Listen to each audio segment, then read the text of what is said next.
fresh jerseys, same fire. Rivalries that once filled scorecards now sit shoulder to shoulder. Battles don't disappear, they just change colours.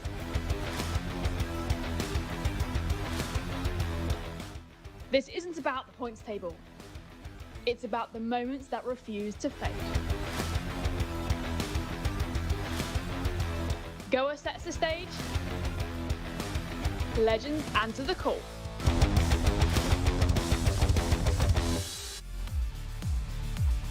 Welcome to day 2 of the World Legends Pro T20 League, right here from Goa, and it's match number 2. The Pune Panthers up against the Gurugram Thunders.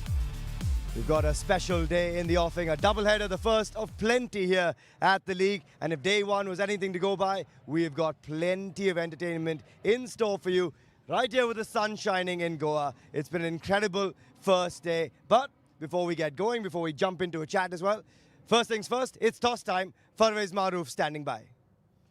Thank you. We're all in readiness for the toss between Pune Panthers against Gurugram Thunders. 2 captains, match referee along with our lovely owner. Pune Panthers skipper Shane Watson, Gurugram Thunder skipper Tisra Pereira, match referee Colonel Sharma, as well as from APL Apollo, Miss Sanyal Bansal. Pado, you got the coin? Heads is the call. Look out. It is head. Tisra Pereira has won the toss. Tisra won the toss. What are you going to do and the reasons behind it? Actually, we want to bat first because of the heat, actually.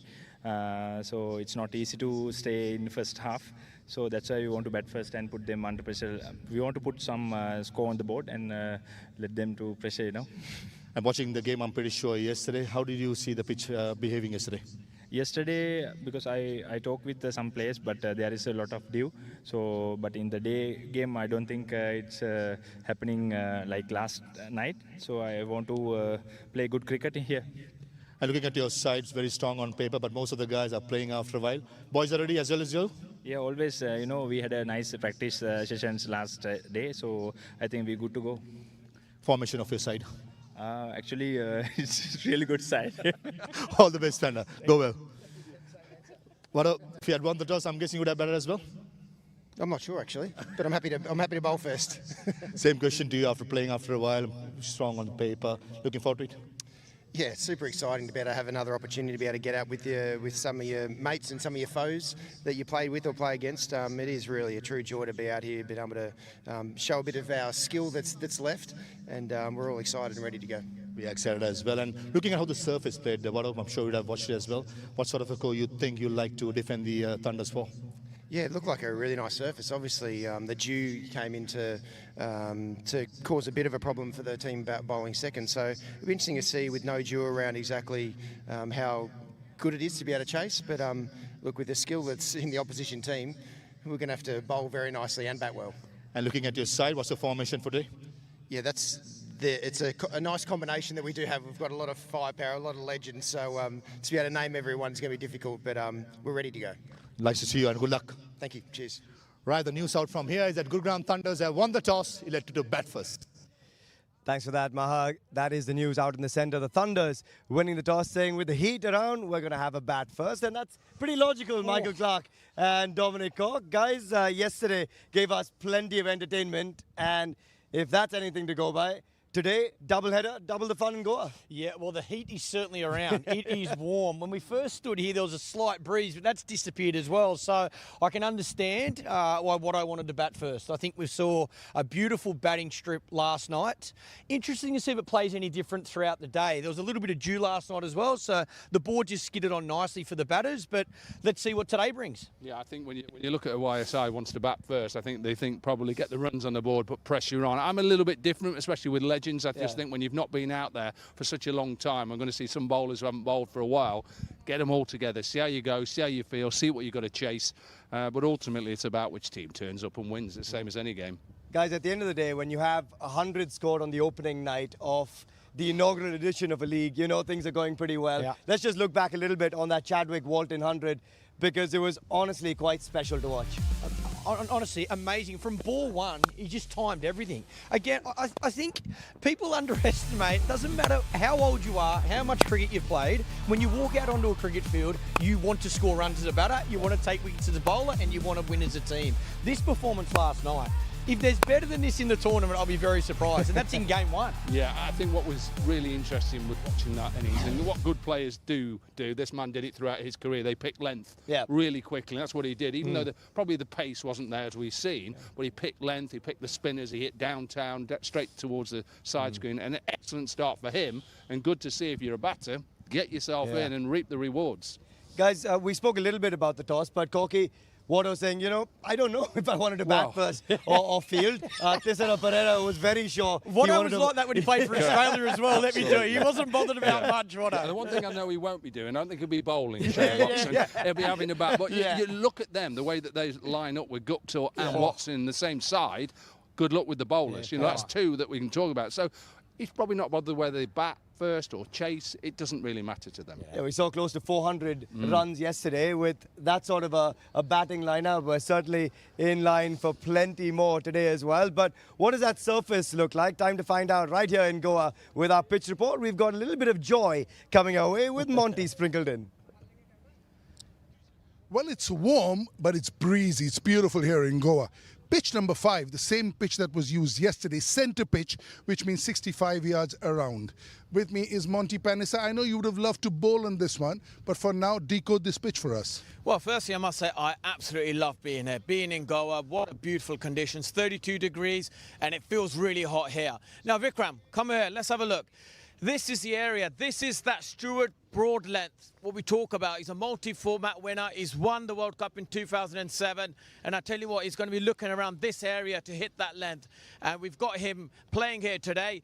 And when we look at this pitch, overall, it's an absolute flat pitch. Belter of a wicket. And the team that looks to win the toss first will definitely have a bat. There you go. Heard it all. Really good pitch to bat on, but something for the bowlers in this one. Thanks for that, guys. Have a bat is what Monty said. See, Monty reckons Monty should have been a captain. He should have been skipper. It was Monty, captain of England. He got it spot on. Spot on. Yeah. Come on. Spot Good on. minds think alike. Monty Panissa, Shane Watson, That's exactly it. the same. Beautiful. Taki, do you think the surface is going to change much in a day game? We saw it just ease up with the dew factor last night, but what do you make of it today? I don't think so this early on. I think give it another 3 or 4 days. I think you might see the wickets stay a little bit lower with that new ball skid on. It looks pretty compact, so I don't know if it's going to spin either. Like last night, there was no turn. Generally, day games, you get a little bit more spin, but it played beautifully last night. Honestly, the guys have done a fantastic job here. The stadium's amazing. The outfield's lightning fast. And the wicket was beautiful last night. What I said to Stuart Broad, he's behind me here just having a bowl. When they're bowling on this practice wicket, I know we're showing the wicket now that they're going to bowl on, it's completely different. That one carries through that practice wicket, whereas last night this one just sat down a little bit at times. There's a few cracks in it. It's a little bit lighter in colour. So I'd expect any bowler just hit that back of a length and see what happens first. I don't think we'll see too much swing in a day game. I will say the only reason Dominic Cork has just mentioned the practice wicket is that he wanted me to say he rolled his arm over. He landed it on the surface. Corky, we'll throw that in there just for all his fans out there as well. But on that note, while he's happy and chuffed with himself, we'll take a short little breather and come right back as we inch closer to live action.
Welcome back. We build closer to match number 2 here in Goa. And if enough legends weren't just the two of them to my right, we've added a third one for good measure in the form of Cheteshwar Pujara. Puji, welcome to the show. Thank you. You're one of the more recent retirees. How much are you enjoying life back on the field? It hasn't been so long since you've been off it.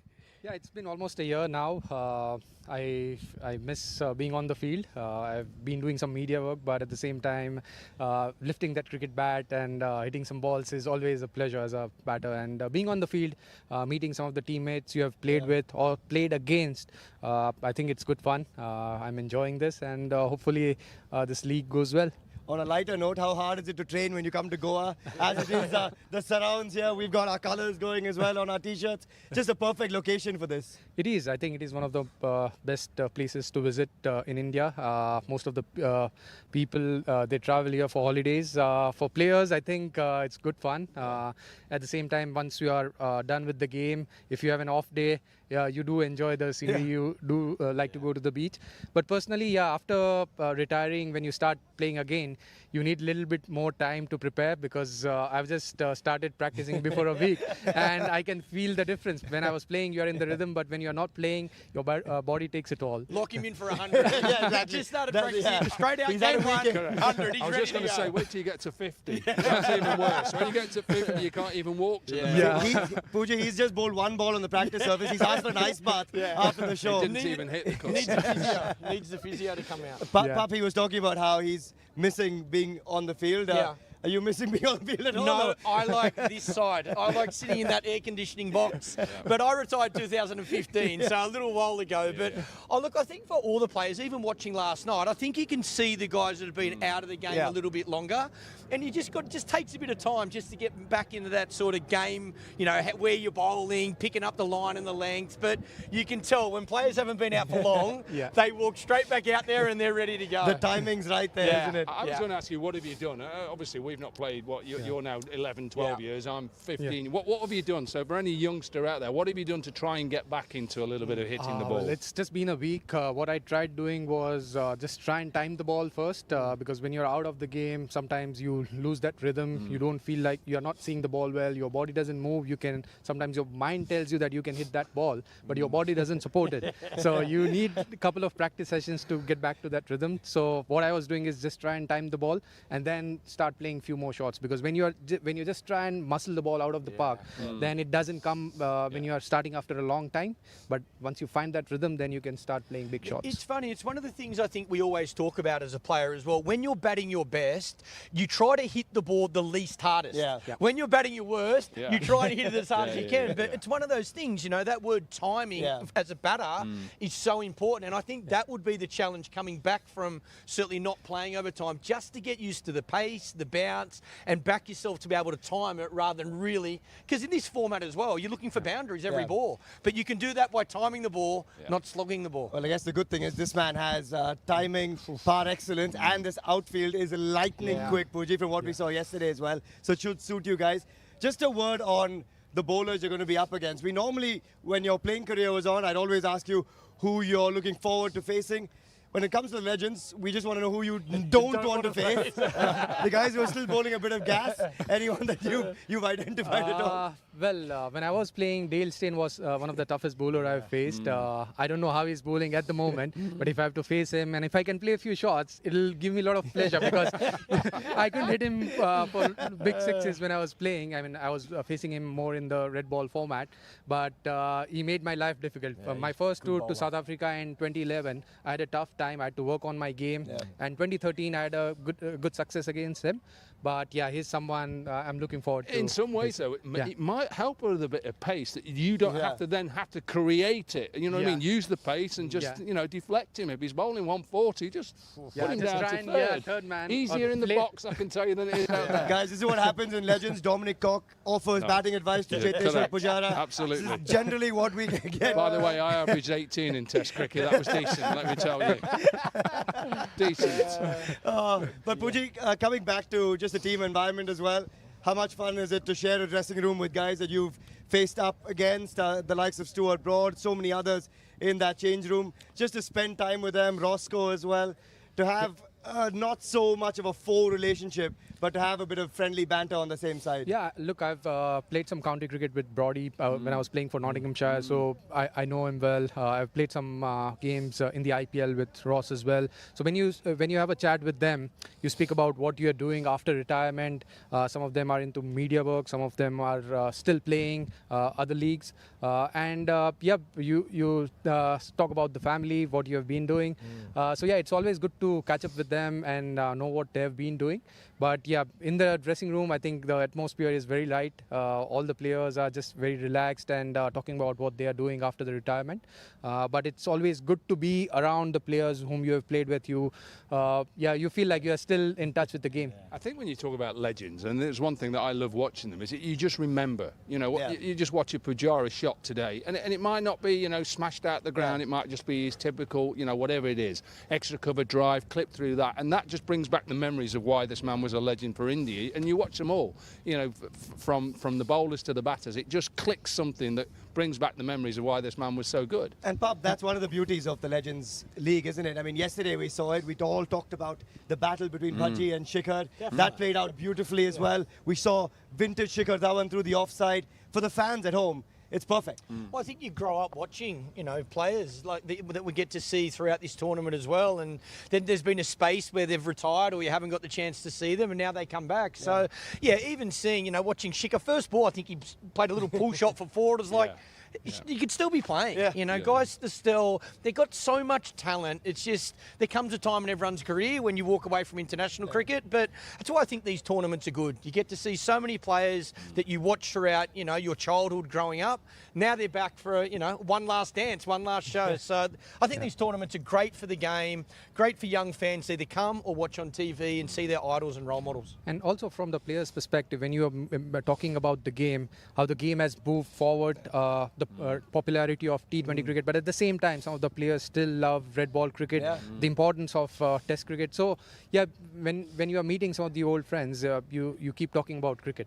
Yeah, it is. And that nostalgia factor, Koki, we all speak about it. We go back and watch highlights and replays of old games to see some of these guys come back and do it again. We saw a packed house yesterday in Goa. And for a city like Goa, for a place like this to come alive to cricket, it's normally a football arena, really, that fills stadiums. It's so nice to see. Yeah, and think about some of the international players that are going to be playing today. To watch Stuart Broad, you know, one of England's finest, with Jimmy Anderson, that combination, watching him pump his legs to see how quick he can bowl. Ross Taylor, Shane Watson, Alistair Cook, you know, another man who excelled in the Test arena. Just to watch these and just those shots that they played throughout their career. That's why we want to watch it, see how they go, put them under pressure, see if Pujara can, you know, get rid of that left leg and hit him straight out the ground first ball. If he does, I'll be clapping in there. Not the first ball. Not the first Still have to get used to second ball. Maybe, never know. As I said, no batsman likes a duck. I don't care what game of cricket. One off the ground. Get a single quickly. Yeah, I agree. How hard is that, though? Because the competitive juices, right, even after you stop playing, whether it's been 10 years or 15 years or one, the competitive juices are still there. You still want to throw yourself at a ball that's in the outfield and you think, oh, hang on, that could hurt a bit more now. Do you start to think about that a little bit more? Do you assess it a bit more? You definitely do, because it hurts your ego. I'll be very honest. If you get out, you feel like you haven't practiced enough. And although this is slightly less competitive, but at the same time, as a cricketer, as a professional cricketer, you always want to be competitive on the field. And that's why I started practicing before a week. I don't know how it's going to turn up here, but yeah, you try your best. But at the same time, it's important to enjoy the game. Try and be a little more relaxed, because yes, this is a competitive cricket, but at the same time, you want to have fun on the field. And yes, as Koki was mentioning, you just try and express yourself. So I'll try and do that, but yeah, after assessing the pitch. Second ball. Yeah, maybe. Yeah, it's funny to think about just the way things have panned out just with one day of cricket done here in the league. But going forward as well, there's such dynamics that we talked about yesterday. You know, one of the players, Chadwick Walton, speaking of the entire dressing room atmosphere that was set up by Bhaji as well. Tisara Pereira, for you guys as skipper, what's the mood been like under him? It is pretty relaxed. We had a net session as well yesterday. Yeah, we are very relaxed, and him who has enough T20 international cricket experience, and at the same time is a wonderful guy. So yeah, our dressing room atmosphere is very relaxed. Guys are chilled, but at the same time, yeah, we had some preparation. So everyone is looking forward to this game. Well, Pooji, we're going to let you get on your way. I know you guys have won the toss and elected to bat first, so thanks so much for taking the time out and come spend it with us. That first ball, get it underway, and then we'll watch the carnage after. Thanks for joining us. All right. Good luck. Cheers. Good Thank luck. you. Good luck. Good luck. Good luck. Good luck. Go well, mate. Thanks. Cheers. Thank you. Thank you. Always nice to listen to someone who's been around for just such a long time on the international scene, but a year out, and he says, you know what? I still want to come back. Right, you will see absolutely no difference. He'll walk out there and time the first ball. He was just that type of player as well. So structured, sets his innings up the same way, got all the shots. I just think 12 months out of the game isn't too long. If you've been out for 5 years, 7 years, the body hurts a bit more, but he was such a good player. And I think it's great seeing him back involved in tournaments like this. I think, like I say, not only for English fans, for Indian fans, that come and watch on TV, but he's loved all around the world. He was a wonderful player for India. And, recently, I think even in Australia, when India were there, a lot of the commentary was about, did he go too early? Did they need him in that, that top order for India? So I think it's great that he's back playing. Yeah, it certainly is. And Corky, that's the beauty of it. We say it over and over again, but some of the names need mentioning. I mean, you've got Cheteshwar Pujara who joined us. You have a DJ Bravo, a Martin Guptill. You've got Kyron Pollard. Yeah. Some of the biggest names that the sport has ever seen. And two there in India, probably legends in the IPL. When you look at Pollard and DJ Bravo, who've been around a bit, they're now gone on into a little bit of coaching, both of them. Pollard plays up a lot of franchise cricket still and can still be a major part of it. And that's what this tournament is all about, for the local fans to come and see some of the greats of T20. Pujara, probably you'd say a great of test arena. Alistair Cook, Stuart Broad, people like that are coming in. Ross Taylor. So that's why we're going to see fans coming in to watch some of the greatest. Well, Corky, we're going to give you a little bit of a breather. Get out of the sun. Thank you. As you jump into the combox soon enough. We'll take a short little breather as he makes his way out as well. Stick around. We've got plenty more coming on the other side.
उसको अभी मैंने बोला है कि कैसे उसका number Anil Chaudhary तो उठा ही नहीं रहा।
Welcome back. We've got plenty in store for you still, because guess who's joined us out in the centre? We've got Joy joining us. We've got Martin Guptill in the centre as well. Martin, before you jump into your duties, it's nice to get you with a mic in hand.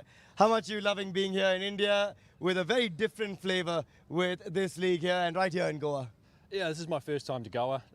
Loving seeing what it's all about. We've got a great hotel, and then catching up with guys who have played a lot of cricket with and also against, and catching up with them as well. So it's been a great few days so far. And overall, we've been talking about just the way the league has come together, the dynamics of each squad as well. Good to see some old foes and friends back as well. Yeah, 100%. I mean, played a lot against Shane Watson. He's captaining us today, so to be able to lean against him and actually get the opportunity to bat with him as well is going to be fantastic. And then obviously I'm playing against my good mate Roscoe and also Colin de Grandhomme, who I've played a lot of cricket with as well. So it's very different, but it's also a hell of a lot of fun. Joydeep, from your perspective, you saw carnage yesterday with Chadwick Walton teeing off. For day one, that's pretty good. Yeah, I see a lot of T20 cricket, even the legends, they're holding their own. His first time, but definitely not his last in Goa, I can tell you that. It's a great place to be, as he will realize as he stays and goes to different pockets. I know Clarky loves it over here. It's just a vibe. It's very West Indian, very Sri Lankan. If you just drive around, see the houses. But the cricket over here, I know they're called legends, but they have a lot of pride in who they are, like Pujara was just talking about. Yeah, it's going to be so entertaining to watch, not just on the field, but the antics off it as well. Just when you guys are sharing that dressing room, there's got to be a lot of banter, surely. Oh, it always is. I mean, any sort of sport you play with teammates, there's always banter flying around. And obviously we've got DJ Bravo in our team, he's never shy of a word and a bit of a dance as well. So it's a great vibe within our team at the moment, and just waiting for Polly to come as well. Is the banter a little friendly now, if I could butt in, compared to what it was? You'd hope so now. Not friendlier than it used to be. Otherwise you're not getting anywhere. Marty, we were talking about it earlier. How does the individual work? Because some guys have been playing, though you've been playing a bit of cricket for a while. You haven't stopped really. But then you see someone like Watto who plays once in a blue moon. How's the training sessions go, and what does each individual need? Well, we didn't actually train. Our training got cancelled yesterday. So that's a dream tour. But a lot of guys go in with the mindset of best when fresh. And I mean, as good cricketers, mindset. 100%. I mean, as cricketers, you don't ever lose that competitive edge. So you always get up for it. Yeah. You're always in the fight. You're always wanting to do well. So I'm sure even if Watto hasn't done much training, he's going to go out there and he's going to dominate. Yeah, that's generally what he does. And to have both of you guys at the top of the order, that could be absolutely lethal for the Pune Panthers. But what about those anomalies, the guys who actually want to get out and train? Have they just been put in place quickly? Well, they've had to have been because they got cancelled. So everyone's in the same boat for us. So we're just looking forward to getting out there and having a bit of fun. I mean, what a ground this is. I mean, look at it. We saw last night there's a lot of runs in the wicket, and hopefully that carries on for the rest of the tournament. Martin, you've somehow managed to just stay as fit as we've seen you over the last decade and a half of your career as well. The body still doing as well as it has over your career? So far, so good. Touch wood? Yeah, absolutely, touch wood. And I'm, nearing that magical 40 mark now. So, things start to go downhill a bit after that, I've heard. Do you still train though, Marty? Like when you're not playing, what are you doing? I guess, are you in the gym? Are you still doing cardio? What are you doing to stay fit in case a tournament like this opportunity does come up? Yeah, we've got lucky enough to have a gym at home. Through that COVID period, we bought our house, and we thought if we keep going into lockdown at home, then I'm going to need something at home to be able to, keep fit and keep fit and strong. So we've got that. So I do most of my gymming at home, and if I do have a tournament coming up, I've got plenty of people. The coaches at Auckland are still keen to throw balls to me, and I've got a great relationship there. So I've played with them for 20 years, so it's a long time there, and they're very happy to help out. So I've got a few coaches I can use. Unreal. Joydeep, this man has a gym at home. He should be playing as well. No, I shouldn't be playing. I do have a gym at home, but my gym's not for batting, bowling, and fielding. Let me tell you, mine's so I can eat and drink whatever I like. But no, my playing days are done. But I like everyone. I love being here to see a lot of the guys that I played with or played against. It's great to run into so many players that you travel the world with and played a long career with. But I think the other thing, it's, as I said earlier, I think it's great for the fans to see some of these players. They, we grew up with role models and looked up to people, and a lot of the guys that are taking the field in this tournament, boys and girls or men, women now looked up to them, so they get to see them back on TV or back here at the ground. around, and I just think it's great for the game. I think these tournaments are unreal for past players. Yeah, just an update for everyone at home in case you're wondering why we haven't had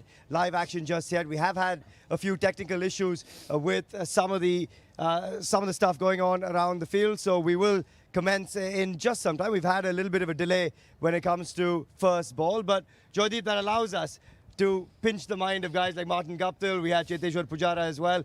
You've been watching these leagues for a bit, but to have an inaugural season come alive the way it did yesterday, and to have Martin Guptill, DJ Bravo, Shane Watson, some of the biggest names that T20 cricket has seen, how cool is that? Yeah, absolutely. You talk about Stuart Broad, you talk about Alistair Cook, Kyron Pollard on the way. See, also for these guys, they've been there, done it. And once you have it, it's about the fitness and also how you recover.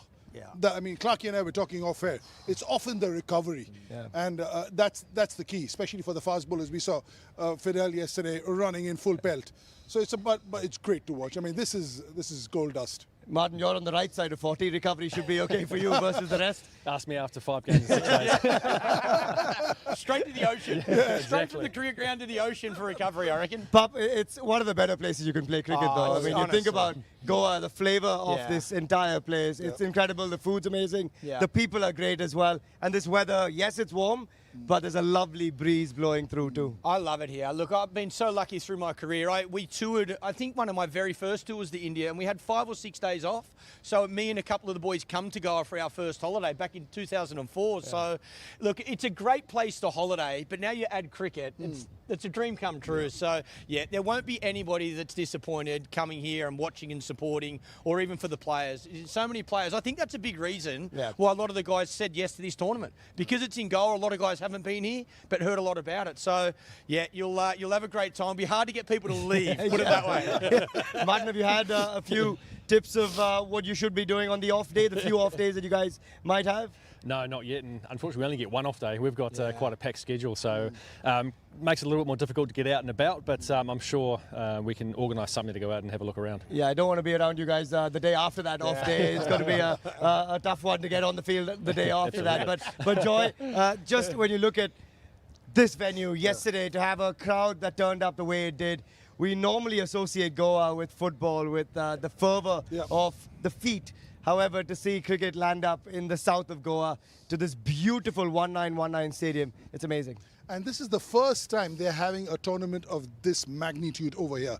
And how good have the facilities been? Just the pitch, the boundaries, the side screen, the scoreboard, little things that matter, the dressing room. These things matter. It'll get better as you go along. There are always teething issues, but this is a super place to be. I think the other thing, it's super important, even from a player's perspective. You can say yes to a tournament, but when you turn up, you do expect the facilities to be no different to what you played when you represented your country. And it's important as well because, again, you've got to recover. You've got to play back-to-back days. You want to be able to do recovery. You want to know you're running on a good outfield. You want to know that the lights are good if you're catching a high ball or facing someone fast. So it's all these things that I guess to a lot of people you don't think too much about. But from a player's perspective, it's significant and it makes you come to a tournament. And if things are perfect like they've got here, you just keep coming back every year. Yeah, it is so special to see the way this has come alive. It actually got going the day before the first game even came up. But Clarky and Martin, we're going to let you guys head off, and thanks so much for joining us. But on our way into a short little breather, have a good look at the opening ceremony because we had Sunidhi Chauhan belting out some fabulous tunes on her way to entertaining us here in Goa. Short breather, we'll be right back.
Welcome back to the World Legends Pro T20 League. It's been an unbelievable start last night with 100 on the opening day. And if this man to our right who's jumped in has anything to say, we might have another on day 2 as well. Ross Taylor joins us alongside Valusha as well.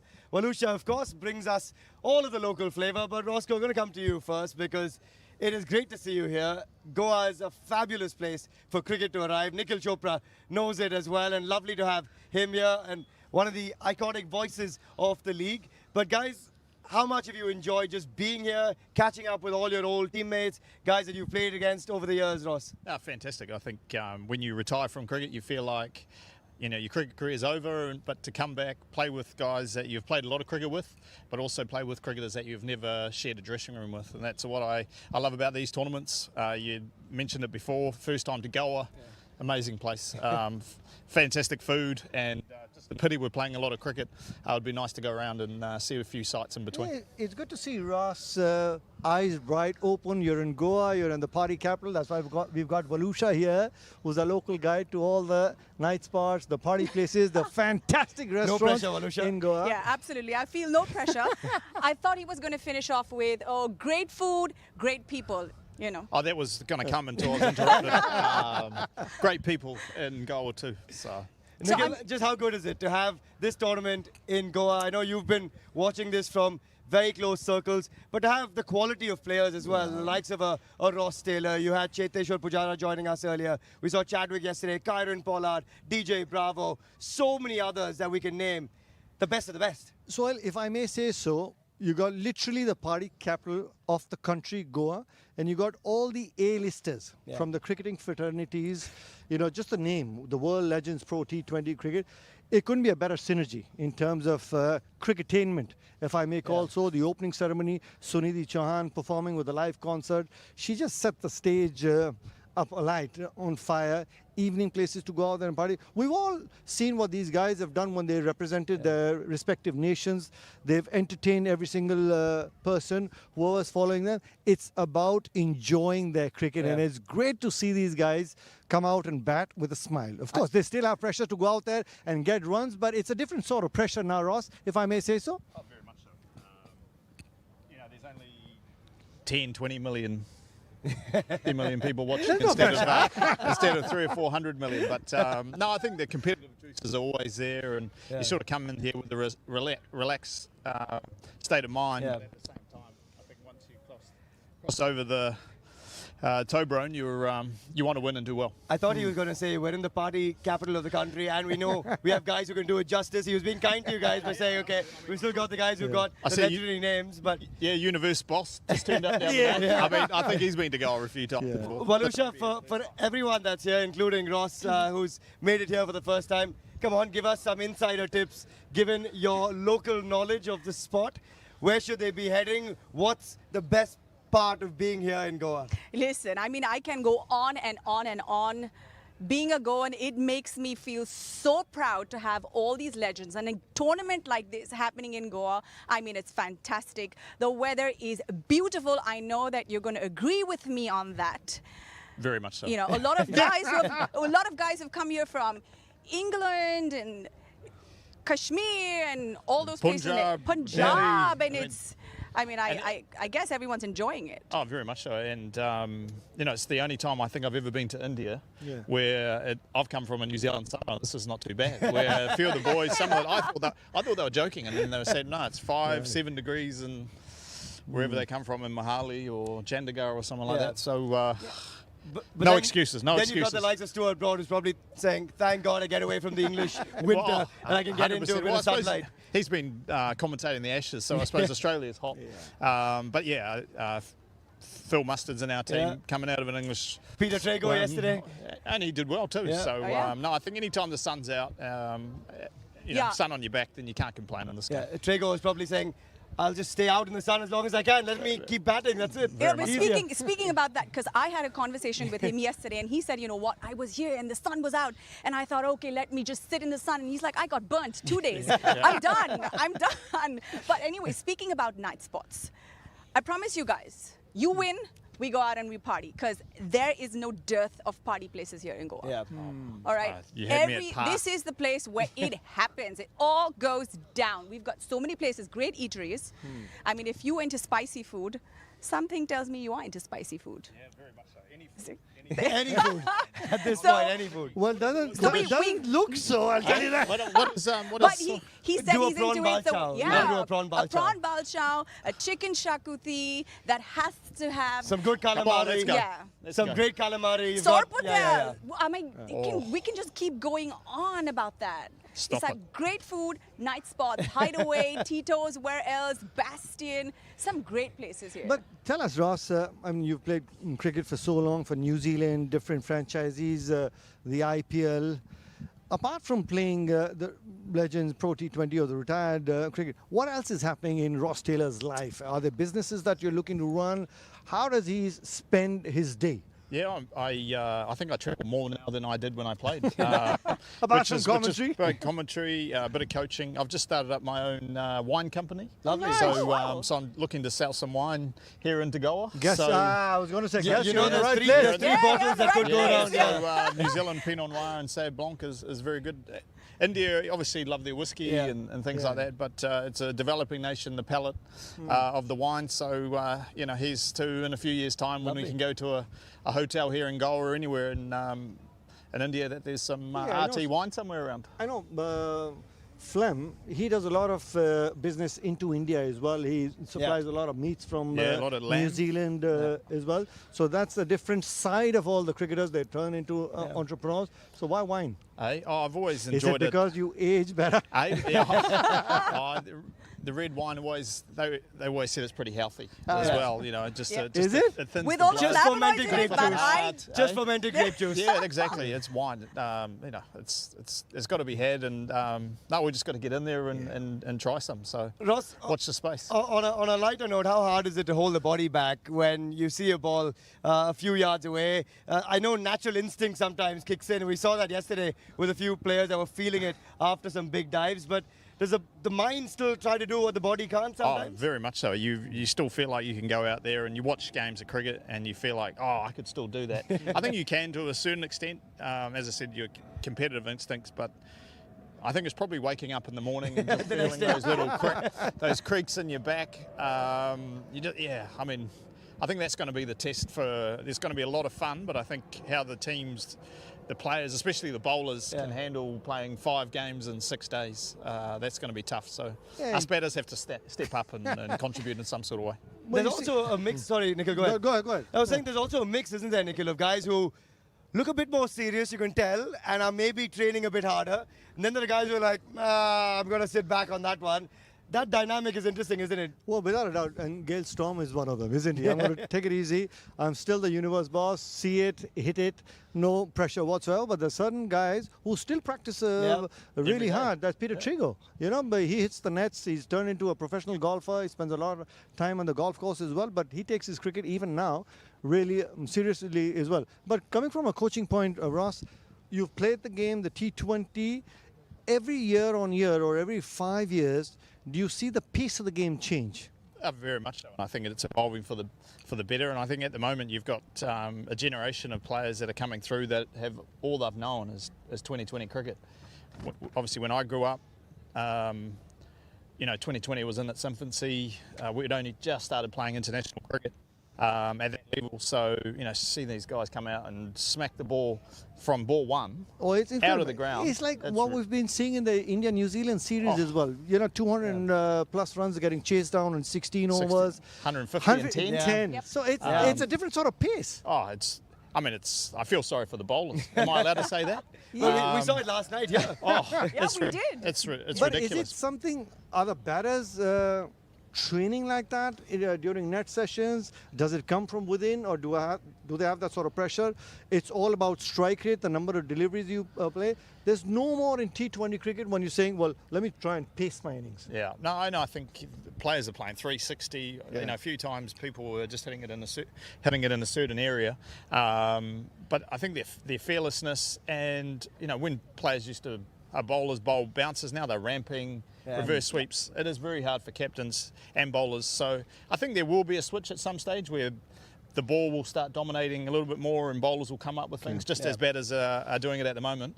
But at the moment, it is definitely a batter's match. Yeah, the innovation and the winner's mindset at the moment, unbelievable when it comes to the batters. But speaking of batters that had all of it on display, we saw that yesterday from Chadwick Walton. So Ross, we're going to let you guys head off and get prepped for this encounter, but we'll take a good look back at some highlights from last night because it was carnage off the bat of Chadwick Walton. We saw that lovely battle between Bhaji and Shikhar Dhawan as well. All of that before we head into a short breather.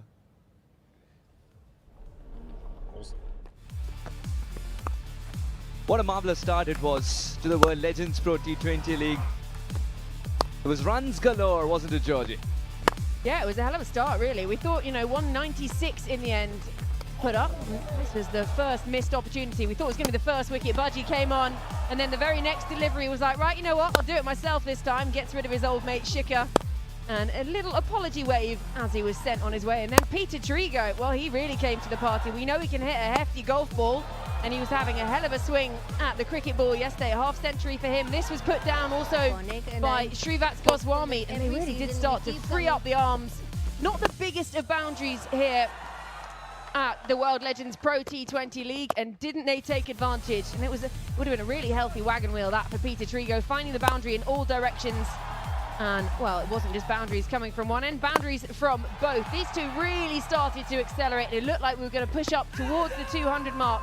And then Bhaji, right, we need another wicket, brings himself on, bags another. And then they just started to slow things down a little bit, trying to find the wickets, slow down that run scoring, trying to keep them below the 200.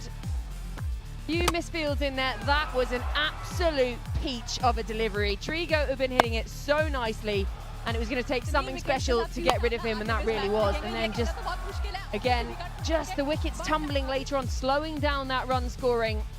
And that was a hell of a delivery in the end. Managed to get that round the corner. Plum right in the front, picks up his second. Then Yusuf Pathan put down, given a life as well. That is just absolutely delicious. And just stand and deliver, hands in pockets, watches it fly to the boundary. And then swinging towards the end. This one, really good grab, diving to the left. Holds it up, yep, got it. He's a happy man, Udana there. And laughs all around. And Shikhar, well, not the happiest of men. He looked like he was just getting going really nicely when he started, and then coming out in the chase. This was a magnificent opening partnership, wasn't it? Absolutely. They didn't come with an off button, did they? Srivat Goswami and Chadwick Walton from Jamaica. Clean hitting, power hitting personified. Srivat was very adventurous, especially through the offside. Wait for the cut shots as well. Very elegant as they come by. Knew how to deal with the spinners. Chadwick Walton, I think if he writes a book, it's going to be called Stand and Deliver. That half century was subdued celebrations because he knew there was more to be taken. A couple of chances were spilled indeed, and those chances proved to be very, very important in the end as Chadwick Walton kept on accelerating. Mission 197 got there easily in the end, Warriors. Yeah, there was no such thing as going through the gears for Chadwick Walton. He came out, he put the key in the ignition, went straight into fifth and never really slowed down again. It was a real contrast. Srivat's at one end, a really risky, manoeuvring, smaller player. Chadwick Walton, stand, freeze arms, deliver. Sometimes didn't even bother moving his feet. Watched it soar. That was the end of Srivat Goswami. But the damage was done. That opening partnership, just sensational. And there it is, the first century in the World Legends Pro T20 League, coming off the bat of Chadwick Walton in the very first game. The Royals would want to reflect on their catching because they spilled quite a few chances, and you just cannot give those many chances to high-quality cricketers. Couple of big hits sealed the deal. This, of course, was another one put down by Routh this time around. And some magnificent shots to end the game in their favor. Well done, Warriors.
Welcome back to the World Legends Pro T20 League. We've had a packed house already in each of our shows, and it continues because guess what?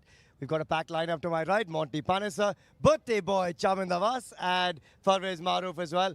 Vasi, happy birthday. Happy 32nd birthday. I hear you're aging like fine wine. 32 is a good number. Thank you. I wish I can be 32. You're looking fit and fine. Not a bad place to celebrate your birthday, Chaminda, right here in Goa with a bunch of guys that you've played a lot of cricket against, with, and watched with a keen eye as well. Yeah, many years I have celebrated my birthday out of Sri Lanka, so this is going to be special, and my wife is here too, and looking forward to celebrate in the evening. Ma, to be here in Goa, you've got the look going already, looking comfy, the sun's out, there's a nice breeze blowing, great cricketers on display. I mean, you can't ask for too much more. Yeah, it feels like so. The vibe, the weather, everything, seems like we are in Gaul. I mean, Vasi will second that to me. I think it's all about the festival of cricket, isn't it? Fast players going out there, putting up a show. Players like Vasi coaching sides. I think overall it's a win-win situation for everybody. As broadcasters, we love covering the old players playing cricket again. So I think it's going to be very, very important in the next 9 days as broadcasters, as well as in the coaches, the players, that everyone has fun. So all about end of the day, you have fun and you entertain people. Monty, speaking of entertainment, we saw entertainment galore last night to start things off. Chadwick Walton, Shikhar Dhawan, Harbhajan Singh. We had a blast in the combox as well. How much are you loving being here in Goa? Oh, I'm absolutely loving it here. Love being in Goa. The people are so lovely, hospitable. Love being in India as well. And especially the weather back home. I think it's -5 with snowing. Yeah. So great time to be here. And it's, absolute privilege to be here with some of the great, legends of the game. Yeah. Some of the people who've, done really well in T20, World Cups, done, won numerous tournaments, around the world. And, what a privilege it is, some great players here. And I'm sure cricket fans around the world will be tuning in because they'll be supporting their own, cricketing stars.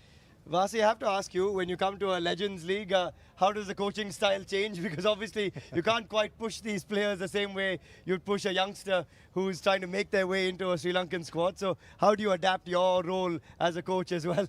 Well, they're all legends, they have played a lot of franchise cricket and respective countries. And we just to guide them and, just give the instruction and they will do wonders in the middle.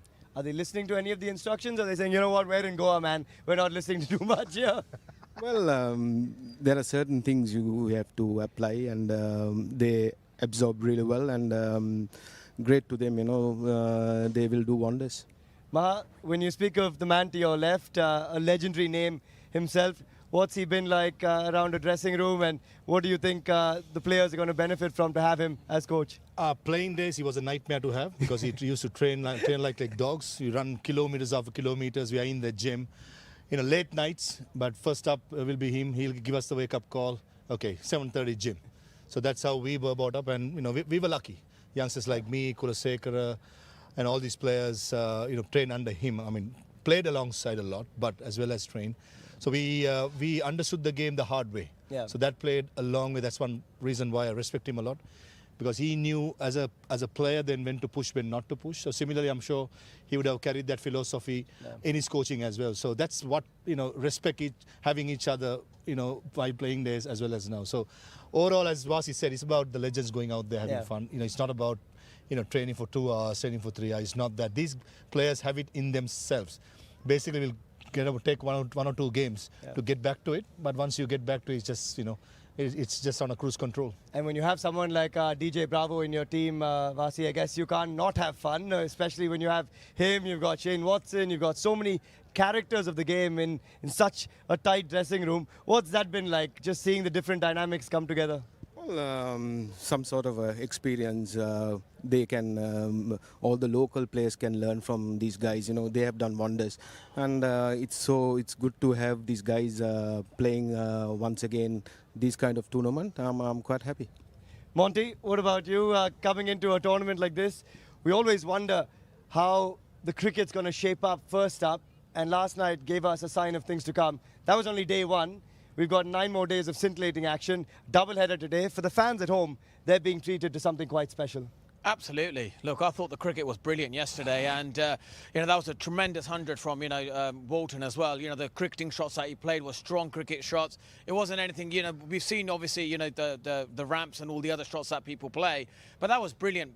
Batting as well. So from a bowler's point of view, there's some great legends here. Some of the youngsters can learn from different conditions. Like Stuart Broad, he's absolutely one of the great seamers of all time, in world cricket, and I'm sure the likes of other youngsters around him would learn and how he will bowl on this pitch compared to some of the bowlers yesterday who got hit out of the park. Yeah. That'll be a huge learning curve. But generally speaking, it's great to see the likes of Harbhajan Singh, one of the legends of Indian cricket, and yet again showing how good he is, even playing in these sort of Legends League games. But I think the major thing is that you learn so much as well. You learn from the experienced players, the younger players who are playing in these sort of, with the teams, that, that's a once in a lifetime opportunity, and I think it's absolutely brilliant what the organisers have done. Yeah, and Chaminda, speaking of that experience, you've got a wealth of experience in your squad. I remember at the auction, you guys celebrating certain picks, a Shane Watson, a Martin Guptill. You guys were so happy about a few picks in particular because they were hard to come by with the bidding wars. Have you spent a bit of time with them yet? I know some of them have flown in recently, the likes of Martin Guptill. What are some of those chats like when you first get that team room coming together? Well, we had a few team meetings, and we just said a chat how we go about this tournament, and everybody's contribute. And Shane Watson, Bravo, and Guptill has played a lot of cricket, and they shared some things for the younger players. I think the players absorbed really well, and they are looking forward to this tournament. Yeah, looking forward to as well. Thanks so much for joining us, Vasi. It's going to be great to see you as a coach and your Pune Panthers go well also through the course of this tournament. But we've also had the chance to catch up with some of the legendary names in the league, and two of them, we've had them on the show too. Ross Taylor and Cheteshwar Pujara, their thoughts ahead of this league, how much they're looking to take away from it, and just being here in Goa. Have a look.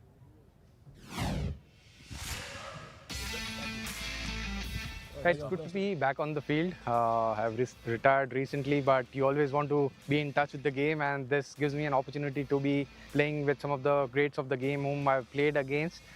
So I'll be playing along with them and against them as well. And yeah, all of us are looking forward to this tournament.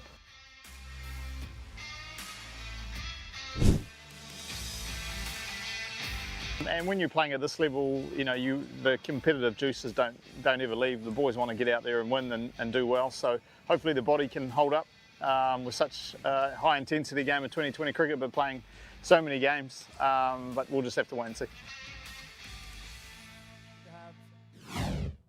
Good to have a great look at those two iconic names of Indian cricket. Cheteshwar Pujara, one of them, of course. We've had a couple of others in the mix, but also someone like Ross Taylor from New Zealand coming in, plying in straight, enjoying himself, telling us about his businesses as well, and his wine business now flourishing. That's part of the beauty of this league, is you get to understand, Maha, the different sides to some of these legendary names that we've seen on a cricket field, and now they're up to so much more. Yeah, I think it's playing days. On a personal point of view, playing days are all rivals. But this is what Legends Cricket does. We all together having a great time and talking about the games that we used to play, the reminisce the old days. And end of the day, as I said, it's all about having fun going out there. And I'm a strong believer. Legends Cricket, you don't do much team meetings, you don't do much training sessions. It's all about, it's all in your body. Just get out there, get the job done, have fun, entertain people, because cricket is an entertainment game. It is. So go out there, have fun basically. Yeah, we're inching closer to live action here between the Gurugram Thunders and the Pune Panthers. Let's just give you a good look at the playing 11s for both these sides. And we'll start with the squad that is batting first. And that, of course, are the Gurugram Thunders, who will be batting first. And when you look at this lineup, it is a stellar lineup. I mean, you've got the likes of Phil Mustard, Ross Taylor, Cheteshwar Pujara, Colin de Grandhomme. Take us through it here, Rufi. Oh my God, the batting order. Yeah, I think they'd be quite happy to get at least 175 in this pitch. But if they don't, on a slow pitch, I think they'll be quite unhappy. And even Akshay Bakar in that side, I think he's underrated as an off spinner, but he can get the job done. End of the day, again, it's about the start in the power play. And then when we look at the Pune Panthers, Monty, this is a star-studded squad. Shane Watson, Martin Guptill, you've got the likes of Faiz Fazal, who's exceptional as well. Dwayne Bravo, so many other names like Anishwar Pandey, Ankit Rajput with international experience. They've got the chops too. Yeah, that's an unbelievable batting lineup there, and especially the likes of Watson or Martin Guptill. If you're a spinner, what are you going to do? Are you going to bowl it quick? Are you going to dart it in? And, got to have the courage. Throw the ball up, I know they're big legends who'll hit big sixes, but if you bowl it slower, if you bowl it higher, you've got a chance of getting a wicket. And that's, as a spinner, you've got to be courageous against a strong batting lineup like that. You got, as we said earlier, those two key men up the top of the order, Watto and Martin Guptill. Any predictions from you, Rufi, when it comes to this? The Pune Panthers looking stacked under Chaminda Vas. You've got the Gurugram Thunders on the other side. Where's your pick going? I think Pune Panthers, their fitness level will be tested. They're coming out for a long time. They'll be fielding first. I think it's all about having that break in between. I'm pretty sure Watto and Guptill will open the batting, and how well they can recover from the 20 overs of fielding. So that's one challenge for the for fielding side. But if they get going, as Monty said, I mean, those two are two of the cleanest hitters of the cricket ball, especially in the power play. And I've not seen bigger hitter like Martin Guptill at top of the order. Yeah. He can swing the bat. They can chase down anything, really. Exactly, and he's a good golfer as well. So the bat swing will not be a problem. But as Monty said, as a spinner, if you're brave enough, slow it down, it's a different story. Well, we're not far away now from first ball coming your way. It is the Gurugram Thunders up against the Pune Panthers. Quick prediction from you, Monty. Where's this one going? Well, I'm going to go with a double P, right? Pune Panthers, they just look like such a strong team, such a strong outfit as well. Good bowling lineup. So, yeah, Pune Panthers for me. All right, Pune Panthers for Monty. It is time for you guys to strap yourselves in. Day 2 of the league is underway. It's Pune Panthers up against the Gurugram Thunders. This is going to be a lethal day right here in Goa.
Welcome back. It is a build-up that we cannot wait to get going with because it's the Pune Panthers, Shane Watson at the helm, up against Tisara Pereira and the Gurugram Thunders.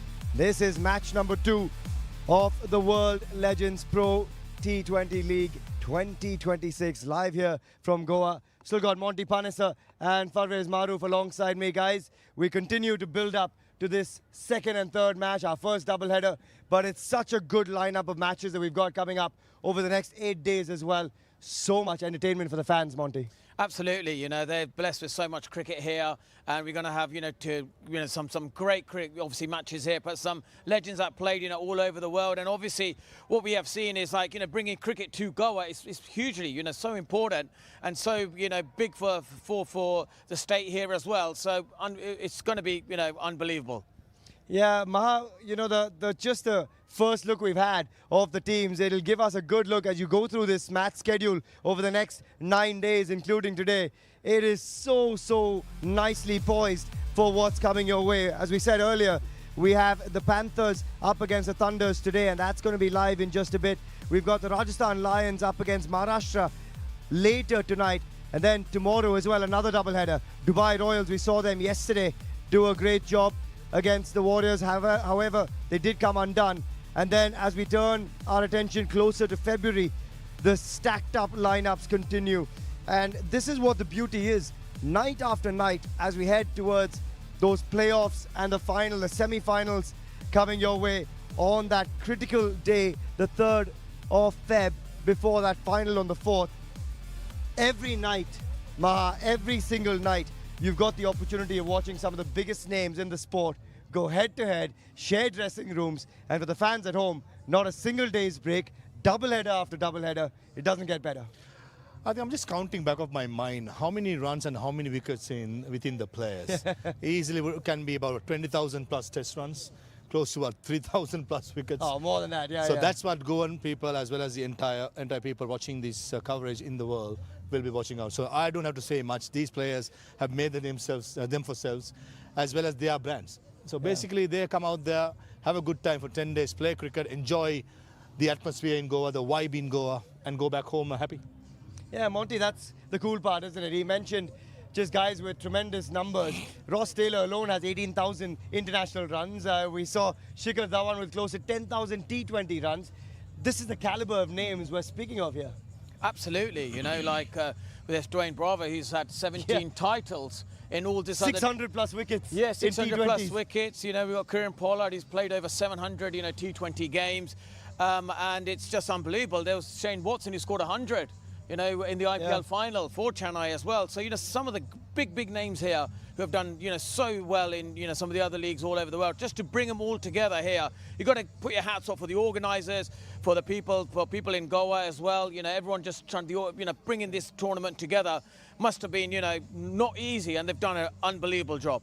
Yeah, and we were speaking about that champion, DJ Bravo. The numbers are staggering. Maha, you've got 600 plus wickets in just the T20 format. And he's second only to Rashid Khan. Rashid has 696 and is still playing. DJ Bravo with 631. Sunil Narayan with 613. And Imran Tahir shy of 600. I mean, those are crazy numbers. And here he is in Goa, giving us the opportunity to watch him again. Yeah, absolutely. I think he's a world beater. He has won World Cups. He has won IPL trophies. And he's been part of the IPL backroom staff as well. So, I mean, DJ Bravo itself is a brand. And, he's a player that, I remember when I went to Afghanistan to cover the league there. And I was told how closely DJ Bravo worked with the Afghan side for the World Cup. And he has won hearts around the world. And he keeps winning hard as a coach as well. So, it shows the character. As a coach, you need to have the character. And I think DJ Bravo has got every box ticked. Yeah, just an update for everyone at home as well. We mentioned there's a few technical difficulties here in Goa, but first ball now will be at 4:10 p.m. So not so long from now. Just the update for all of you at home waiting eagerly to watch this one get underway. But that is what it is, isn't it? The anticipation of every match. As he said, someone like DJ Bravo suddenly sharing a dressing room with the likes of a Shane Watson. You've got Cheteshwar Pujara on the other side, who's recently retired. There's this lovely dynamic of guys who've been away from the game for 10 or 15 years, and then guys who've just come out of it. Yeah, exactly. You know, that really good blend of experience and some of the, youngsters, Indian players who mix with, in the same dressing room, some of the legends of the game. That is an opportunity for them to learn something about themselves as well. Yeah. And also, play alongside them. How do they prepare? How do they, some of the players, will not have a major preparations. The others will, hit a lot of balls or bowl a lot as well. But it's just about learning their preparation and then learning the tactical nous as well. Yeah. What decision makings are they making? Why are they doing that? So that's the other side of this league, which I often talk about. Some of the youngsters in Indian cricket who are playing right now, mixing, with some of the, worldwide talent that have been, the big names that we have here. Yeah. It's unbelievable. Some of the big names that we have. Sir Alistair Cook is our own Morgan. We got obviously Harbhajan Singh we know about, and Stuart Broad as well. Which I recently spoke to him, and he goes, he hasn't bowled for 2.5 years. But I tell you what, I watched him in the warm-ups. He looked like he's still play for England. He's unbelievable. They could have used him in the Ashes, maybe. Oh, absolutely. Ashes was, they needed Stuart Broad. They needed his planning, his strategy there. And he obviously, his voice was unbelievable in Australia. They loved him over there. But yeah, that's an opportunity, also, to learn from some of the greats. Monty, you've played in a couple of the leagues, and I know you've had a blast as well, both on the field and off it. For everyone at home, just share a few tidbits of what that dressing room environment is like. What's the banter like now that all of you guys are on the same side? You're no longer playing competitively on the field, vying for World Cup trophies or big trophies like the Ashes or the Urns. Tell us a little bit about that dynamic now in the dressing room when you head into one of these. Yeah, look, we all obviously reminisce some of the stories as well, I remember playing, with Ross Taylor as well, and I used to somehow get him out. I don't know why I used to get him out, but we always talk about that kind of stuff. Or then, like Sean Marsh, I could never bowl to him because he's a left-hander, big guy, hit me for big sixes. Chris Gale is another one as well.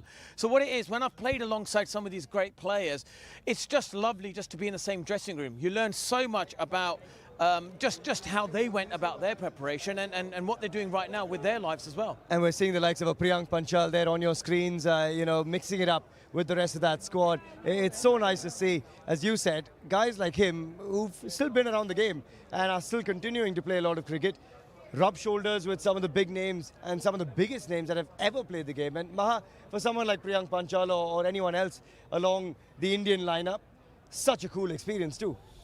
Yeah, and less pressure. Yeah, absolutely. I think he's a legend in domestic cricket, state cricket for Gujarat. He has done many good things and recently retired. So for him to rub shoulders around, some of the stars of the game, yesteryears, will be a dream come true for him. And one more player I'd like to point out also is Akshay Vakar, the off-spinner, who played a lot of games for Vidarbha, won many trophies. I think these kind of players is a win-win situation for them. They played lots of state cricket, Ranji Trophy cricket, was given so much and made a name for himself, but never made to play for India because obvious reasons. So for them, it's a win-win situation. For the international players to know each other among the Indian big players as well when it comes to state cricket is a massive thing. So as I said before, it's a win-win situation for everyone. And even on the coaching staff, a little bit of pride at stake. Marcus, you've got the likes of a Charminder Vas. We just saw Munaf Patel. I know there's a Wasim Jaffer to come as well. Vijay Dahiya yesterday. So many names. Nayan Mongia.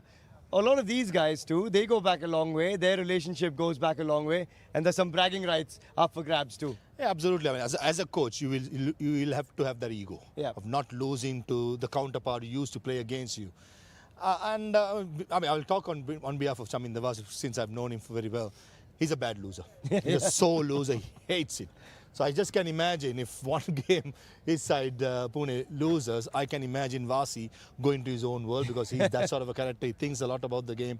But in Legends League, it's a different story. You don't have to think much. But knowing Vasi, he's a perfectionist. He likes to do everything spot on. So it's going to be battle within the battle among the coaches, as you said. Yeah, I know Charminder Vas knows his real estate, and there's a lot of real estate in Goa. So he wants a long walk by the beach. Perfect place to do it as well, right here in Goa. But we'll take a quick look back at the highlights from yesterday. Chadwick Walton gave us absolute carnage in front of this crowd in Goa. Have a quick look because this is worth watching over and over again. Yes, indeed. It was a Chadwick Walton show, but that was in the second innings. reaching 196. Shikhar Dhawan and goal. The Royals got there in style. They believed it would be enough. Some fluent shots, especially through the offside, as you would expect. And then Gabbar with a battle within a battle here as well.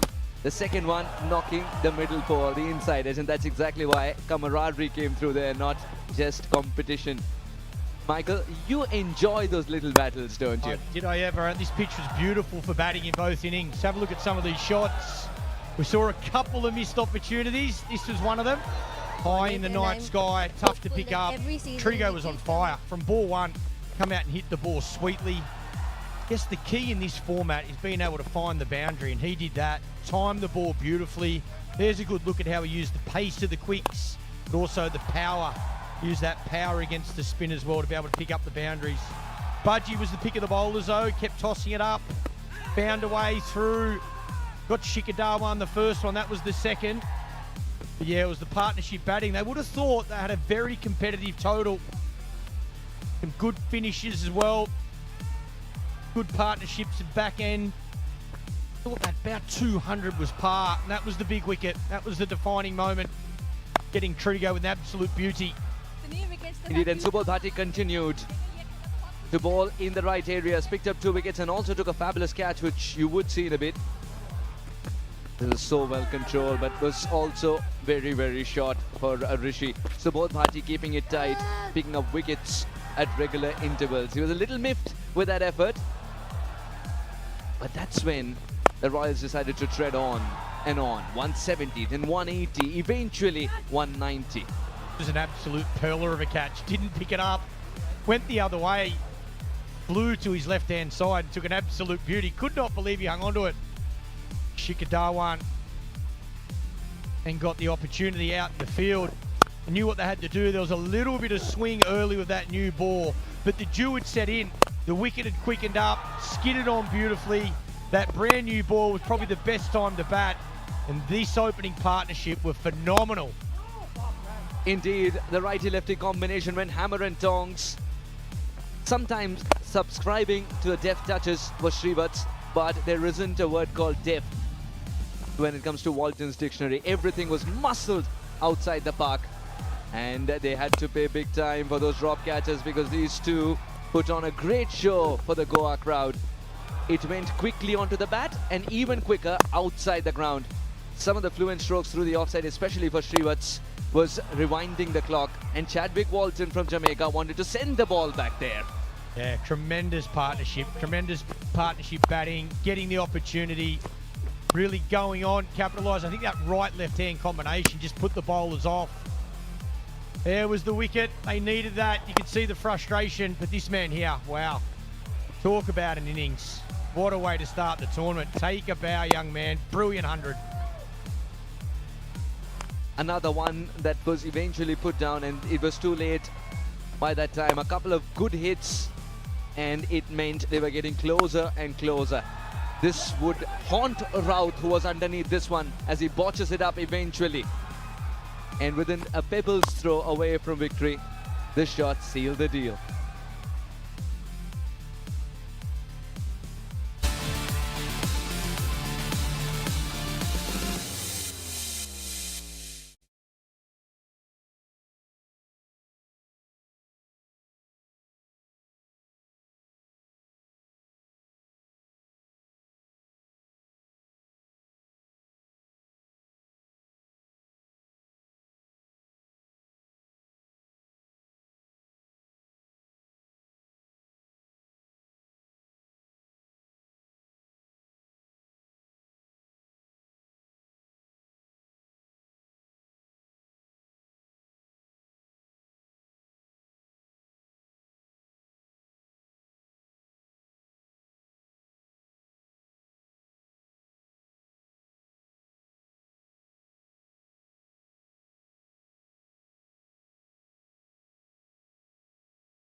Welcome back to the World Legends Pro T20 League 2026. It's been unbelievable to see all the legends join us on our show, but also to see them already ply their trade on the field. We've still got a couple of them to my right, Joydeep Mukherjee and Monty Panesar, of course. But there's been some incredible action over the last couple of days. We saw that glittering piece of silverware yesterday being brought out by Michael Clark, the league commissioner.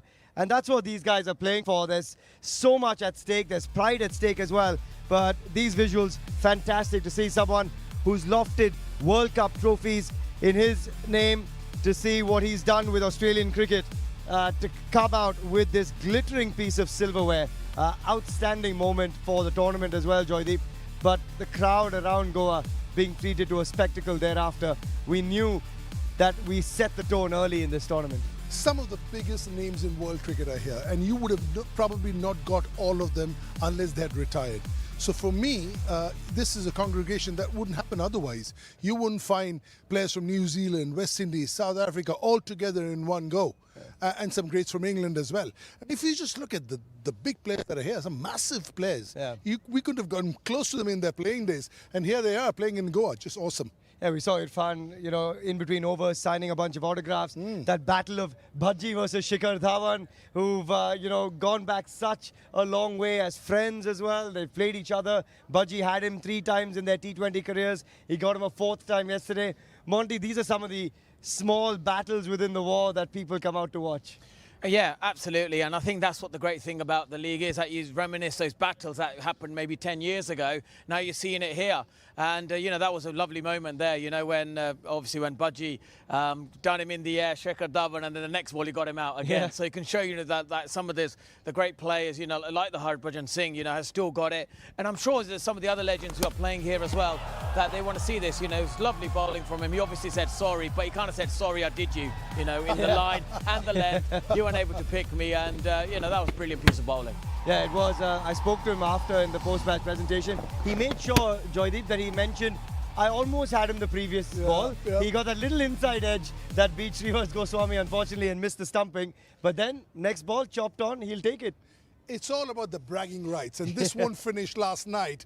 This would go on even after a week, 10 days later on the golf course. Remember that one I tossed you up? I got twice in 2 balls. This will go on for a while. But it wasn't just with the ball in hand. He was committed on the field as well. Monty, we're talking about a Legends tournament here, but watch this.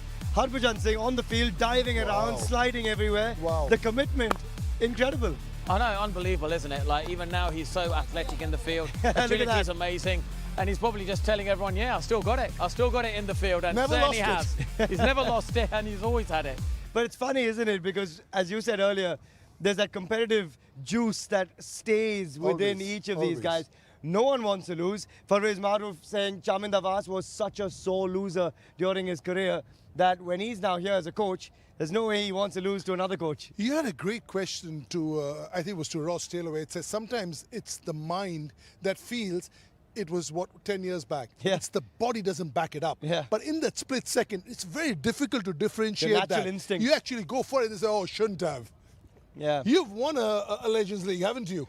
Well, I got to a final, and unfortunately, that's almost like winning. Yeah, it was exactly, and that was the first sort of when we played, and now it was with Yusuf Pathan and Irfan as well, and back then they were like, even now they're legends as well, and that was only a couple of years back, but it was just again, lovely to be with them in the same dressing room, how they sort of prepare for the big moments, how they just love the big challenges, Whenever there was a big moment in that game, like Yusuf Pathan would raise his game. He would just love the big moments. And that's the sort of thing, that's the great thing about playing in these leagues, is that you learn so much. You learn so much in terms of in the game situation, you learn about, whether there's going to be a lot of cricket to be played, how they rest and recover. So there's so much, that planning going on, which is just great to see, and to bring it all together here in Goa, it's unbelievable, honestly.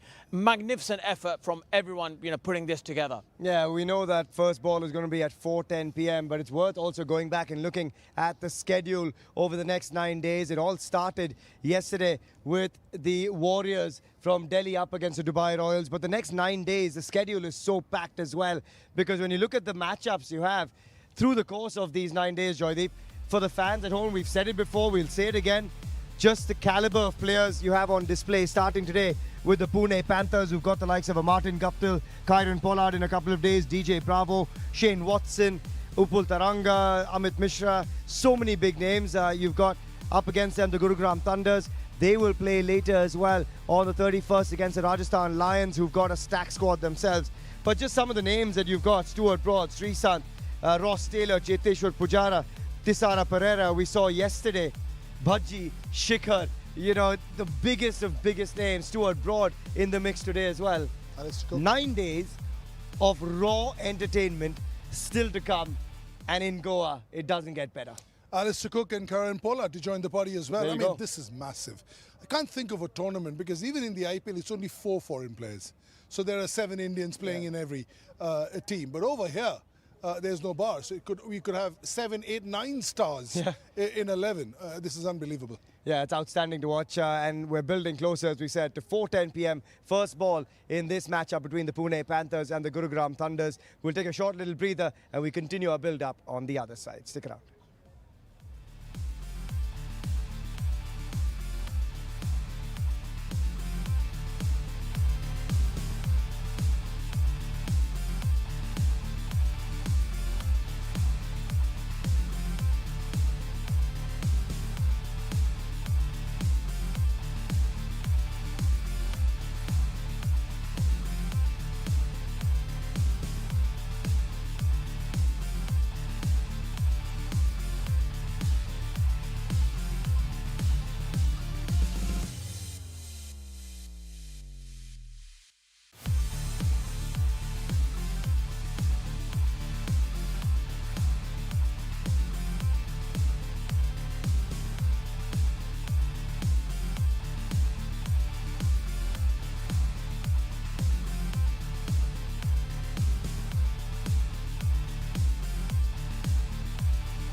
Welcome back to the World Legends Pro T20 League 2026 right here in Goa, the 1919 Sports Cricket Stadium, a fabulous stadium really for the legends to unite, and what a unity, what a bit of unity we've seen already, because yesterday was unbelievable to watch. We're not far away from Game 2 getting underway between the Gurugram Thunders and the Pune Panthers.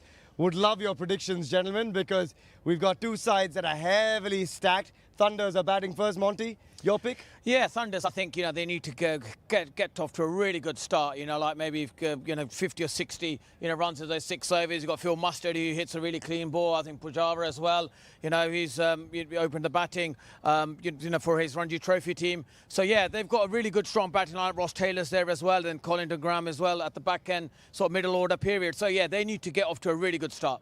Yeah, let's just take a look at the two playing 11s for this encounter. It is match number 2 early in the tournament, but they'd want to set the tone right. And up front, as you said, Monty, they've got some big names there.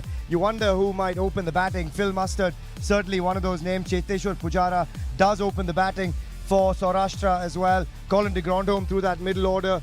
Thisara Pereira can hit a long ball. So many big names. But then when we turn our attention over to the Pune Panthers, Joydeep, this is a side that is so heavily stacked as well. When you look at their playing 11, Shane Watson, Martin Guptill, you don't need to look too much further. And then names like DJ Bravo in the mix. Yeah, also somebody like a Priyank Panchal who's retired, Faiz Fazal who's just retired. So all over, if you look at Shinwari, he's in the mix. This is a very, very strong side. And that's what you want. In a tournament like this, that's what you want. Two teams going hammer and tongs at each other. Just get the feeling just on paper. And this match is playing on 22 yards. But on paper, I'll put PP ahead in front just with the firepower that they have. Yeah, because you look at the way these teams are stacked, it's so hard to pick. But the legends, they're back in business as well. We saw it yesterday with almost 400 runs scored. Yep. But we've got one man who's got more than 600 wickets himself in the T20 format, and that, of course, is the champion DJ Bravo. The numbers are staggering, guys. I mean, this is a man who's carved a niche for himself wherever he goes, in whichever team he's been a part of. He is just the go-to man. 631 wickets in just T20 cricket. Only Rashid Khan ahead of him with 696. Sunil Narayan in third spot, but only 3 men breaching the 600 wicket mark. I mean, these are crazy numbers, Johnny. Crazy, and also he bowls the tough overs. Yes. Chennai Super Kings, I remember I was with the Knight Riders for many years, bowled that last over in 2012 when Manoj Tiwari hit those 2 fours. Yeah. So always the tough overs, as does Sunil Narayan. Sunil Narayan is almost like, it's like, you can go to him anytime you want, be it in the power play, be it in the middle, whenever you want a wicket. So Bravo can bowl in the power play, need be in the middle if they need wickets, at the back end. Still to have the numbers that he has, still to have the economy that he has is phenomenal. Monty, quick prediction in the power play from you for the Gurugram Thunders. What do you think we're looking at? Yeah, look, I think for them, what we have, they need a good start, like I said. So hopefully a couple of wickets down, 50 or 60 runs, they'll be very happy with that. And they often say, there's a stat in T20 cricket, 3 wickets down in the first 6 overs, the batting team has 80% chance of losing that match. So they've got to make sure that they, don't lose too many wickets. Yeah, we're 10 seconds away from taking you closer to live action. As we said, 4:10 first ball. It is going to be match number 2 coming your way. The Thunders taking on the Pune Panthers, with the Thunders batting first. Enjoy this one.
And the beautiful Goa, you have Pune Panthers taking on Gurugram Thunders. That's what we have for you today. This is day 2 of World's Legends Pro T20 League, presented by Goa Tourism. Legends indeed, karenge shore. The crowd is trickling in as the word goes out. Their favorite players are here to put on a show. Yesterday it was Chadwick Walton who scored a century. And today it's going to be who? That's the biggest question.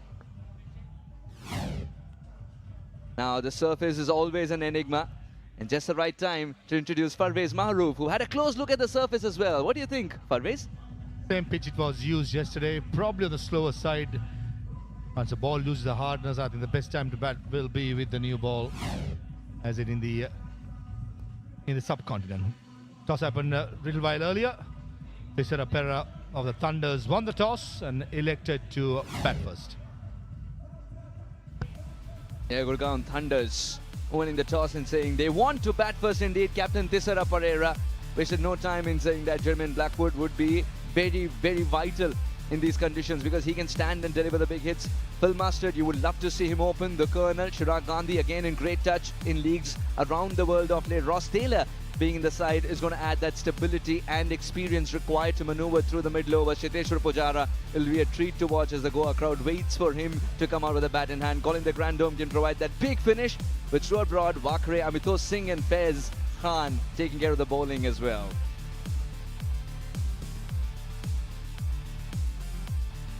The Pune Panthers led by Shane Watson, they be bowling first.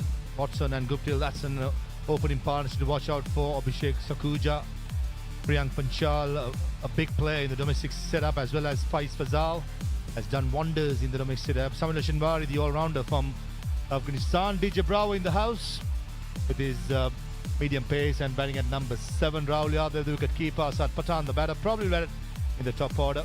And Ankit Rajput, the quick, along with Ishwar Pandey, 11 players for Pune Panthers. Experience as well as full of class. A quick recap, it's the Thunders who won the toss and they said they want to put the runs on the board. Remember, we're going to give you a double dose of cricket starting today in the World Legends Pro T20 League. Yesterday we had the Delhi Warriors take on the Dubai Royals, a fabulous game of cricket. Now Pune Panthers versus Gurugram Thunders. And tonight we have Rajasthan Lions squaring off against the Maharashtra Lions. It is going to be a Lions contest. Tomorrow the Royals will take on the Thunders and Warriors would be doing so versus Pune Panthers. Wow, Rajasthan Lions and Dubai Royals is another important game on 29th that I'd love to watch.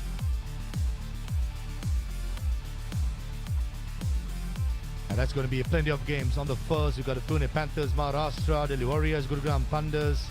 The players' fitness level will be tested, but I'm pretty sure these guys have done what it takes to play to a rather interesting and a demanding schedule coming up. So lots of cricket is going to come your way. The 2nd February, 3rd February, 4th February is when you'll have the winner of semi-final 2 square off against the winner of semi-final 1. That grand finale on 4th February. Only one of these teams will be walking away with that glitzy trophy that Michael Clark walked out with not too long ago.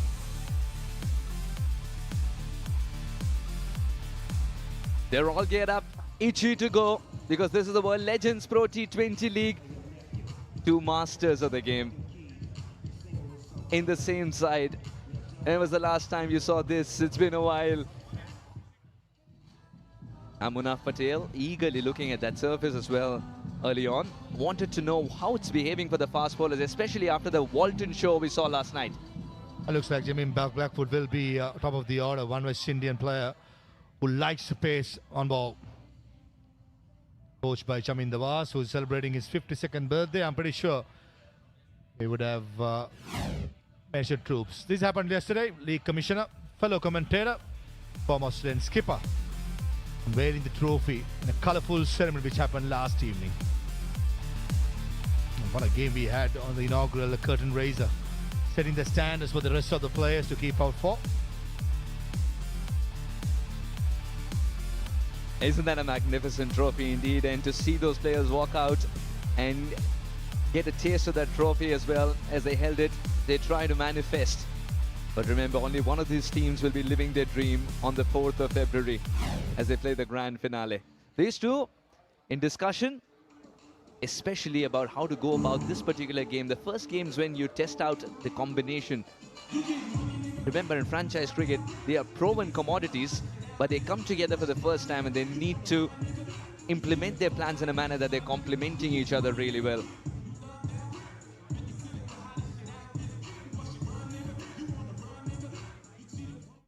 One combination I'm looking forward to watch is Shane Watson and Martin Guptill in the batting for Pune. That's going to be, if those two players gets going. We've seen in the past, we've seen in the Legends League cricket, as well as the players like DJ Bravo in the middle order. What experience there. Bravo and Shane Watson, 10,000s of runs, well, more than 600-700, close to 1,000 wickets. It's amazing. This is what Legends cricket is all about, and World Legends Pro T20 League has done well to get everything in one place, and all the players in a place like Goa. For me, it feels like home. Same vibe, same weather, and certainly enjoying myself. I'm pretty sure all the players as well. Indeed, there's just so much to do. And if we can add cricket to the itinerary, what better than that? So World Legends Pro T20 League brings you that opportunity as well. So come to Goa, watch the games live. We've got sandy beaches, stunning, vibrant nightlife, laid-back culture, Portuguese architecture. Add cricket to your itinerary with the World Legends Pro T20 League. Outwalk the two openers. This is going to be a really big day in the World Legends Pro T20 League, especially after the benchmark that Walton and Srivatsa set last night with a fabulous run chase of 197. They made easy work of it, but during the day, how does the surface behave? Lots of questions. All those would have an answer at the end of the 2 to 3 hours of play that we'll have here. Watch out for the man on your screen. He's already looked around the ground and said, this looks minuscule to me. He's waiting to launch those big sixes, Martin Guptill.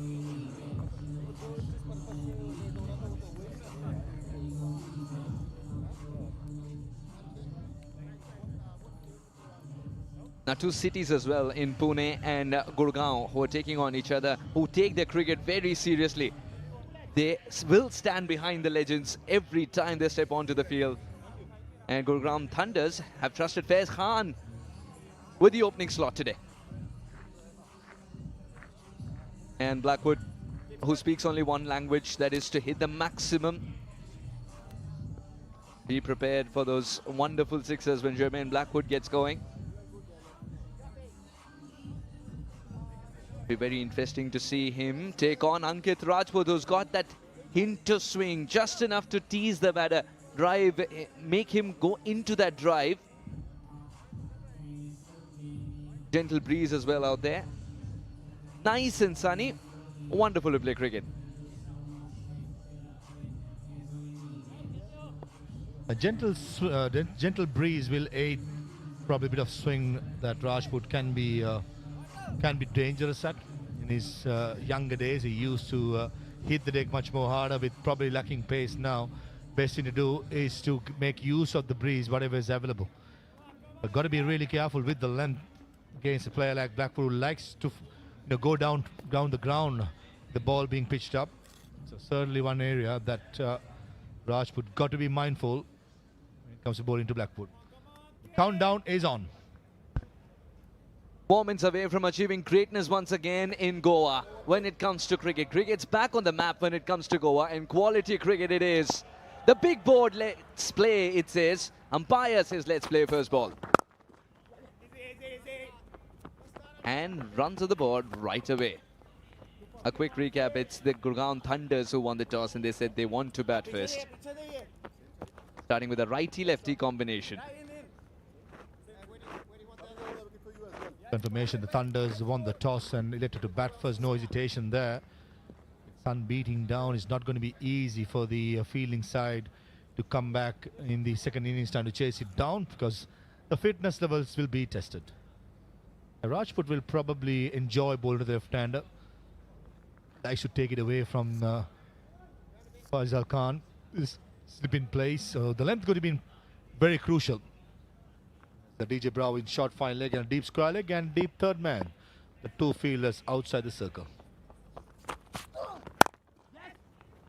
Guides it in the gap, and the outfield will do the rest. He's timed it good enough. Will trickle to the fence. What a start for Khan when it comes to World Legends Pro T20 League itself. The first ball he faces sends it for 4. Decent seam position. Not a bad delivery at all. Faiz Khan, but he made sure that he used the depth of the crease to very good effect. Elegant boundary to start off the innings for the Thunders.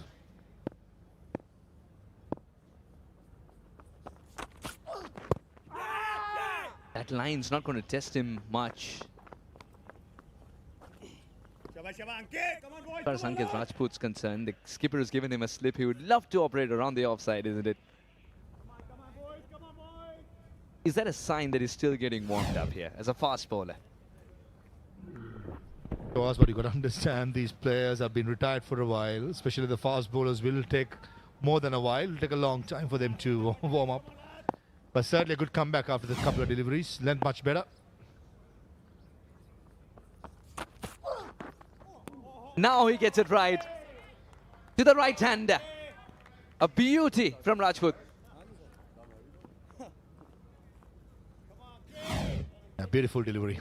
A test match length, enough bounce to trouble Blackfoot, who did well in the end rather than poking outside the yaw stump. Took the bat and the glove away. But certainly into the 4th delivery, getting self warmed up, Rajput.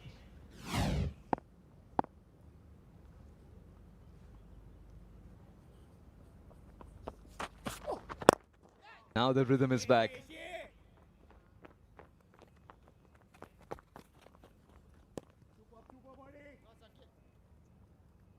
What Thunder should target is the power play. I think with the new ball, probably the best time to bat with balls getting onto the bat.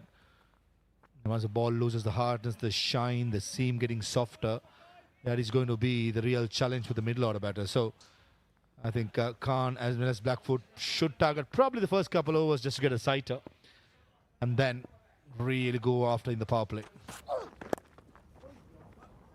Nicely played this one away. Will definitely be another boundary. Khan's loving this language. 11 for no loss after the first one.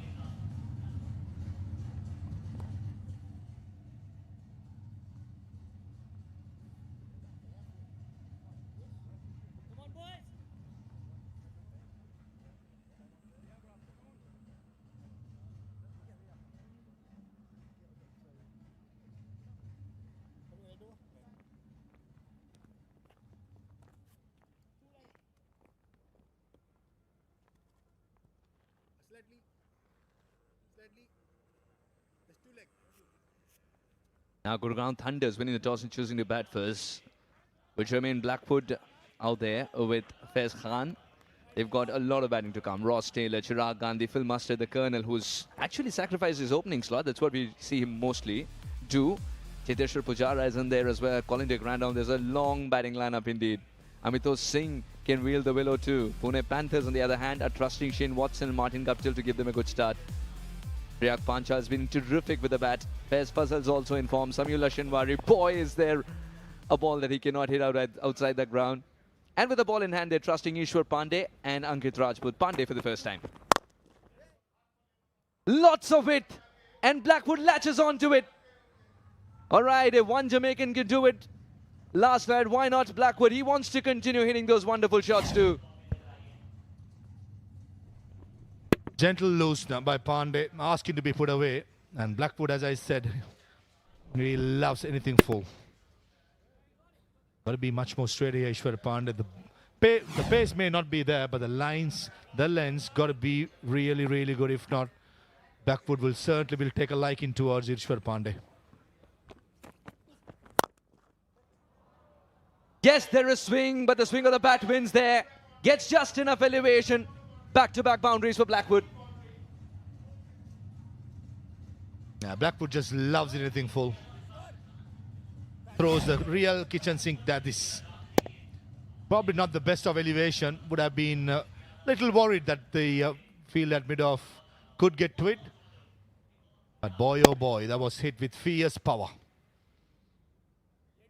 Length got to be really, really important. Changing the field now.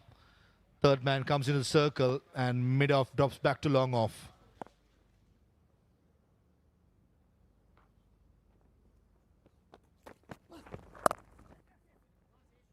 So measured this time, Blackwood. He was so certain he wanted only a single.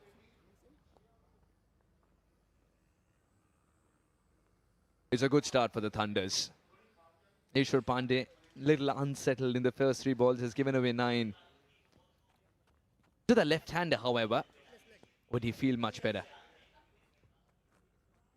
There's a hint of swing when Ishwar Pandey is bowling as well. It's just that it's been negotiated nicely by Blackwood. Be very interesting to see if there is a slip in place for Viz. The wind factor is also picking up. Would you be itchy to have one?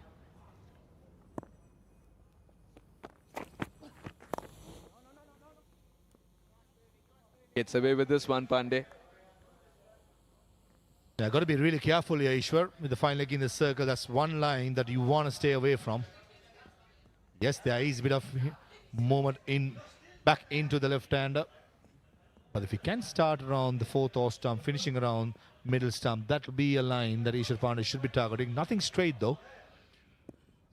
Certainly have lost a lot of pace, but not the guy, not the seam position here, Pandey. Good running between the wickets. This is good cricket all around. Been very quick to get to it as well. Might see him in action too if it has something for the spinners, this surface. Terrific. Because he knew how hard he's hit it as well, he'd already calculated if he can complete that single. Well done, Khan.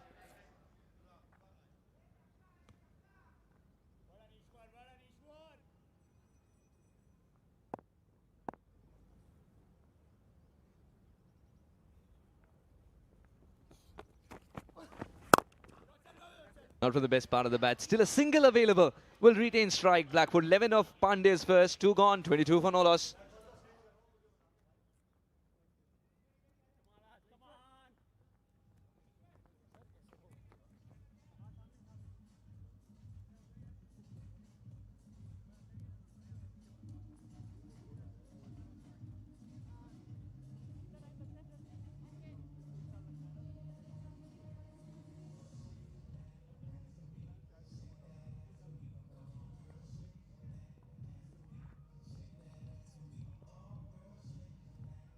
.22 for no loss in 2 overs. This is a good start for Gurugram Thunders. We're coming to you live from 1919 Sports Cricket Stadium here in Goa, which is playing host to the World Legends Pro T20 League.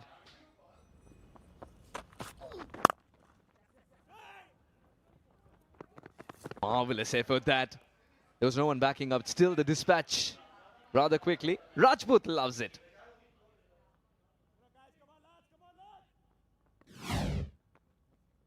Certainly Blackwood has got his sprinting boots on today. Shinwar did well. Yes, he was wrong-footed, but in the end, the commitment level was good, trying to run out the batsmen of the non-strikers.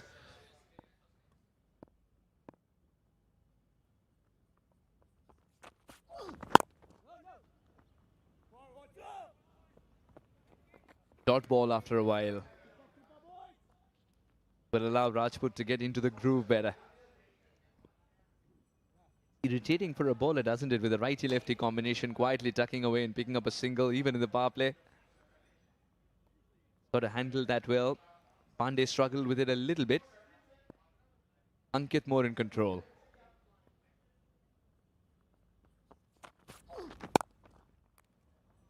Width on offer, but there is protection for just that kind of a shot. Played uppishly, but Rajput has got it covered behind square cover point. Shamin Nawaz was celebrating his 52nd birthday from the broadcast crew, wishing the great man a very happy birthday. Next to him is Upul Tarang, who is not playing this side, just been relieved from the duties of chairman of selectors in the national setup in Sri Lanka. 2 of the greats of Sri Lanka have produced.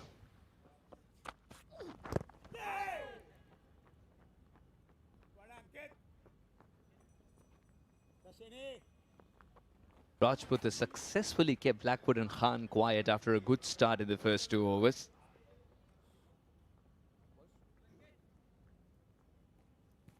started well. First got 3 deliveries, probably getting himself warmed up. And now Rajput is just hitting the right length. That would have been the message from Chamin Dawaz. Being a fast bowler himself, he knows about how to go about an over in the power play. That's much better. I think in this pitch, the ideal length is just back of the length rather than being too short. The back of the length, the in-between length, not full, not too short, the in-between length. So that is where I think the message would have been loud and clear from the skipper Watson, as well as head coach, the great man on screen, Chamin Dawaz. Can the birthday boy get the best gift? That is a victory.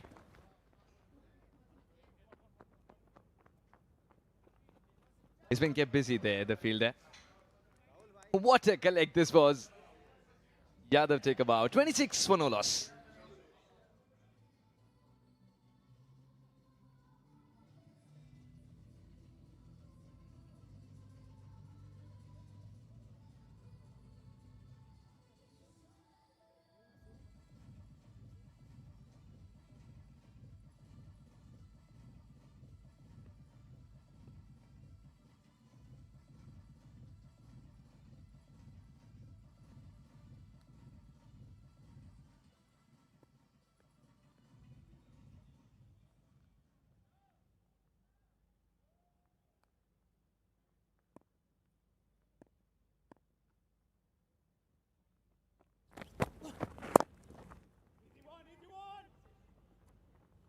That leg stump line from Ishwar Pandey to begin with, which would be perfect for Blackwood though.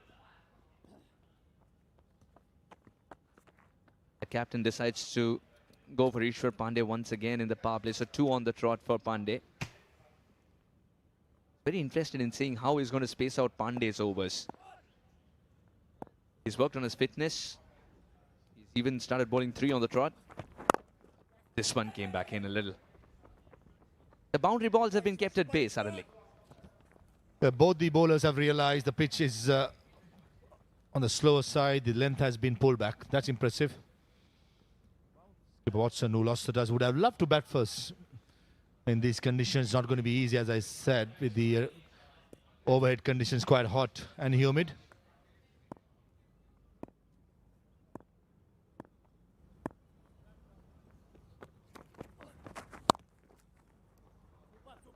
Lower delivery. Read it nicely though. Pandey was touring with the Indian side, waiting for his debut.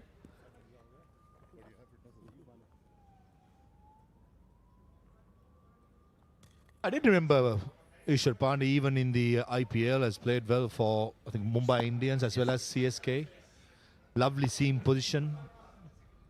And still he has got the seam position. A little bit of bowling as he's done here. And most importantly, from the first over to the second over, the lengths have been pulled back. So that's quick learning. Maybe the body may not be there giving you 100%, but inside hard, your instincts takes over. That's a brilliant record. 263 wickets with the best of 884 and economy under 3. Magnificent.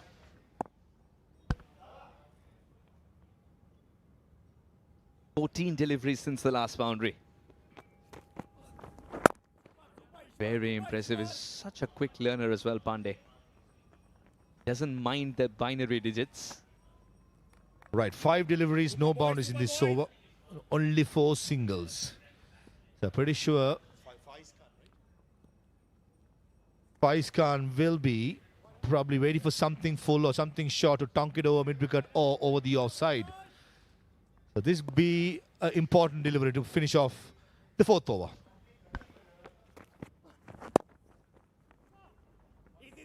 He's called for 2, but I don't think the second's available.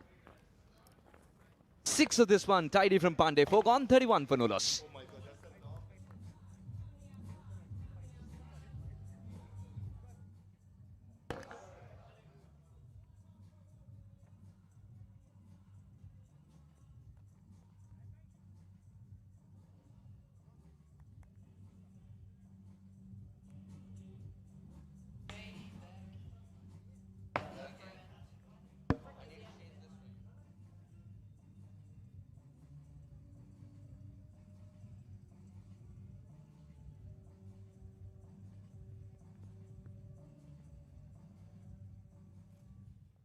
31 without loss after 4, but it's not been easy going for the two out in the middle. It's hot out there, and, well, they're really struggling to find these boundaries at the moment. Yesterday's evening's game, complete contrast to this.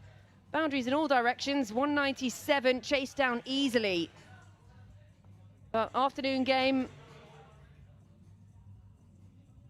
Good and Khan out there in the middle, just trying to get themselves going. We're going to have a change in bowler. So Abhishek Sakuja has been handed the ball. They're just looking to find that first wicket, but at the same time, they're keeping them quiet, so they won't be too disappointed. Yeah, surface looks a bit slower, Georgie, I think, today, during the day, than we saw last night. I think that's the dew as well last night. That dew factor just slides that ball on, makes it better for batting. But, yeah, these two out there, the only positive, or the major positive, haven't lost a wicket at this stage. More slow and steady than yesterday, but wickets in hand will be the key as this innings continues. Yeah, as you say, wickets in hand, always handy down the order when you can really just start to free up your arms, flourish, and know that you've got batters in the hutch. But at the same time, you don't want to get bogged down and just too slow early on.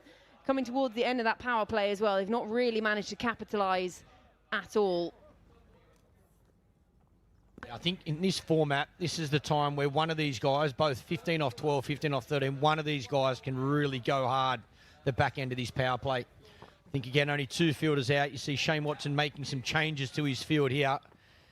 Been out there for long enough, probably just got to take that risk.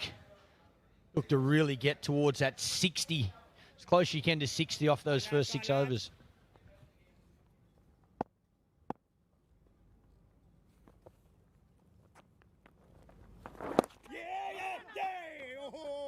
Yeah, it's a good length.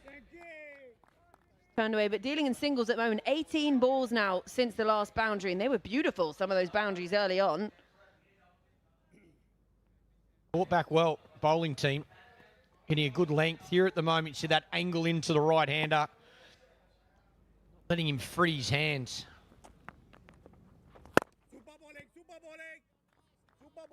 It's going to be causing some real frustration, this, for the Thunder's batters, especially when you start pretty well and you think, right, we're able to find the boundaries here, free up your arms, and then you get bogged down like this. It's been a really good fight back with the ball, and that's almost more frustrating.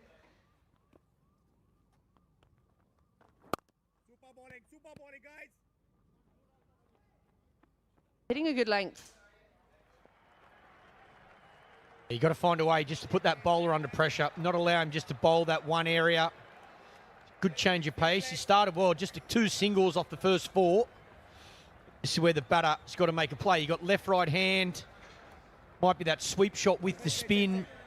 Right hander maybe look to go inside out, over cover. Got to find a risk you can take.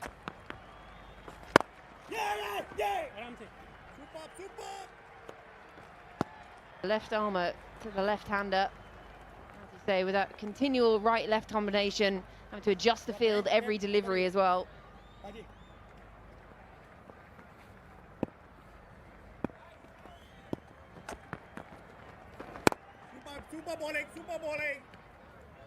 Single to end the over. Just the 3 runs coming from it. 5 gone, 34 for none.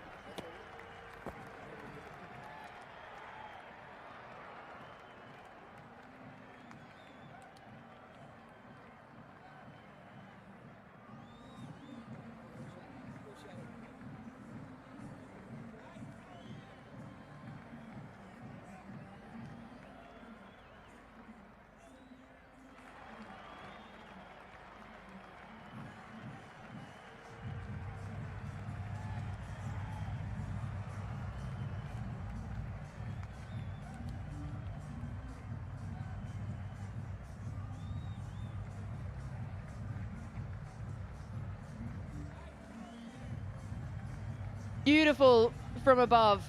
Just the water in the background. It's a stunning ground. You come sort of along the track and then it's like this oasis, this cricket ground. DJ Bravo to bowl the final ball of the power play. Over of the power play, I should say. Talk about experience. Well, you can watch this man take all the pace off the ball, DJ Bravo. Smart captaincy as well by Shane Watson. your most experienced, probably your best, on for the last over of the power play.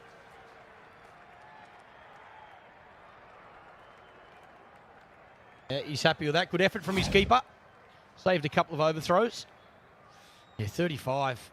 5 balls left in the power play. They're going to have to go as hard as they can here. But it's not easy. Look at that experience. 582 matches. Wow. Hasn't he been phenomenal? Not only for West Indies cricket, but for all the franchises he's been a part of.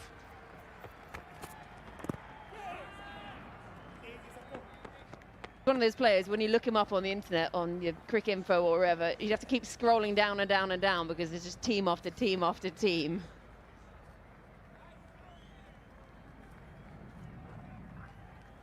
There you go. Second most wickets in T20s, only behind the great man Rashid Khan. Good company is there as well.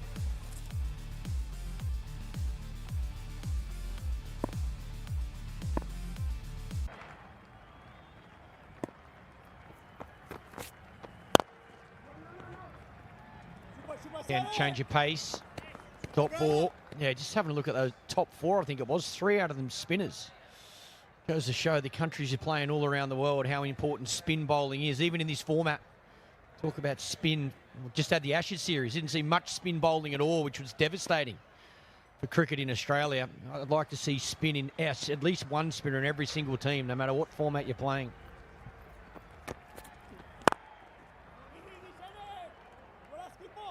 He's done well there. Dodgy bounce. I'm actually quite pleased. It's taken you a whole 2 days. I've been in your company. You've only just brought up the Ashes. I didn't play, did I? So, yeah. And I wasn't surprised. I knew the Aussies would win, so no surprises there.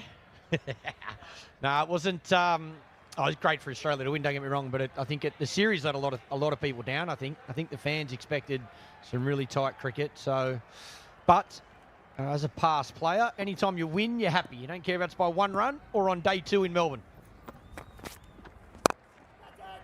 Goes aerial this time, inside out, and finally they find the boundary. Just full and wide, swings his arms through. It's a nice shot. Needed a few more of these. Bravo again, change of pace, gets a bit wider though on this occasion. Cover up inside the circle, and he gets it well enough.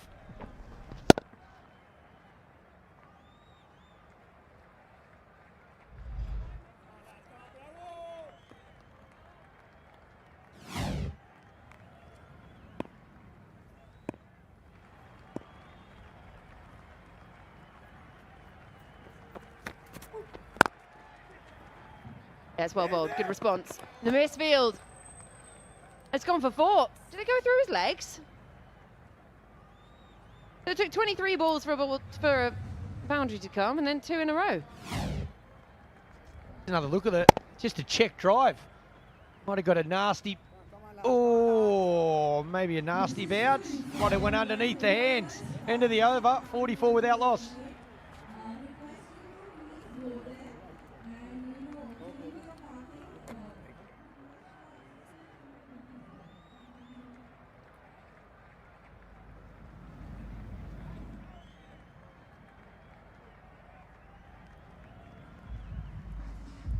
So 44 for none at the end of the power play. You would say, well, Thunder's probably not particularly happy with that one. Panthers feel that they've owned the power play, not taken a wicket, but they have kept them quiet, these 2 openers. 4 off the 36. Just that little misfield at the end of the over.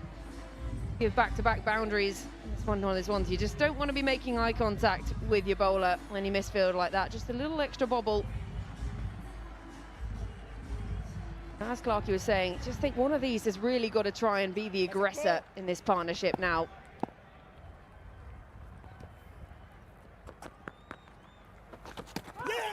Well, he's tried to be the aggressor. I think he's kept his foot behind the line, but that's just that slight change intact. They're going to review it.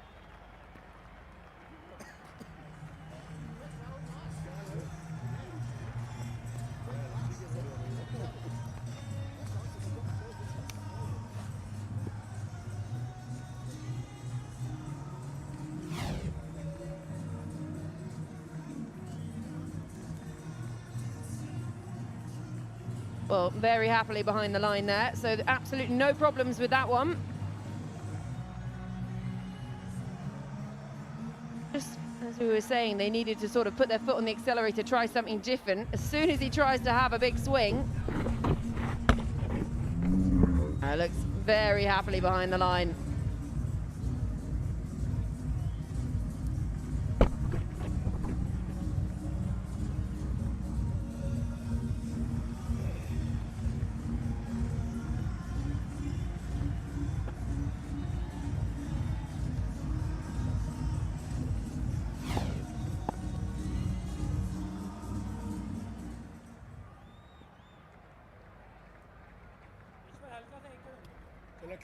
Come on, lads, come on, lads.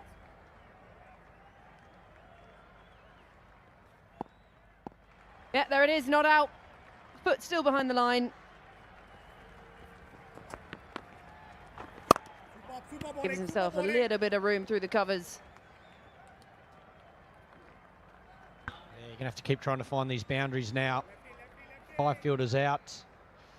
Not much spin, though. The other thing is, well, on a surface like this, and there's not too much spin, as long as you've got that consistent bounce, you can look to go dead straight. You hit the ball straight back over that side screen.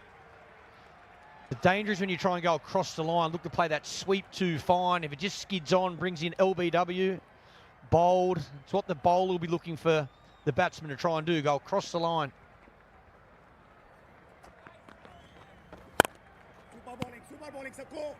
Again, just missed time. They're dealing in singles. As soon as he tried to go aggressive, he had the review and he's tamed it back again. I think the other advantage as well, bowling first tonight, because the game was delayed, that dew might come in as well at the back end of the inning, so chasing down a total might be even easier than you probably expected at the toss of the coin, something that mightn't have been thought too much about. But yeah, at the moment, it just seems quite hard to find those boundaries. Wicket's quite slow, ball's a little bit softer, 6.4 overs in.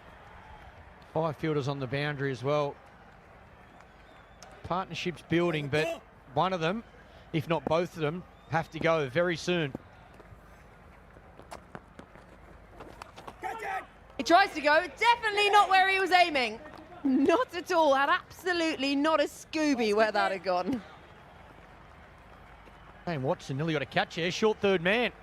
On the edge of the circle, nearly carried, went hard, right shot, probably went again, looking to go square, looking to go over that cow corner, mid-wicket area. Maybe look to go over mid-on or dead straight. This time gets a hold of it.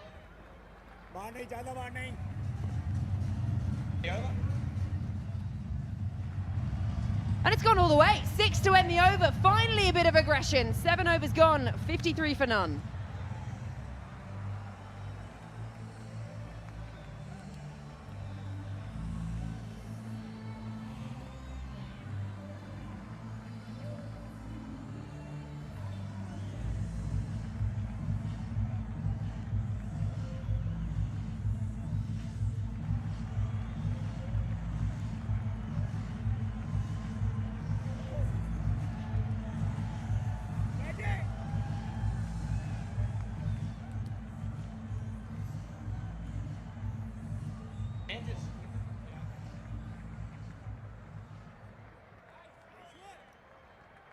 Just starting to put the foot on the accelerator. Finally, a maximum of the last ball of the 7th over, so the 50 up for the Thunders. Down on one knee, beautiful, that's more like it. Nicely played, again, back over the bowler's head. Looking to go dead straight, just toss this up a little bit of air out the back of the hand, no real spin. Nice shot, clears the front leg. Not quite out of the middle, but it's what they need. Oh, and he's gone this time. Finally, they get the breakthrough. The first wicket goes down. Blackwood looking to try and go back to back, and he's on his way. Yeah, class bowling. Again, a little bit slower, but this time straight up. Ball before, he hits it from outside off over the bowler's head. This one pitches middle, straight on. Batsman looks to go leg side across the line. The risk is always there when the ball's not spinning. Well-deserved wicket. Blackwood's got to go for 23, 57 for 1.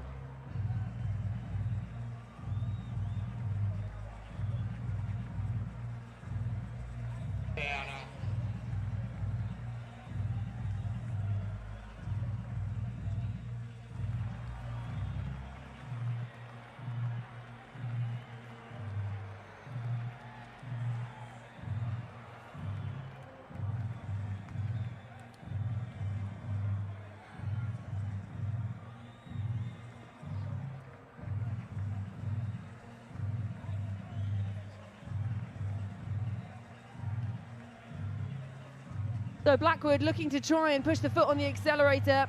Sent on his way, 57 for 1 now, and it brings a man who needs very little introduction out to the middle, Cheswa Pujara. 71 matches, best of 100 not out. We saw best of 99 not out yesterday. Much happier with this one, your triple figures. Can he continue this momentum? Quicker one from Shenwari, and he's off the mark straight away with a boundary. Nothing wrong with that. Good way to start. Spoke to him in the lead-up before the game, in the pre-show. Said he wanted to give himself a bit of a chance at the start of his innings, but nothing wrong with that. Gets it short, and the placement's perfect. Beats that man at long on.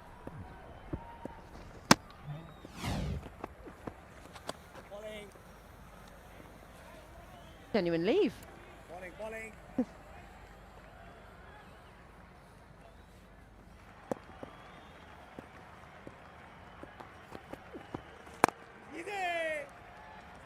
Yeah, it's good bowling this. We'll come back to the boundary of the first ball of Pujara's innings.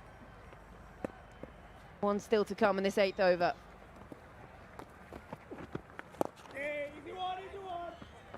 Just a single to finish the over, so 8 overs to come to a close. Thunder's 62 for 1.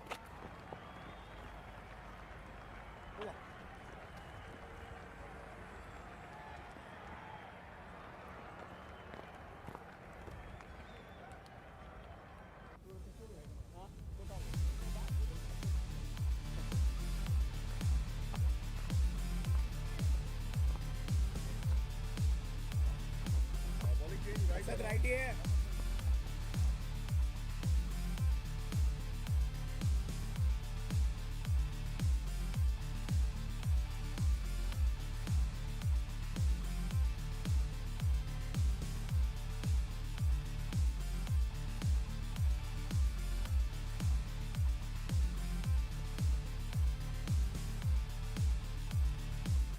Super bowling. Good start.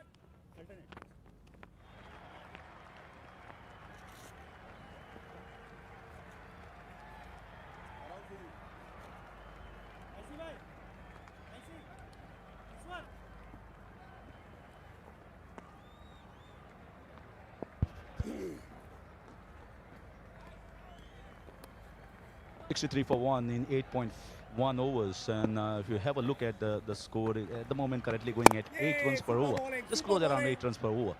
Pujara just come onto the crease and struck a beautiful boundary to get himself off the mark.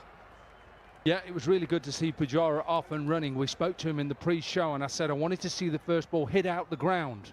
He said no, just get off the mark. But he gets off the mark with a beautiful shot.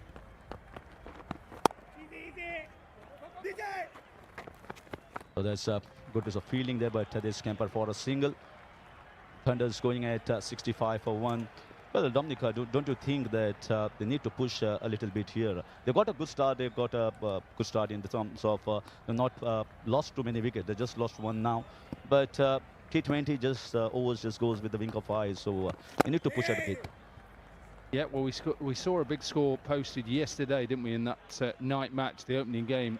And that wasn't enough, 197, and it was knocked off quite comfortably. So, yep, Thunders have got to get on with it right now and try and get themselves to at least 170, 180. Oh, that's lovely shot. Just went down the ground, but didn't get hold of it.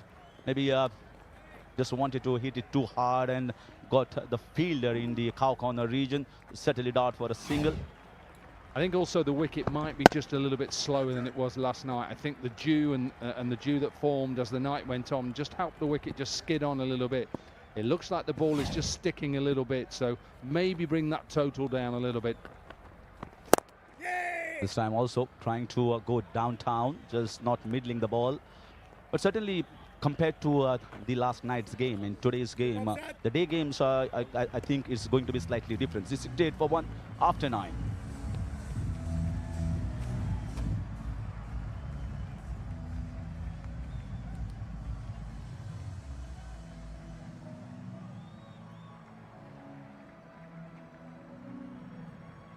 And the umpires decided it's time for a strategic timeout.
So we are back after a strategic timeout, and that was a time definitely some message will be given, trying to reconcile, re-strategize themselves and reposition after these 9 overs. 68 for 1, you see the score. I feel that this is the second phase from over number 9 to over number 13. They might be just targeting some of the bowlers to get it somewhere around 9 to 10 runs per over. Well, he tried, and exactly what that message came out was trying to hit it out of the ground, and he just couldn't quite do it. Big gap between deep mid-wicket and deep long on. Shenwari with his second over, decent first over, and he just drags it a little bit too square. And eventually it was a simple catch in the end in the deep. And maybe this will be good for the Thunders with what's to come in with the powerhouse batting lineup left of the Grandon, Taylor and Mustard. And maybe not too bad. Khan gone for 35, they're 68 for 2.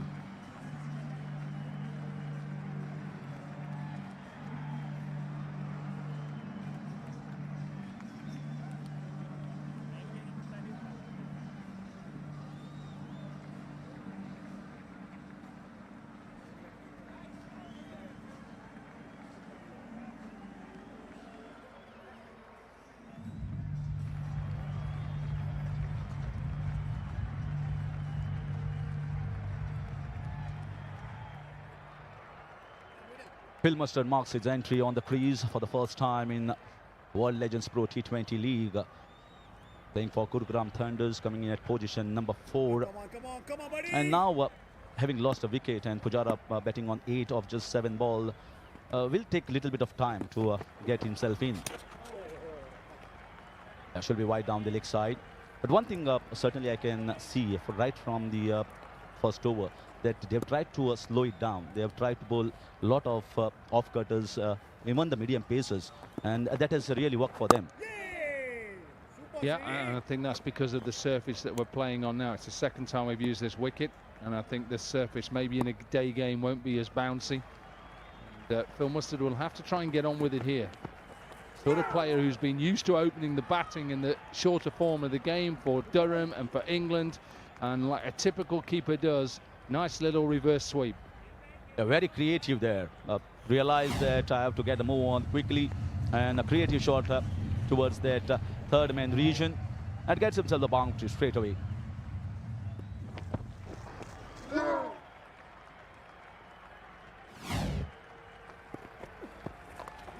And once again, trying to play a Xerox copy of the earlier one, but this time finds the fielder. Oh, that's not the best of the throws. A keeper won't be happy with that. That was actually a simple take for the fielder. No one was running anywhere. So I thought I should have been a dot ball for the bowler. Going with a single, 73 for 2.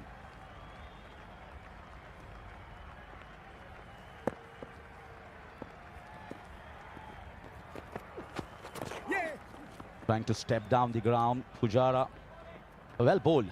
He I think, realized that the batter was trying to step out, just drag the length a little bit shorter and slowed it down, taking a single on the leg side.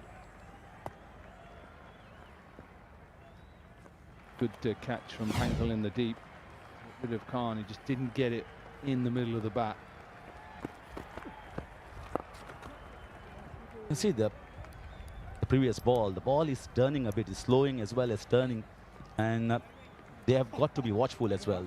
That marks the halfway of the first innings. Thunders going at 76 for 2.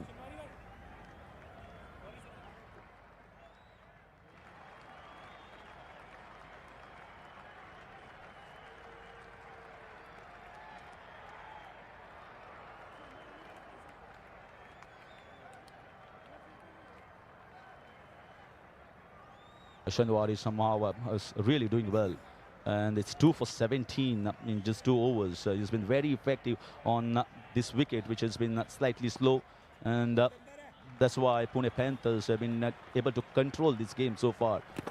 Although you see, and there's a big appeal there from Asad. It's come on in 11th over, and just thought that maybe that was close. Where always the bowlers think that it's always the close one when they are bowling.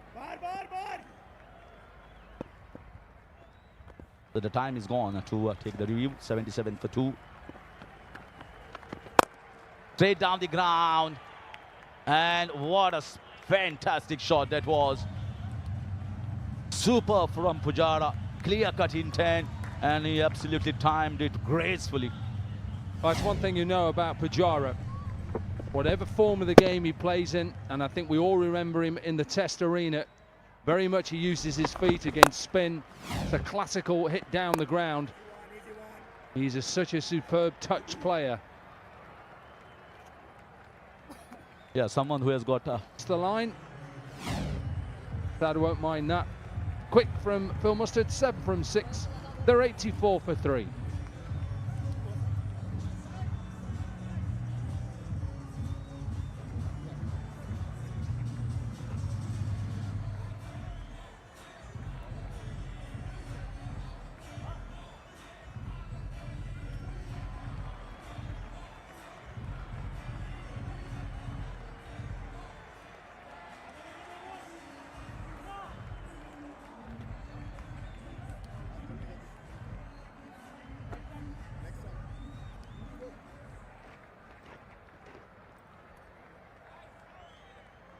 In comes Thisara Pereira. Look at the T20 career there. 385 matches, close to 5,000 runs, and a strike rate of 150 with 12 50s and 1 century to his taking.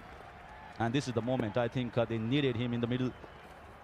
They needed some strong player Just also to get a move on as well as to maneuver the things around. He's the best one in this situation. Yeah, he's an experienced franchise player, as is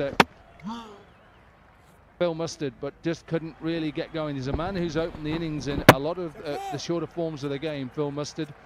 So a different role for him in this franchise team. But at the moment, Panthers are in control at the moment, at the halfway point. Yeah, absolutely, and the spinners are doing a great job. This was a slightly short, pushed in a little bit, and he's tried to cut it away, find a fielder. Dot ball marks the end of over number 11. It's 85 for 3 Thunders.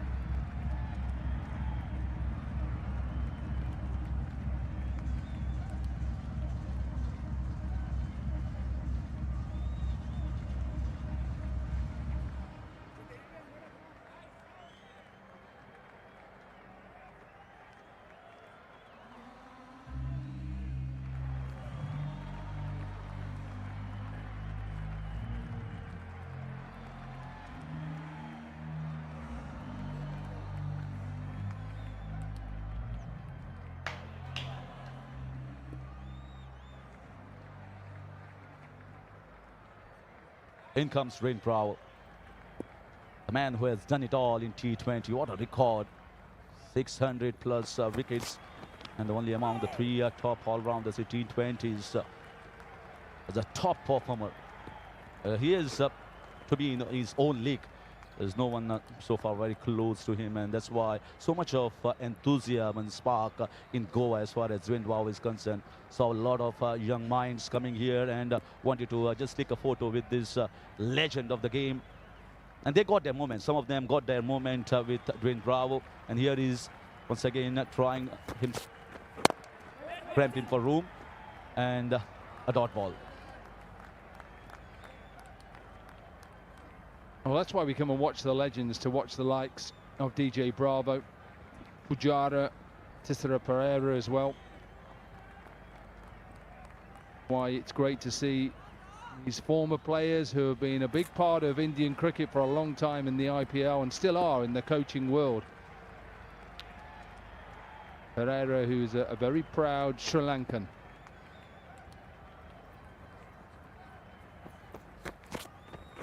Another one down the leg side, but he's just slowing it down. He's not bowling outright fast. He's just bowling well within himself and just trying to roll the fingers over the ball and play down the leg side. Someone who is having 17 T20I titles, well, is something to speak about. This great legend. I don't think he's trying to slow it down. I think that's as quick as he can bowl, if I'm honest. I asked him this morning, I said, how are you feeling? He said, I'll tell you after this first innings. Yes, I think he'll bowl his little off-cutters and leg cutters, but I think this is as quick as you'll see some of these bowlers bowling at the moment. They haven't played for a while. Interesting to see how Stuart Broad goes. I know that he said trousers feel a little bit tight on him, so he's not sure how he can pump his knees and get his knees going. So keep your eye out when he comes out to bowl. That's true. Pune Panthers certainly will be fancying this situation, because they have got the wickets and the game has not drifted away from them. Lovely Yorker, brilliant one. Just somehow gets the bat on the nick of time and just glides it down. But another dot ball has been changing his length altogether. If you see this entire over, it's been really up to the mark. Sometimes bowling the full length, sometimes bowling the back of length, and has been as impressive as always we have seen.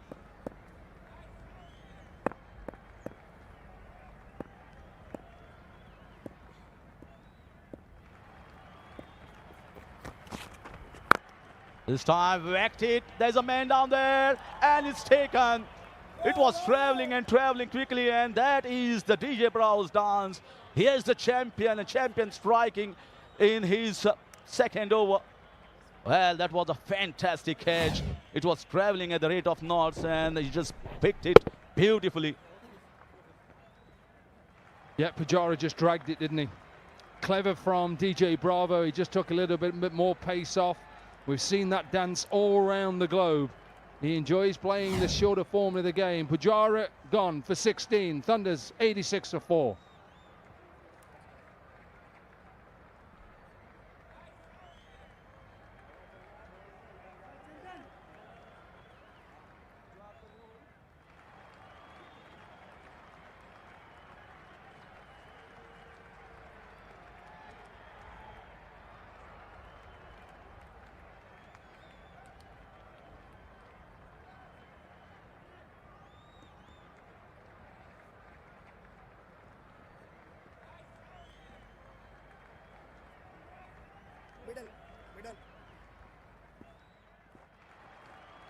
In comes another legend, Ross Taylor.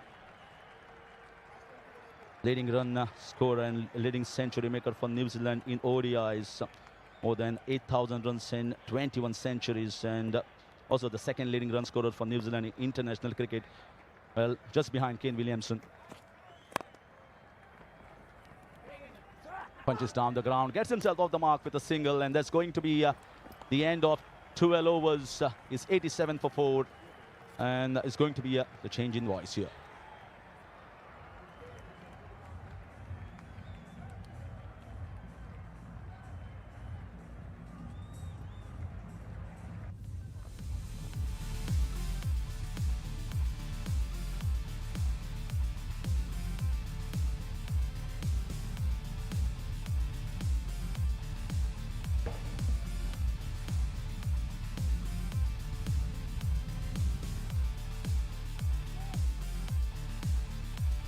$87 for 4 at the end of 12.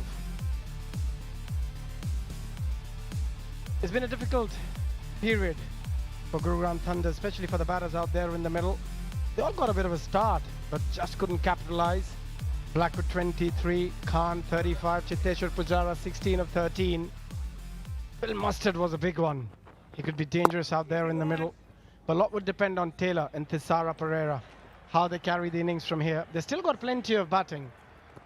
I've got Monty Panissa alongside me. And we'll go for a dugout interview with Tanya. As a millennial, most of us have a very special memory. 2007 T20 World Cup का final और वहाँ पर एक catch जो आया सीधे mister Sreesanth के हाथों में. हम इन memories को कभी नहीं भुला सकते. बहुत खास रही है Sreesanth. Welcome, good to have you here. Thank you very much. Thank you. First things first, ये जो लीग चल रही है यहाँ पर ऑलमोस्ट सारे आपके फ्रेंड्स हैं. आप ही की टीम में रॉस टेलर है, स्टुअर्ट ब्रॉड है, चेतेश्वर पुजारा है. मेरे साथ जो खेलते हैं वो मुनाफ पटेल अभी हमारे टीम का कोच भी है. तो बहुत अच्छा लग रहा है. But it's a wonderful initiative. Hats off to Mahesh Bhupati and Bhaiya has been behind this wholeheartedly, the entire team. So first of all, huge congrats to them. And this tournament has got such amazing potential और मुझे पूरा यकीन है कि जैसे players बढ़ते जा रहे हैं और हर साल में कोई ना कोई रिटायर हो रहा है और the standard of cricket will get better and better every year. So I am really excited. अच्छा, जब अपने फ्रेंड्स के साथ खेलते हैं ना, द एक्सपीरियंस इज डिफरेंट. लेकिन अगर दोस्त कोच बन जाए, हाउस द एक्सपीरियंस देन? ये देखो ना, आज बाहर बैठा है मुझे. क्या कोई शिकायत है? आप बोल सकते हैं यहाँ पर. कुछ कोई शिकायत नहीं. At the end of the day it's for the team. और मुझे लगता है कि he is done so much for the country. Munaf Patel, if you really look at, well done. I think we reached. Yeah, we need to have some competitive scores. So Munaf has been extremely excellent for national team, not just winning the World Cup, but I remember him being in MRF Peace Foundation. I think he was surely the fastest bowler India's ever seen just before his surgery. So now being with him in the same dressing room, and he's the coach for Delhi as well in a lot of other tournaments. So brilliant there. Taylor to you name them, and it is good to see bravo to everyone. So I think one of the biggest thing in this tournament is entertainment. And abhi Goa mein family भी आएंगे, बच्चे भी आएंगे, तो festival जैसा एक atmosphere है. तो I think it's one of the best thing that could happen to cricketers. लेकिन you are someone who loves dancing. हम सब ने देखा है, ग्राउंड पर देखा. अब ग्राउंड है, गोवा में ग्राउंड है, गाने चल रहे हैं. कभी-कभी मन कर रहा है that I need some time to go out and dance. मैं तो वैसे ही पीछे डांस कर रहे थे. Obviously I was telling her I missed the Sunidhi's concert. You were not there. I was not there because I was in Kochi, and maybe in the grand finale, on the fourth, I think finale, I think someone's going to be there. I think that's the best thing about festivals, and we need to have tournaments like this for retired cricketers and all the other sports, because it's fun bringing the family back, getting to know the kids, get to see your dad's side of what they used to do. I think I'm genuinely excited. As playing is one thing, not playing, okay, it's fine. Have fun. You're just chilling. Yeah, but as long as we're winning, I'm absolutely happy. I really love this spirit. मैं सोच रही थी मैं गोवा में हूँ, आपसे बात करके मुझे महसूस हो गया मैं गोवा में हूँ. Thank you so much. Pleasure. And all the best. Thank you very much. Take care. Cheers. Bravo is back. With his third over so far has been excellent. Doing a sixth and over, picked up a wicket as well. Still managed to squeeze a single here, Thisara. Monty, they'll have to do something special. They have to get to 150, 160 at the minimum. Yeah, absolutely. I think you're spot on there. This wicket sort of is kind of like slowing up a little bit, and can see the reason why Dwayne Bravo is bowling his variation, and that's we often say that, you know, he's got so much experience in T20 cricket. That's one of the reasons he's able to quickly pick out the right balls to bowl. There's obviously variation in length and line. And that's the difference with someone who's taken over 600 T20 wickets. Yeah, I was just going to say, there's a reason why he's second on the list of the highest wicket taker in the history of this format. Has been exceptional, not just with the ball, with the bat, in the field, and also with his inputs in terms of his experience, sharing that experience in the team.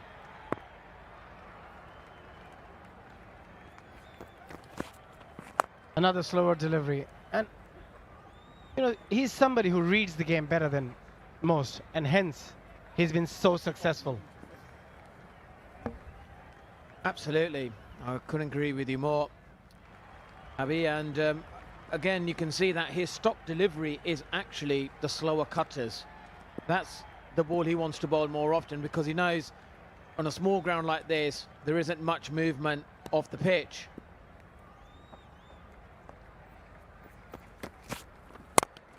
Oh, that seems to be a good hit, but straight into the hands of Shane Watson.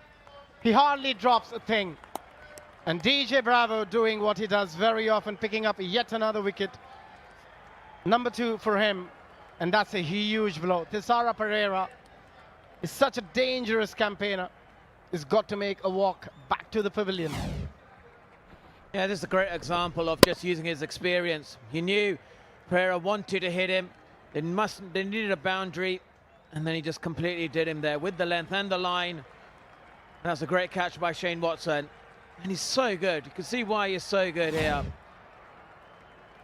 And obviously Pereira goes for 5. The Thunders are 95 for 5.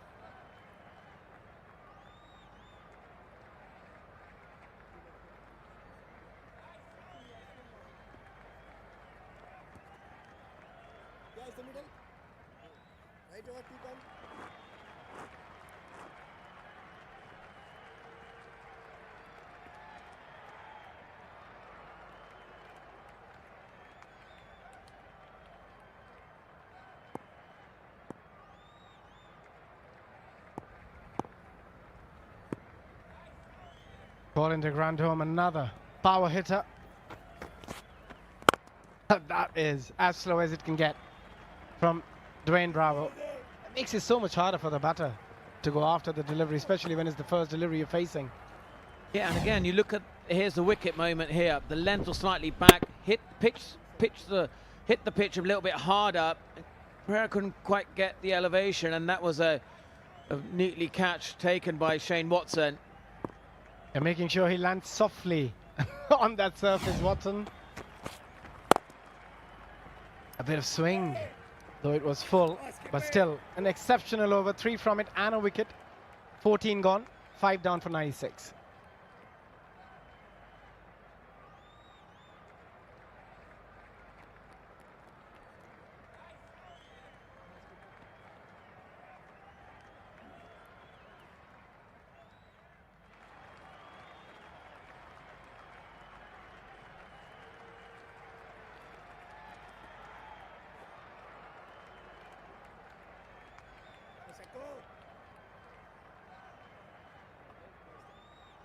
Takuja, the left-arm spinner, is brought back into the attack. He's bowled really well so far. Going runner ball at the moment. 12 of his 2 overs, 5 dots. And dots are like gold dust in this format. On that occasion, hits it aerial. Couple of bounds to the fielder. What he has really done well and impressed everybody is the length, Monty. He's mixing it up really well, and you can see clearly that, you know, trying to get, he wants to get Ross Taylor on strike because he knows he isn't as a bigger threat. Although some of these players are not playing that often as they would like, so it can be quite hard to come in and go big from the onset. They've got to give themselves a bit of time, especially playing the first game of the tournament. And the pitch is also holding up a little bit more than it did yesterday. Absolutely. And it's doing really, the pitch actually is holding up beautifully well. The groundsmen have done a tremendous job in making sure Pitch is really good, and again you can see the variation in lengths and lines, and that's probably one of the reasons, Abe, that the batsmen are just, both New Zealand batsmen who are hard hitters, they're just finding it difficult to line him up. Yeah, one thing he has done, that he hasn't tried to spin a ball. He's bowling quite quick into the surface, but the length has been pretty good. Again, look at that length. Very, very impressive. Yeah, you're spot on there. I think it makes it a lot easier once you know the ball is going to be turning. Here, they're waiting for it to turn. Is it skidding on? By that time, you're just knocking it for a single. And also the shot deliveries are often outside the off stump. So it's very hard to drag it towards the onside. And as a batter, when somebody's bowling like this, you find it difficult to step out to use your feet because you don't know what you're going to get. And for that reason, he's bowling to his field. He's setting, hasn't gone for a boundary.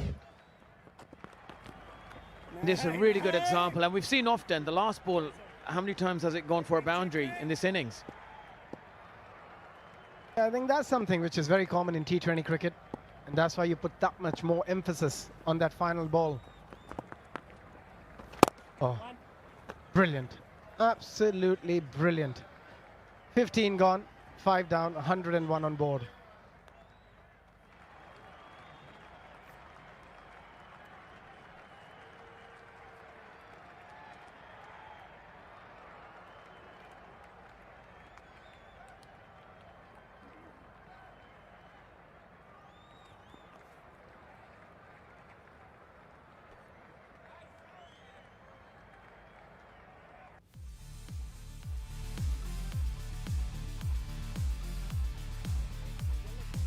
If we look at the Manhattan, it keeps getting smaller and smaller.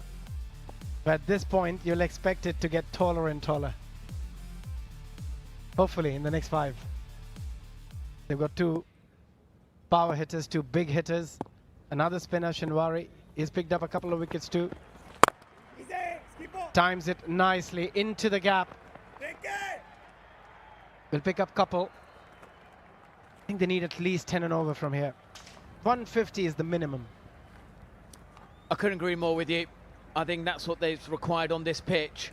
But it makes it a lot easier for the captain to set a field when you know that they can look after one side of the ground. I think intentionally he is looking to bowl on the offside. So then that area is protected. And he's asking the batsman, well, I'm going to bowl outside off stump. If you want a boundary, you got to hit me towards the leg side. Previous delivery, a hint of turn. We haven't seen that very often. Just shows that it's a bit more for the spinners. Also, it's a day game. The pitch is a bit drier. That's a quicker delivery. And nicely played by Ross Taylor. Just getting on top of that bounce and just paddling it behind that short fine.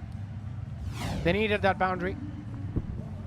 Here's a line there, wasn't it? It was towards the pads, which made it really easy for Ross Taylor to place the gap behind square. And he did that tremendously well. And on that occasion, he gets it. He gets us absolutely right. Another APL Apollo maximum from Ross Taylor's bat. And this is beautiful striking. Again, the length was a bit full up. He got underneath this one. And then he targeted the leg side, gone over, long on. Beautiful striking. And this is hit with tremendous force. It's amazing how he managed to get it through onside to a delivery which is way outside the off stump. Gets it again, and it's going to be back-to-back APL Apollo maximum. Ross Taylor is turning the heat on here in Goa, though it's quite warm anyway. He certainly is. It's the 3rd boundary of the over, and this one's the best one of the lot. He got deep into the crease. He picked the variation, but he's picked his spot as well. So strong through the onside. Has always been. Pressure on the bowler. It's been a big over. They were looking for one. 19 already. And you can make it 25 with 3 sixes in 3 deliveries. Another APL Apollo maximum. 16 gone, 126 for 5, and this time for strategic timeout as well.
We're back from the APL Apollo strategic timeout. Yeah, they needed that, didn't they? The 25 run over, the biggest of the 2 days of cricket that we've had so far. Michael Clark joins me. Hello, buddy. Hello to everyone. Yeah, brilliant over. Ross Taylor at his absolute best. Seen this a lot of times when playing for New Zealand. Nice to see him doing exactly the same this afternoon. Not much spin, leg side dominant. Couple of absolute beauties right out of the middle. Still got it, Ross Taylor, and his team needs a few more of those, that's for sure.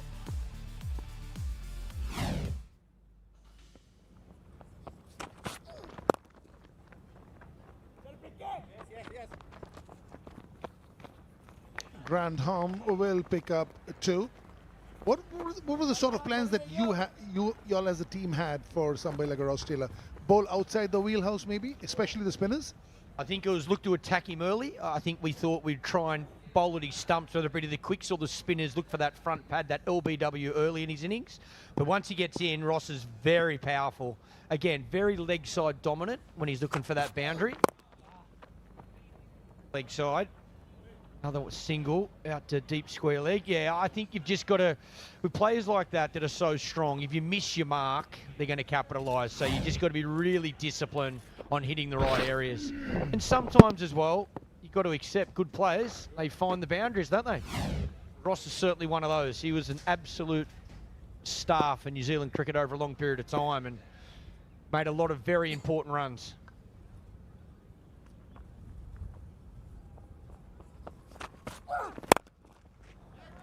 Superb shot. Cracking hit. And equally well fielded. Yeah, anybody who's played for so long has stood the test of time. And when you've stood the test of time, you've obviously done wonders, or you wouldn't be there for so long. He cracks a punch as well.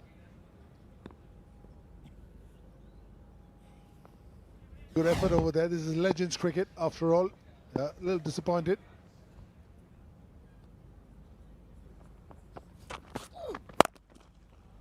Has he got enough? He certainly has. That's a massive 6. APL Apollo maximum. Yeah, wow. There's that power as well from de Grandhomme. He's very strong through that mid-wicket boundary. Gets the length he's looking for. Too short on this occasion. That boundary's not going to be big enough for him. He knew it straight away.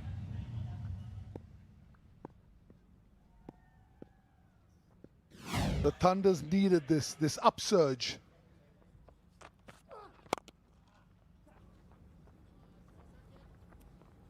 Didn't quite get off to the sort of start that they would have wanted. The power play didn't go great, but now is the time to really make it up. We saw even close to 200 yesterday. Wasn't enough, Clarkie.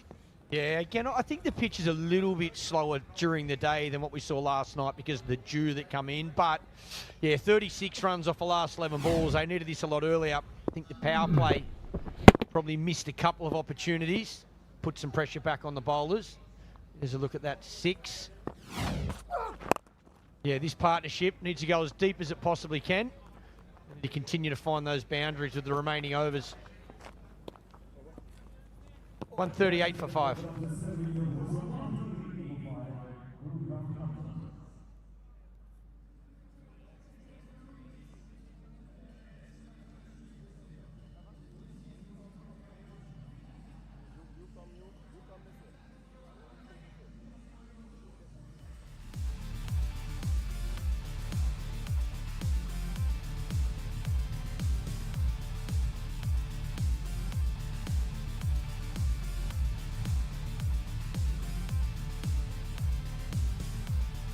Going this way takes you to 162, 10 and over 168, 12 and over 174, even 14 and over 180.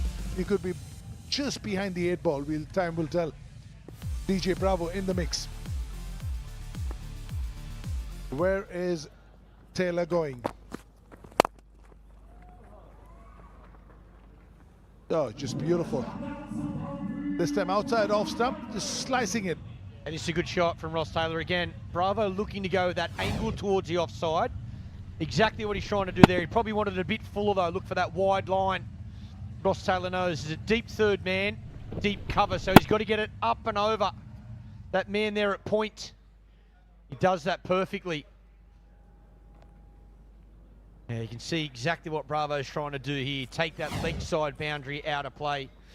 Good battle between the two veterans. So much experience.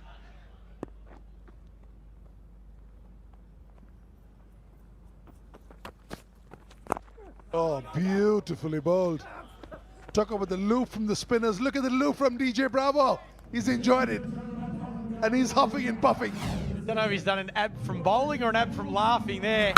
Yeah, he's still got it. There's no doubt about it. Bravo, 2 for 19. Into his last over. Maybe not as fast as he was in the heyday, but all the skills, all the experience, and that smile has never left that face. Always enjoyed his cricket, no matter who he's played for, West Indies, all the franchises, in any form of the game. It's great to see him back out there. Just get the feeling that he enjoys life, enjoys playing cricket, and it's all about, sometimes we take a lot of stress. Just a party for him. That's the ball he was looking for earlier, the one he got hit for 4. Just little length. That's superb. Yeah, that was Bravo's greatest strength in the shortest format. His execution under pressure, as good as anyone that I saw play with the ball. When the game was on the line, he could hit that mark. He could hit that 20-cent piece, whether it's like that a Yorker, whether it's a slower ball to take out one side of the ground, whether it's to pick up a wicket. He could bowl him at any stage. He could bowl in the first 6 in the power play. He could bowl last over of the game. His execution under pressure was just magnificent. Toe end of the bat, mid-off in the circle. That will go for 4. Yeah, what you correctly said. He was Mahendra Singh Dhoni's go-to man in CSK. Be it the power play, be it in the middle, whenever they wanted a wicket, whenever they wanted a little decrease in the run, and right at the end, he was always there. Not the quickest ever, but still held his own, bowling 18th and 20th. When he was a youngster, when he first came into the West Indies team, he had a quick bouncer. Quite a skiddy bouncer. It was sometimes hard to pick up. Got a lot of guys out trying to take on that pull or hook shot, hitting it straight up in the air because it hit you a little bit faster than you expected. Maybe not these days, though. Oh, one bounce. Does well. Bravo happy with that. One off the 5th ball. Initially, Bravo wanted him to come and take the catch. Then he said, at least don't give the boundary. Was in the air for a while, could have come, but then beautiful. Yeah, great hands over there. Great hands. Just knowing where it is. Wow, that's what legends do. When you have so much experience, you just know where the ball is coming. Where is he going? 10-run over so far. In T20 parlance, 18th over 10 runs is good. A swing and a miss, a loud appeal, more in hope than in conviction it seems. 10 gone, 18 gone, 148 for 5.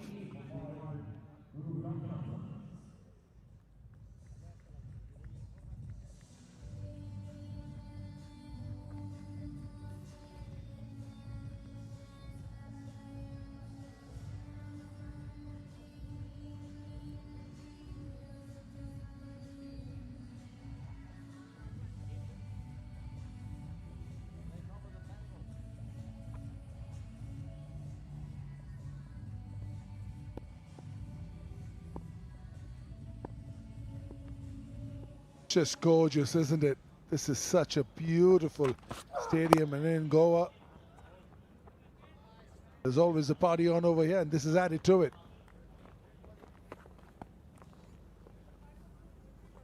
Brilliant over from Bravo. Now they go at 14 to down to 166. The other thing I'm concerned about is, will Dew come in? Because the game started a little bit later, will we now see Dew play a part in the second innings, which will certainly favour the team batting second, chasing?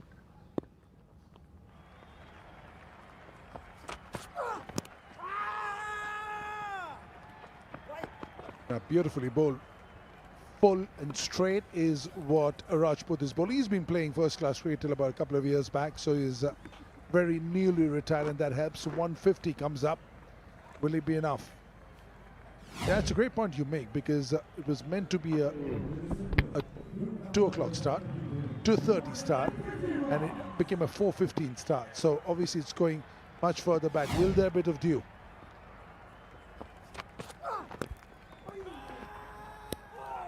Just brilliant. He's always had this. Played a lot for UP, played in the IPL. Fast bowling. Not only is it that Yorker length that you're looking for, but it's the angle. How that misses leg stump, who knows? Who knows? Missed opportunity from the keeper. Direct hit would have had him. Yeah, brilliant execution again. Looking to angle in, aim for that leg stump, hit the base of the stump, and let the batter get underneath it.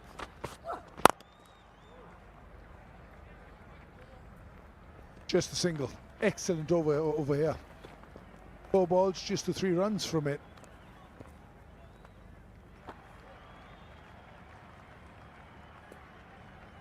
Taylor back, 37 of 22. Random also 24 of 15. Both batting at 160 strike rate. But just because the slowness in the beginning, they should have been about 180, by 175 or so by now. Oh, it's beautifully hit, but straight to the fielder, Shane Watson. But the big body of his behind. You certainly can't blame these two. This partnership's been important. They've needed it. Yeah, credit to the bowlers, though. They're hitting their areas. This one finds the fielder. Oh, Watto nearly went between the legs. Does well. Captaining today. He'll be looking forward to getting out there and opening the batting as well. Oh, excellent piece of fielding over there as well. How good are these boys? Well, 19 gone, 5 from the 19th, 153 for 5.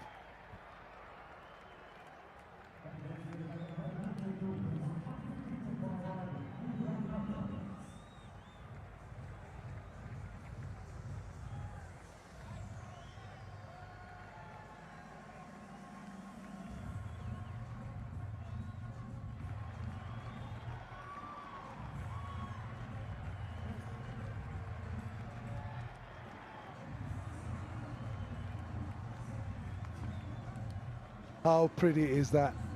Oh, just gorgeous over here. Clarkey on his first trip, but not on his last.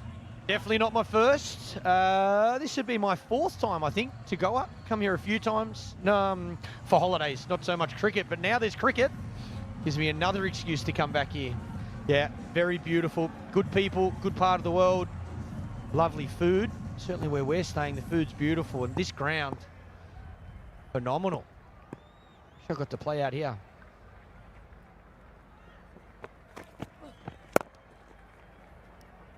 Right in the middle, yeah, we'll be cleaning it up. Yeah, also, Clarky, this ground has never held a tournament of this magnitude. So for them to hold on to what they have, the facilities, the pitch, everything else that goes with it, is highly commendable. Yeah, no doubt about it. Have a look at this partnership, 59 off 33. Ross Taylor's been able to find that maximum a few times. 3 in a row, those sixes, exactly what they needed. Yeah, I think, once again, Taylor bunts it out to the leg side for a single. I think from a player's perspective, even though it's the Legends League and guys are retired, you still care about the facilities. You still care about the pitch you're batting on, the ground you're fielding on. You know, you still want to know you're able to turn up and play the way you played through your entire career. So I think that's underrated. I think the fact that the groundsman or curator's been able to present this ground how they have and got a really good batting surface, I think that'll entice a lot more players to want to continue to keep coming back, because it is an absolute stunning place, Goa. Yeah, like you said, there wouldn't have been cricket of this magnitude over here. Yet to step it up, you know, hold on to their standards, and all the things you spoke about were cricket related. The dressing room and all, it's secondary. First is the ground and the pitch and the facilities and the nets and everything else. The standard of umpiring, that's what you want in a proper cricket game. The other ones can be, you know, sort of sorted out later. Another hike straight to mid-wicket though this time. They're not quite hitting it off the screws at the moment, which is why there's another dip in the last 30 balls. Haven't lost a wicket, but just the 58 runs. And I say just the 58 runs because didn't get going in the beginning and didn't get going right at the end. Just a little bit of burst just before the end. Yeah, I think it's another example. During the day games, you're going to see a slower surface without that dew. Then once that dew kicks in, it's going to be beautiful for batting. Just a single. DJ Bravo will do the cleaning up. Oh, wow. 1 ball left, 5 balls, 5 singles. When was the last time you saw that? Especially with these two in the middle. Love to get into one of those. Wow, in the middle. How pretty is that?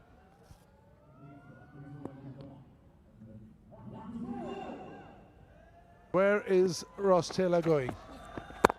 Oh, beautifully bowled.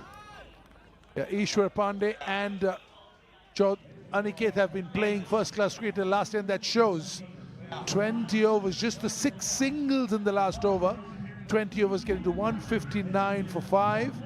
And he will be a happy man, DJ Bravo. He's had a good day on the field. And the skipper, little applause to the says, hey, that's exactly what we wanted. Yeah, they'll be very happy. Shane Watson, he'll be over the moon, but praise those bowlers' execution, hitting the right areas, good change of pace, a lot of pace off the ball through that first inning. Summed up conditions really well. These two worked their backside off, de Grandhomme and Taylor, to get as many as they could, but they just couldn't find that rhythm at the end. But they get the chance to bowl on it. Change your pace, hang on to your chances, a couple of wickets early in the power play, and you just never know. Yeah, runs on the board for sure, but I reckon in normal, about 30 runs short. It's just outside the ground, and this is so pretty. The calmness, the serenity. Yeah, just the 23 of 21 balls, 35 of 27 balls, 16 of 13. Just couldn't get off to a flyer, and that's the reason why, even with the 41 of 26 and 28 of 19, 64 of 38 doesn't quite do the job.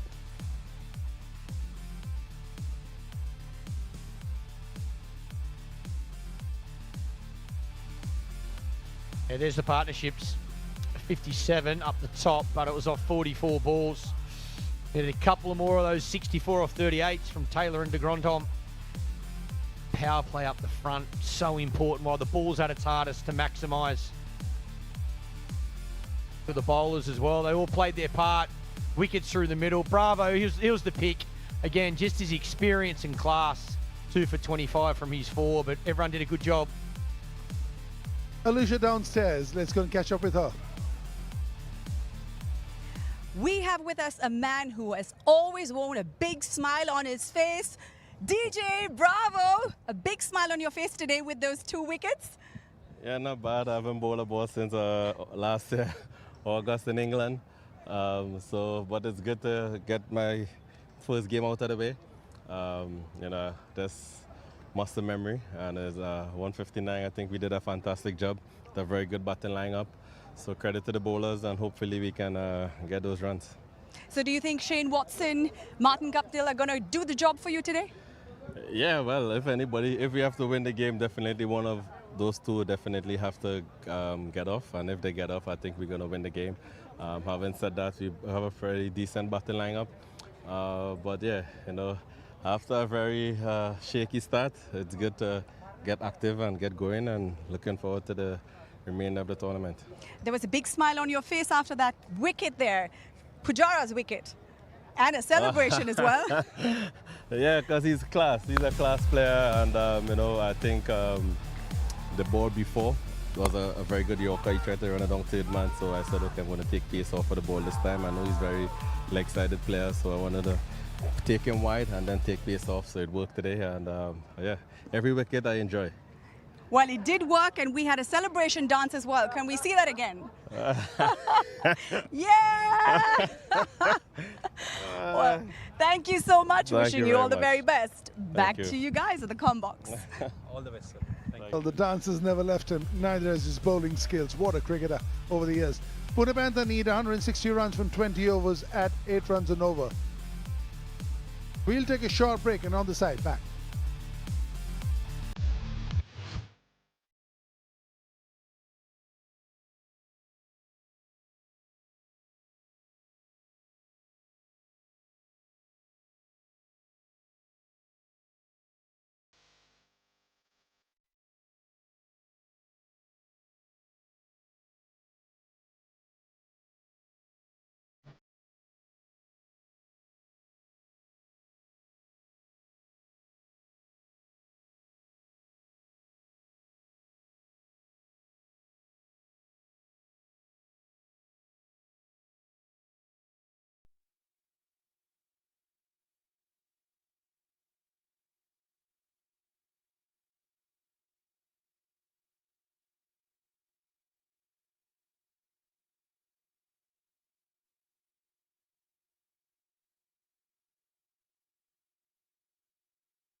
Four.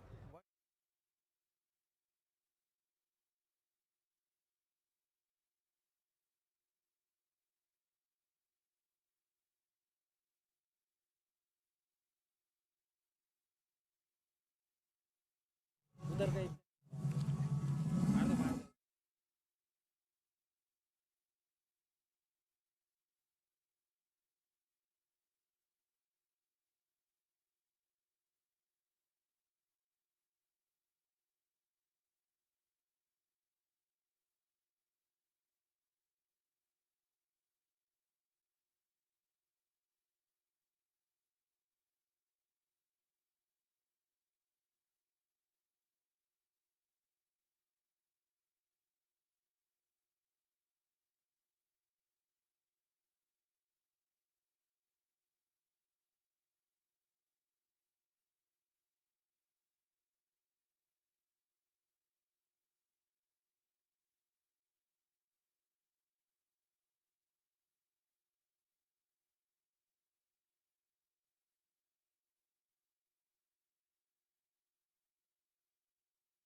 Welcome back to the World Legends Pro T20 League. The Pune Panthers, they need 160 runs to win in their 20 overs. Their first match in the inaugural season of the World Legends Pro T20 League after the Thunders put up 159 for 5 in their 20 overs. It was a relatively slow start from the openers. They just struggled to really find the boundaries much at the beginning, and it looked like they were going to be cruising, and then the bowlers really brought it back in, slowed things down as wickets started to fall, but later on got themselves back in the game, and at times striking really, really nicely. And that was the first wicket to go down, just swinging across the line as they tried to accelerate a little bit, and wickets falling at regular intervals.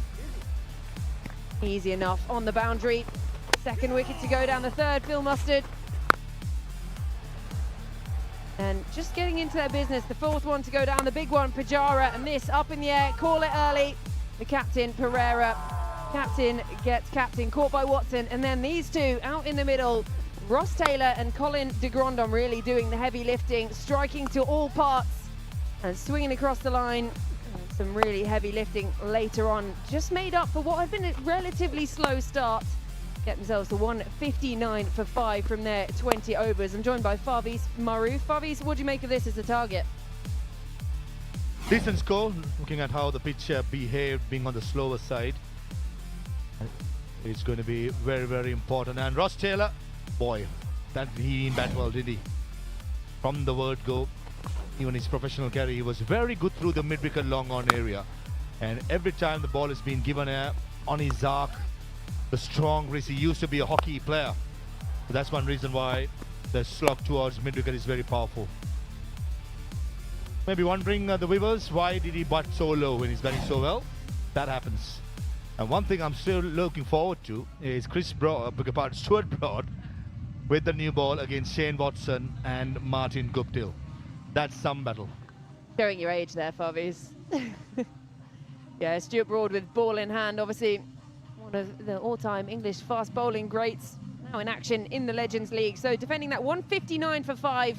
The Panthers, they're going to want to look to come out and fire early, take advantage of these 6 overs of power play, and then perhaps with a slightly later start, the dew factor will come in later.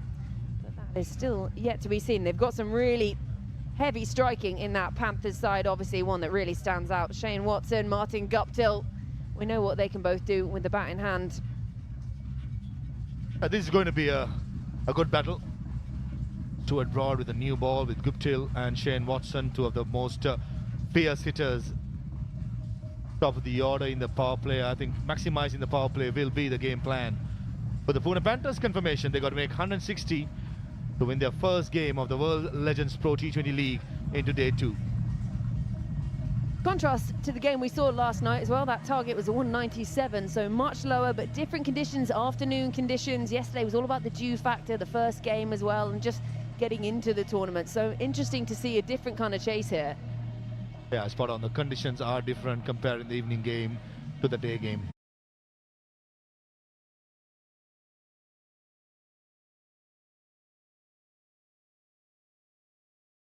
To get through it with the ball swinging or seaming. I don't think there have been any seam movement, but possibly if Stuart Broad can find the right length, there may be some swing. I got Malik the Pushukumar, the left arm spinner, Akshawakar, the off spinner, Tisera Perra himself in the middle overs, bowling those slow balls as a medium pacer will be a crucial factor.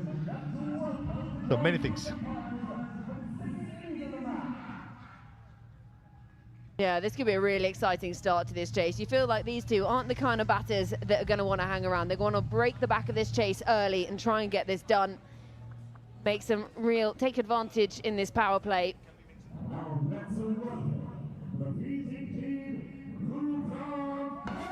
Also good news for the first time in Legends cricket around the world, World Legends Pro T20 League, bringing in first time live when it comes to the batters talking to us. That's Martin Guptill via us.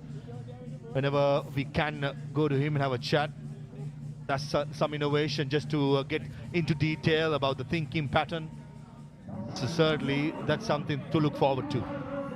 Now, I've been in a commentary box before that Martin Guptill has actually hit the ball through the window of. So if I could speak to him and say, please don't hit it at me, it'd be quite nice. But Got to take on this man, Stuart Broad. This is such a great start. Match-up. Stuart Broad, ball in hand. Martin Guptill, Shane Watson out there in the middle. Look at that. 359 matches, best of 120 not out, 59 50s, 600s. It's a healthy enough strike rate as well. Just 3 runs shy for 10,000 runs.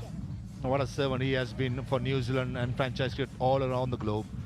Not far behind Shane Watson. Brilliant numbers for him as well. IPL winner, World Cup winner.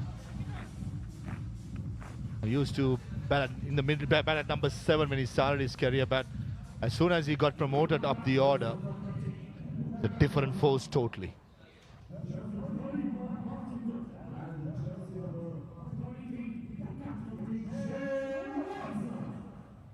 Stuart Broad,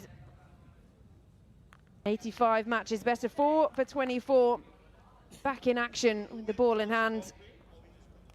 Saw him international retirement after that Ashes series back in 2023. He's been behind the mic a lot and now back out on the field with the ball in hand.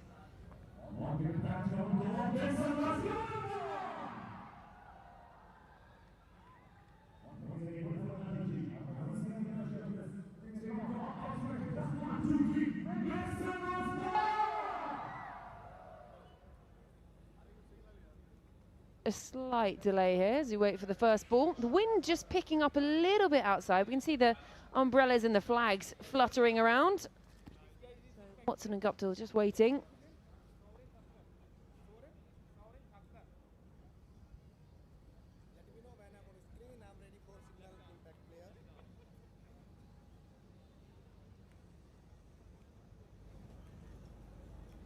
This is Pereira, the skipper at mid-off. Stuart Broad with the new ball. And Shane Watson and Stuart Broad, they've had 40 times they face each other in international cricket. And Stuart Broad had dismissed Shane Watson 13 times. Confirmation for the impact sub. We'll get you the confirmation as soon as we get it.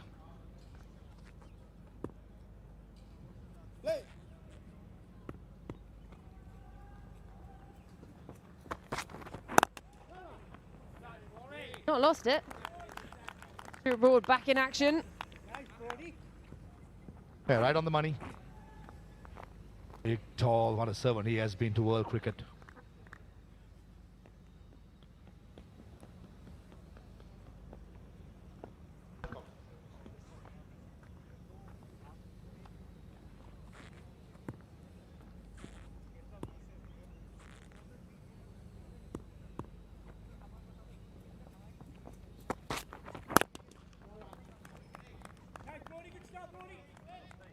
We've got Martin Guptill wired up. Martin, if you can hear me, Farviz Maroof along with Georgie in the com box. How are you? Martin got me here from the com box, Farviz Maroof and Georgie Heath. Yeah, I can hear you. Can you hear me? Oh yes, 100%. Yeah. Looking forward to getting back to the strikers and wearing number jersey 31. Yeah, it's my number. Worn that all my career.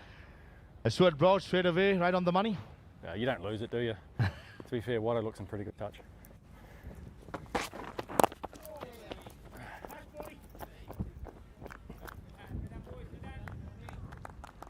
Three deliveries back of the length, not much swing. Martin, same. You think same tactics will be used against you as well? Oh, he's bowled 3 cross seamers. Just in, angling. Sweet. Yeah, he's bowled 3 cross seamers in a row. Watching him running in there, so he's not really looking for swing. He's trying to hit the top of the stumps, get us hit in front, I guess. Is that Wish middle? you, mate. Good luck. All the best. Is that middle? Thanks, mate.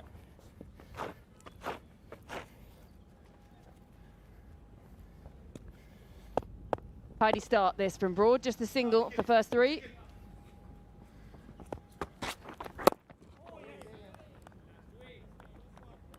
Guptill off the mark as well.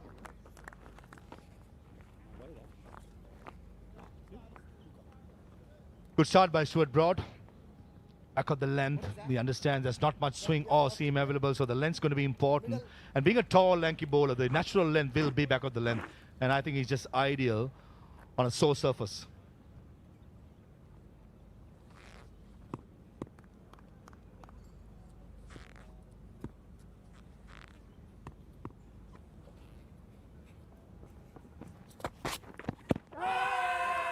It's given out in the commentary box. There's 2 fingers gone up next to me. Umpire says no. I will be very surprised if Thisara Perra don't go upstairs. Stuart Broad, usually he thinks everything is out. Gets the captain to go upstairs. Not this time. It looked close. Probably drifting down the leg side, but the ball did not get up as Shane Watson expected it. It was back of the length. Cross seamer. Yeah, probably going down the leg side. Sensible call by Thisara. And the Thunders not to go upstairs.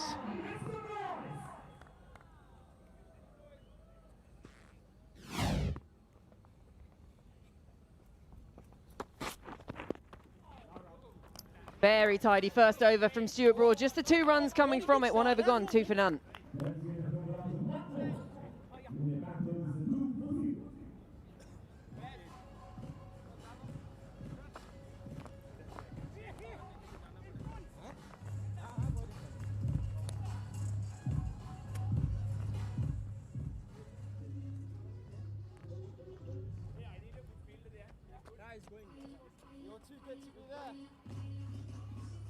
Yeah, really tidy start that from Stuart Broad. Just the 2 runs from the first over with the dream start. You come out of retirement, you come back into a Legends and you think, right, I've not lost it. You never really do you?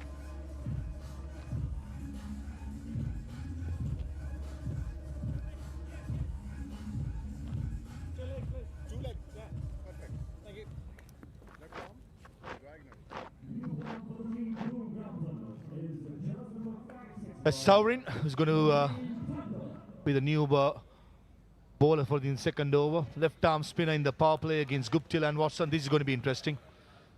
Both these batters love to go downtown. Mr. Perra bowl call to get a left arm spinner ball into the right-handers. 2 fielders outside the circle at deep mid-wicket and long off.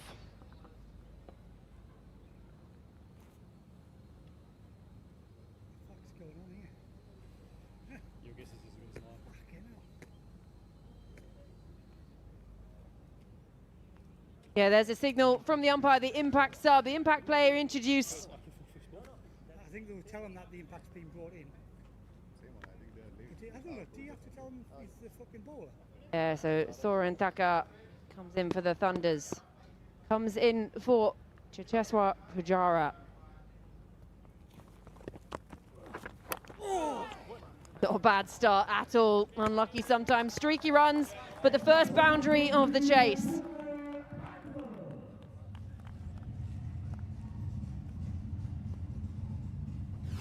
A streaky way to find the first boundary, inside edge.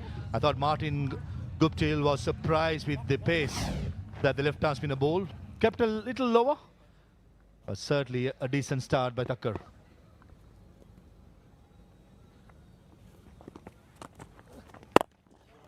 Yeah, what ball?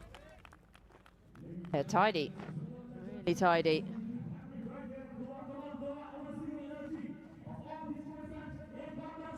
I like this start. Pace from one end, spin from the other.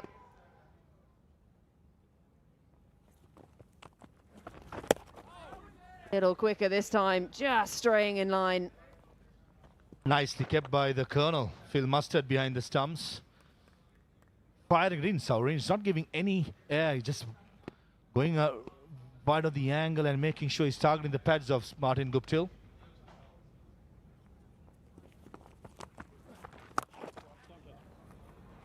Picked up nicely by Guptill. Sat there, easy to hit. 59 fours already in the tournament. We're only into game 2. Flat into the pitch and picked up the length early, Guptill. Just helping on its way with the square leg in place.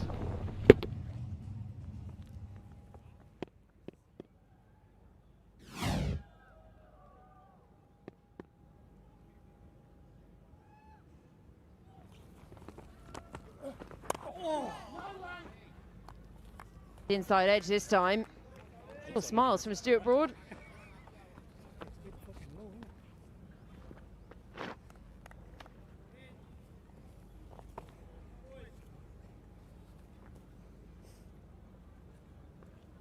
Jara taken out as the impact player for Sarin to come in.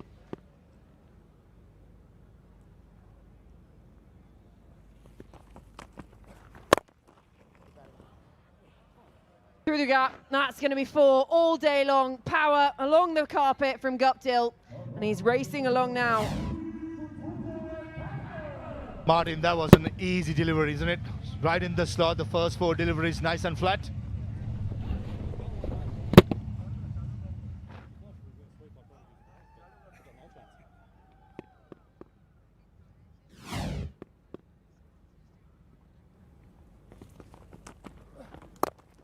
Darted in to close the over, so it'll be a dot to finish it. 2 overs gone, Panthers 15 for none.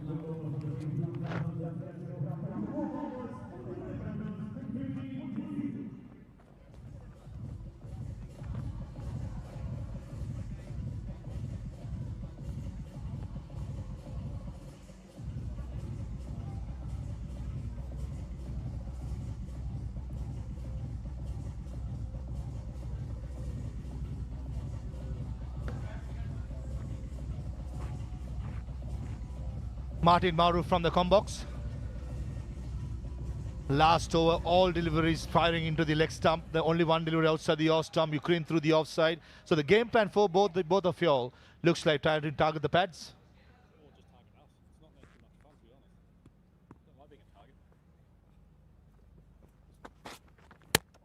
And he's gone!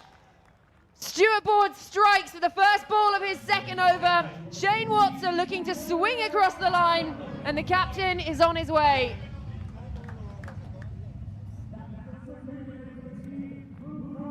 The love story with Stuart Broad and Shane Watson continues. This is not professional cricket, but just as numbers, that's the 14th time Stuart Broad has dismissed Shane Watson. Back of the length, hitting the stumps, cross seamer, as the skipper of Panthers walks back for 1. 15 for 1 Panthers.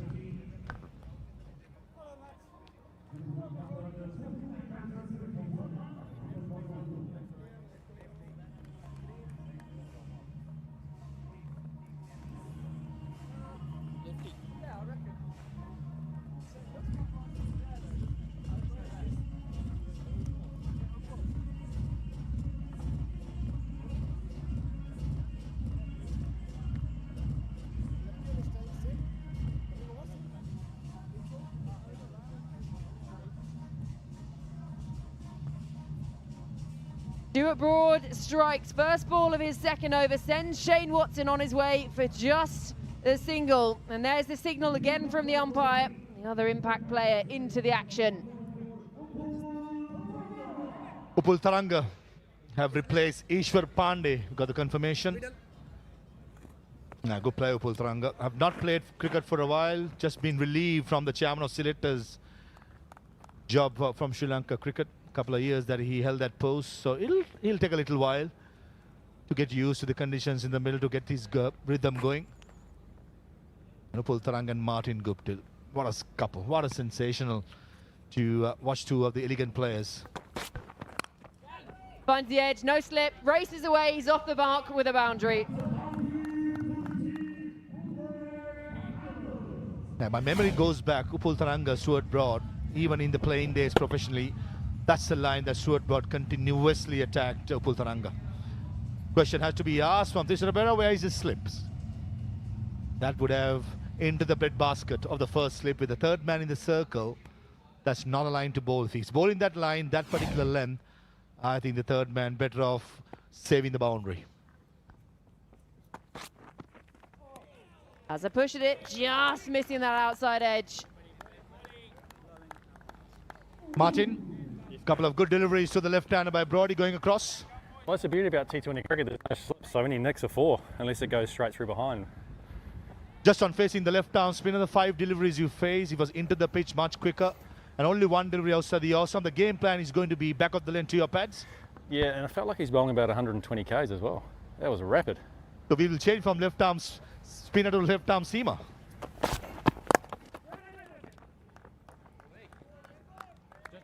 Just to benefit our all our viewers, when you have a bowler attacking similar way, does your game plan change as well accordingly, Martin? Sometimes it does. I think with the up and down nature what we've seen in this wicket so far, you've got to try and keep your front leg out of the way and try and use your bat. Obviously you're going to get away with a couple of lucky ones as I did first ball, but I think you just got to keep looking to score. If you go into your shell, you know, that becomes a lot more difficult. Waiting. Oh, yeah.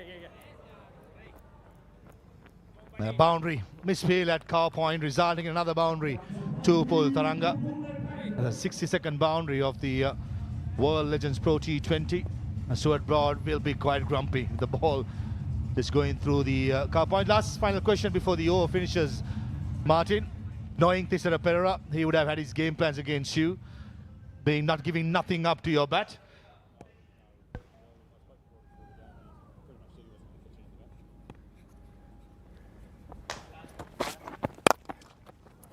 Final ball, push through the covers. Should just be a single to finish the over. 9 coming from it. 3 gone, 24 for 1.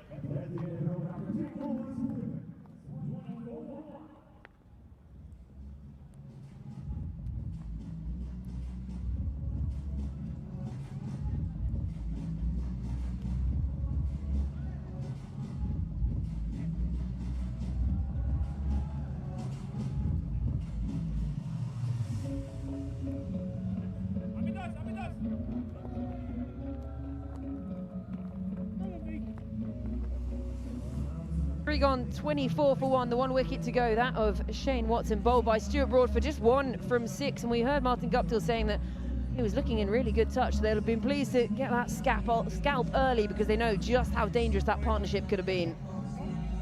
Martin Guptill still plays competitively, so it's just a matter of spending a little time in the middle and making sure that the partners from the other end gets used to the condition really well, especially with Upul Taranga's case. They have not played for a long time since, as I said, he had a important portfolio serving Sri Lanka cricket.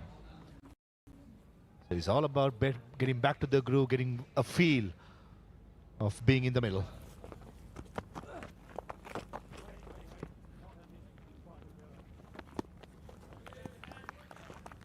Relatively tidy with this start. Obviously, Broad has come back into the action. He was on it from the money, straight away, picking up the early wicket. But Saurin, 13 from his first. Just gives it that extra flight. It's helped on the way. No one out there because it's gone all the way, and he gets the double teapot from the bowler. With the turn into the dugout of the Thunders. That was excellently timed. Upul Taranga against the left-arm spinner. He plays his shot quite well. Vacant. And our ball boy is almost taking the catch.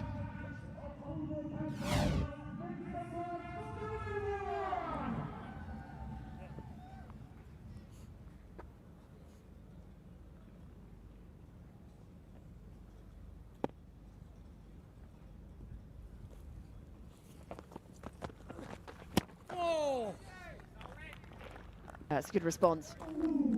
Saurin.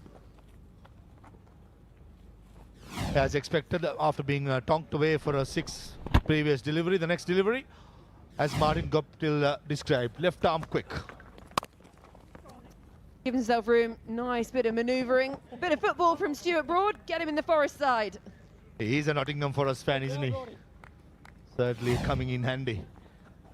Misfield by, I think it's Akshay Vakari at cow point, and Brody got the moves. Well done.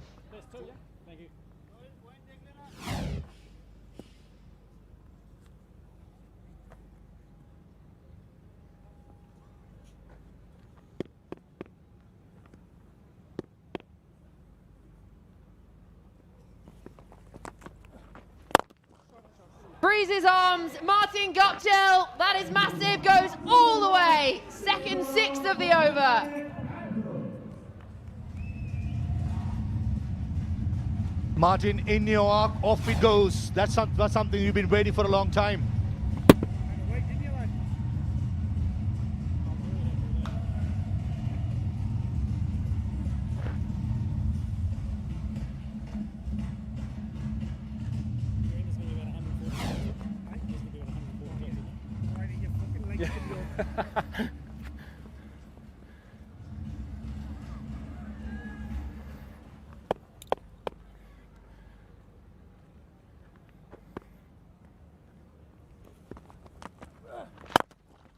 Darted in this time by Saurin, and the misfield will still just be kept to 1. So single off the last ball of the over. 4 gone, 38 for 1.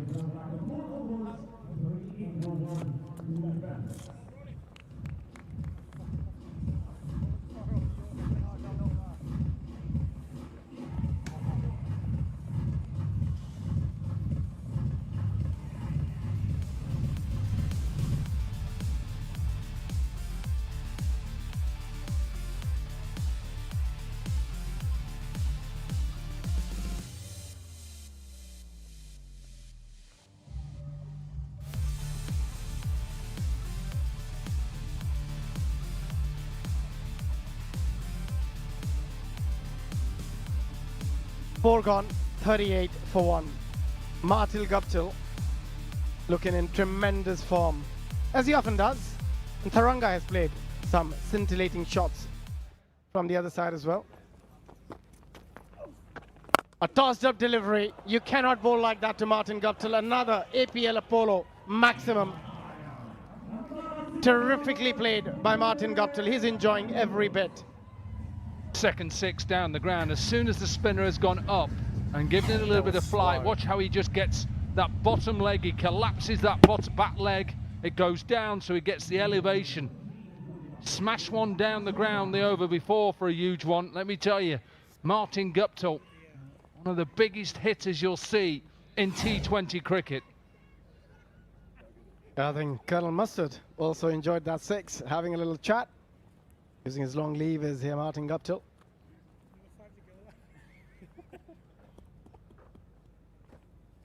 A very strong position. The Panthers, after losing their skipper, Shane Watson. His partnership of 29 of 12 is really put the foot on the accelerator. He goes again, and the result exactly the same. Another Apollo maximum. Guppy, can you hear me? It's Corky here in the comm box. I've been hearing you the whole time, Corky. Mate, come on then, what are you waiting for? What are you waiting for? Tell all those boys and girls, when the ball goes up, what are you thinking? Exactly what I've done the first 2 balls there. If it goes up, it's going. That's simple. Yeah, and I need to place my divot here too. And what is the Colonel saying behind you? Oh, he's basically egging me on to hit 6 in a row. Come on then, show us again, right? As soon as he goes up, you're just going to go downtown. Well, that's the plan A.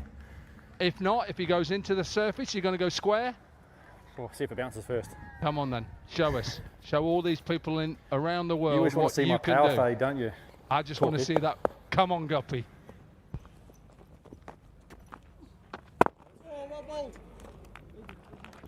Try and hit that one for 6, Guppy.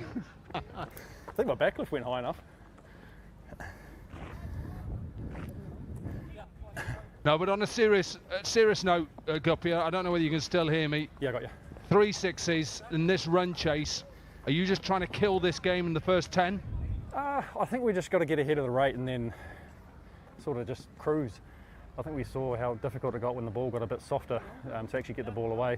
See Ross and Colin put on a pretty good partnership towards the end, but it got difficult to hit the ball hard. Waiting. Slightly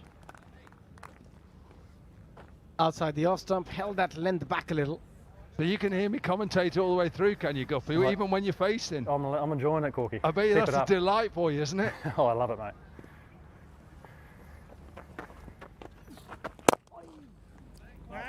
Nicely bowled. After getting hit for a couple of 6s, it's pulled his length back ever so slightly. 50's up for the Panthers. But it's great, Abby, to have this type of, interaction with one of the best. Let's be honest. Martin Guptill, when he's in this form, and I'm trying not to put him off here because he's listening. Down the ground, Guppy. Listen to Corky. Oh, another very full delivery. Very hard to get under that one. A 5 gone, 53 for 1.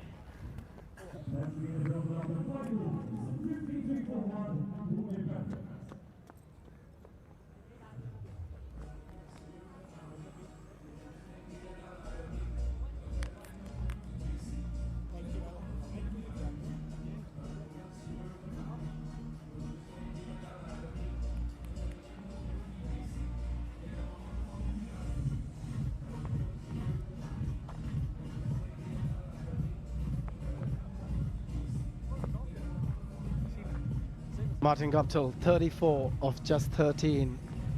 And we've seen some of the best ball striking you'll ever see. As Corky was mentioning earlier, one of the biggest hitter of a cricket ball, and still so very fit, still playing competitive cricket, and looking in such good form. I have a feeling he's going to keep going, Corky. Well, Jermaine Blackwood into the attack, and Phil Mustard will stand up because he's just a little bit of a medium pacer, so it's in some ways stopping Guptill running down the wicket. I don't think he'll do that anyway. I think he'll stay in the crease, and he's a big tall man, you know, he's 6'4", 6'5", and I hate using the word or the phrase long levers, but he has got long levers. Yeah, he does. That's a nice length. As a bowler, that's exactly what you're looking onto. Well, what you're trying to do when you're bowling against somebody like Martin Guptill is trying to stop him getting underneath the ball, because he'll extend his arms and he'll hit you out of the ground. It's simple for him. It's quite a simple technique, but he's made, obviously around the world, a name for himself because of his ball striking. So you're just trying to bowl back of a length and say to him, if you want to try and pull that length, good luck. In the power play, are you also thinking slow delivery at some point? Yeah, you've got to think everything. You've got to think slower deliveries, Yorkers, something different, because what a batsman, and you'll know this, Abby, is if somebody's hitting that length all the time, you can counteract that by, you can't run down with the keeper up, but try and go deeper or come at the bowler. Yeah, absolutely. Slightly wide on that occasion. We'll have to wait for the umpire's signal. It will be a wide. He'll have to bowl that again. But Guptill back on strike. Yeah, and you pick up on Guptill as well. Talk about that technique. Tall man. You wouldn't say he's got such a wide stance. Taps the bat in the middle, and you just see he's quite open. Look at that left leg. He's quite open. Again. We spoke about his reach, the long levers. He uses it with perfection another time. Another APL Apollo maximum from Martin Guptill. Right in his wheelhouse, this. Look at the length. Look what he's trying to do. Collapse that back leg as well. Get it down so he can get that elevation. And these boundaries are not big enough for Martin Guptill, I can tell you that. I don't think many are. Better. Just keep the ball away from him. What is he now? 41 from 16. Strike rate at 256. I know he's listening. Guppy, I want that better. I want that up at 300, Guppy. Surely he's listening. The bowler, now he's just trying to stay away from his arc.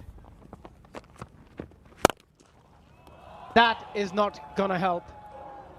You can't be too full or you can't be too short. You got to find that perfect length against somebody like Martin Guptill. Another APL Apollo maximum.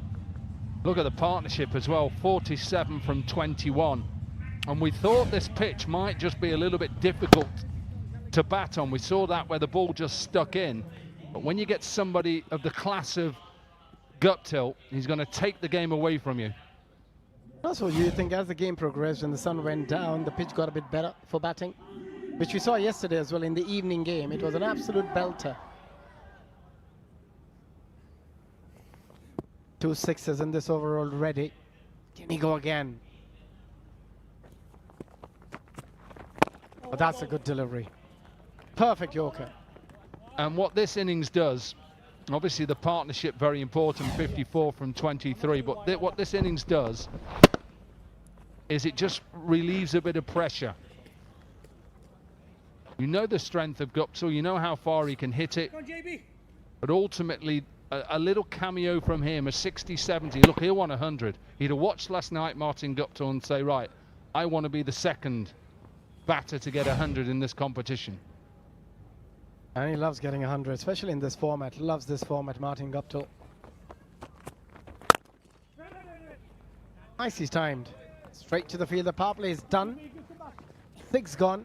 1 down for 69 Panthers.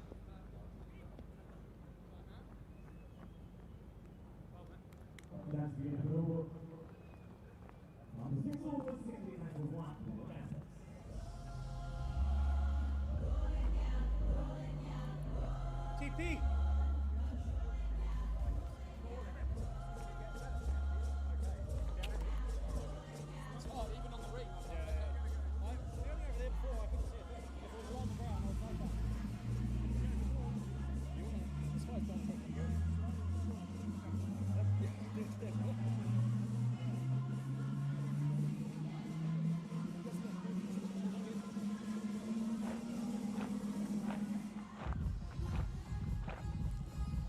They need 160 and they're getting there in quite a quick time. 91 needed of 84 deliveries.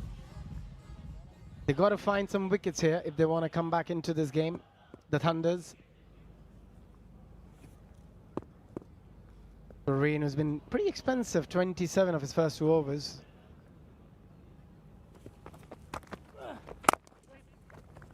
Much quicker delivery on that occasion. That's good cricket, isn't it? If you can't hit those 4s and 6s, keep taking those 1s and 2s. Yeah, and because they're out of the power play as well, so a little bit of relief for the bowler that he can have more than 2 fielders out of the circle. But I think it's important when spinners come on against somebody like Martin Guptill is bowled into the surface at times. Can't be too short because they'll pull you, but into the surface. And Taranga is such a good player. So much class. He's got the power, he's got the touch. Just 1 shy of his 50, Martin Guptill. And in very quick time as well. Just 19 deliveries. I know you want to see that strike rate going up a little. Corky. I was being a bit harsh. It's quite good at 257. Guess it's 50. That is terrific cricket from Martin Guptill. Magnificent innings from him. Yeah, 3 4s and 5 6s. An exceptional player, a legend in this form of the game. A man who's still playing cricket, yes. Getting used to conditions, coming out here, understanding your game, knowing where you need to get the boundary options, and just being sensible. When the ball's not there to hit, clip it for a single. Captain happy. And the hunger is still there. Oh, that is out. That is as plumb as it can get. They needed that wicket desperately. The Thunders, and Upul Taranga has reviewed it. Maybe he thinks he's got a little tickle. Well, I'm not sure who has told him to have a look at this, and I've not seen a replay of it. Martin Guptill says maybe this is sliding on. It is sliding on to middle stump. Yeah, you can say it's too high. I don't think it's too high. Yeah, that's fine. Just go through the processes. His front foot is okay. And we'll probably have to check to see whether he gets a little bit of a nick on it with Hawkeye. But watch this. Pitches round about middle and off. Doesn't do a lot. Hits him probably in front of what? Middle. Probably going on to hit middle and leg. Not a lot going for it if you're the batter. Yeah, I don't think. He's already making his way. He's already walking, Taranga. As a batter, you always feel you have a chance. Every time there's a leg before decision given. But that was dead. They still got to wait.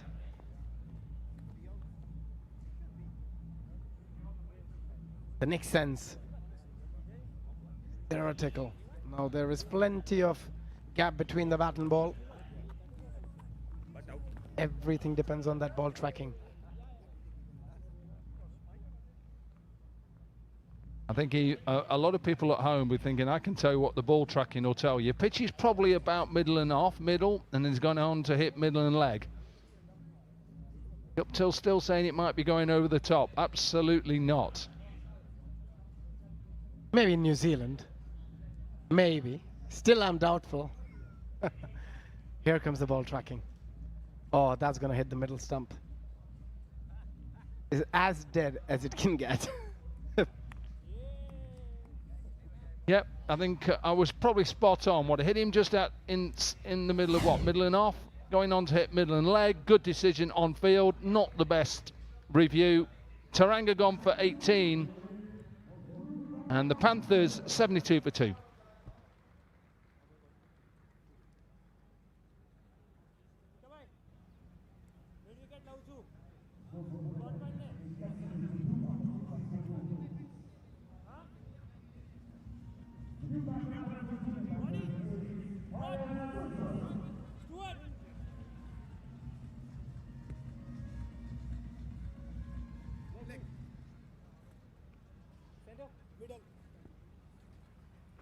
Faiz Fazal, been a wonderful cricketer over the years.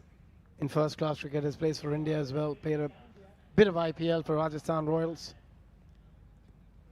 Recently retired, achieved a lot in his playing career. And now, batting alongside Martin Guptill, what an opportunity.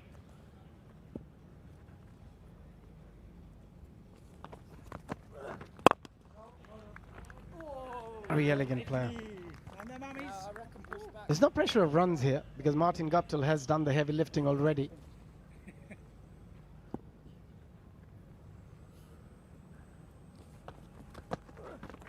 Oh, that did not bounce. Well done, Phil Mustard. 7 gone, 72 for 2.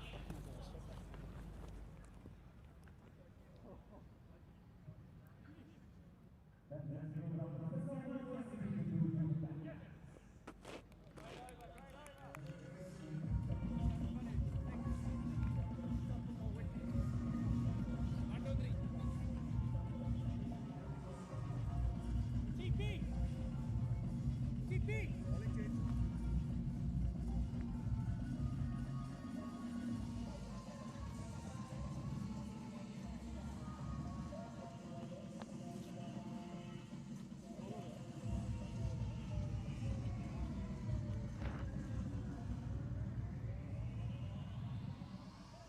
72 for 2, 88 required of 78 balls. Plenty of time.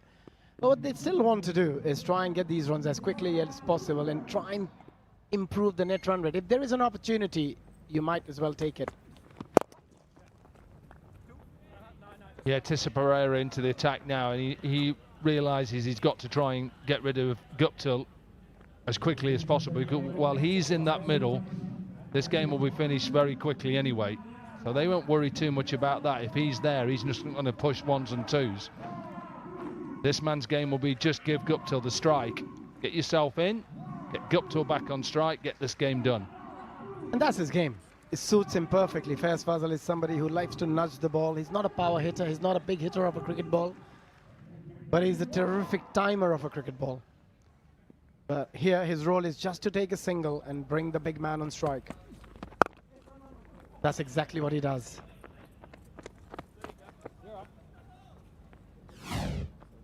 Have a look at the end of Upal Taranga, who thought perhaps it may have been just probably sliding down the leg. He wasn't happy at first. He thought maybe. But it was a good decision on field. Not the best decision to review. And they need a lot more of them. That length, you've got to be a bit careful against somebody like Martin Guptill. He loves anything short, very strong through the onside, square of the wicket. Just saying, that ball just held on to the surface ever so slightly.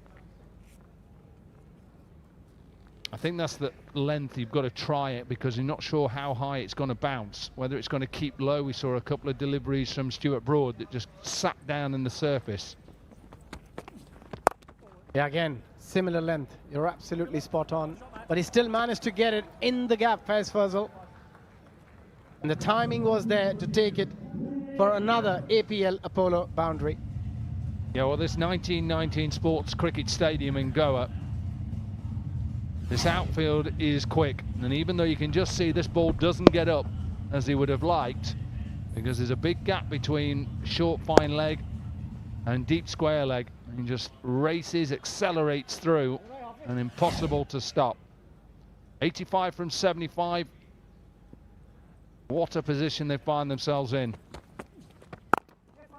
And also, if you're Faiz Fazal and you just come in, batting is pretty easy. The field is spread. You've got 5 fielders. You don't really need to hit boundaries when you've got Martin Guptill at the other end. Martin Guptill, what a cricketer, an absolute legend of this format.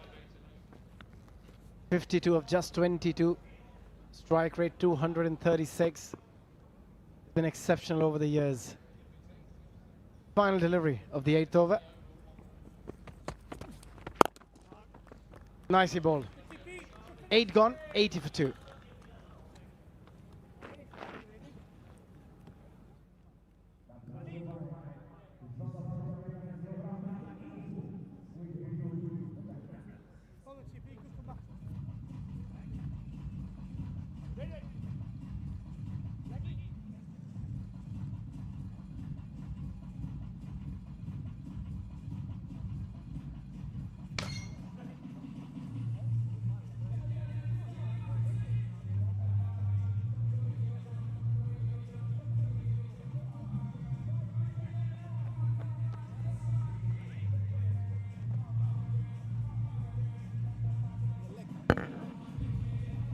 6.67 is what is required because they're going at 10 runs and over.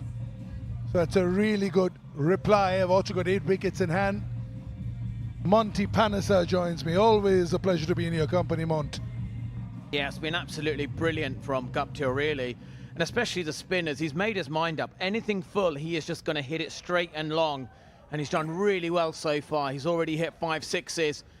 And Faisal, again, just showing good partnership with him. And this is has been such good batting. You know, that required run rate is at 6.68. And that hard work was done. The hard work was done during the power play. And the harder work was done by the bowling unit of keeping this strong batting order to 159 in 20 overs. This game, if the Panthers go on to win, this is on the bowlers. Because often we think about T20 about the batting.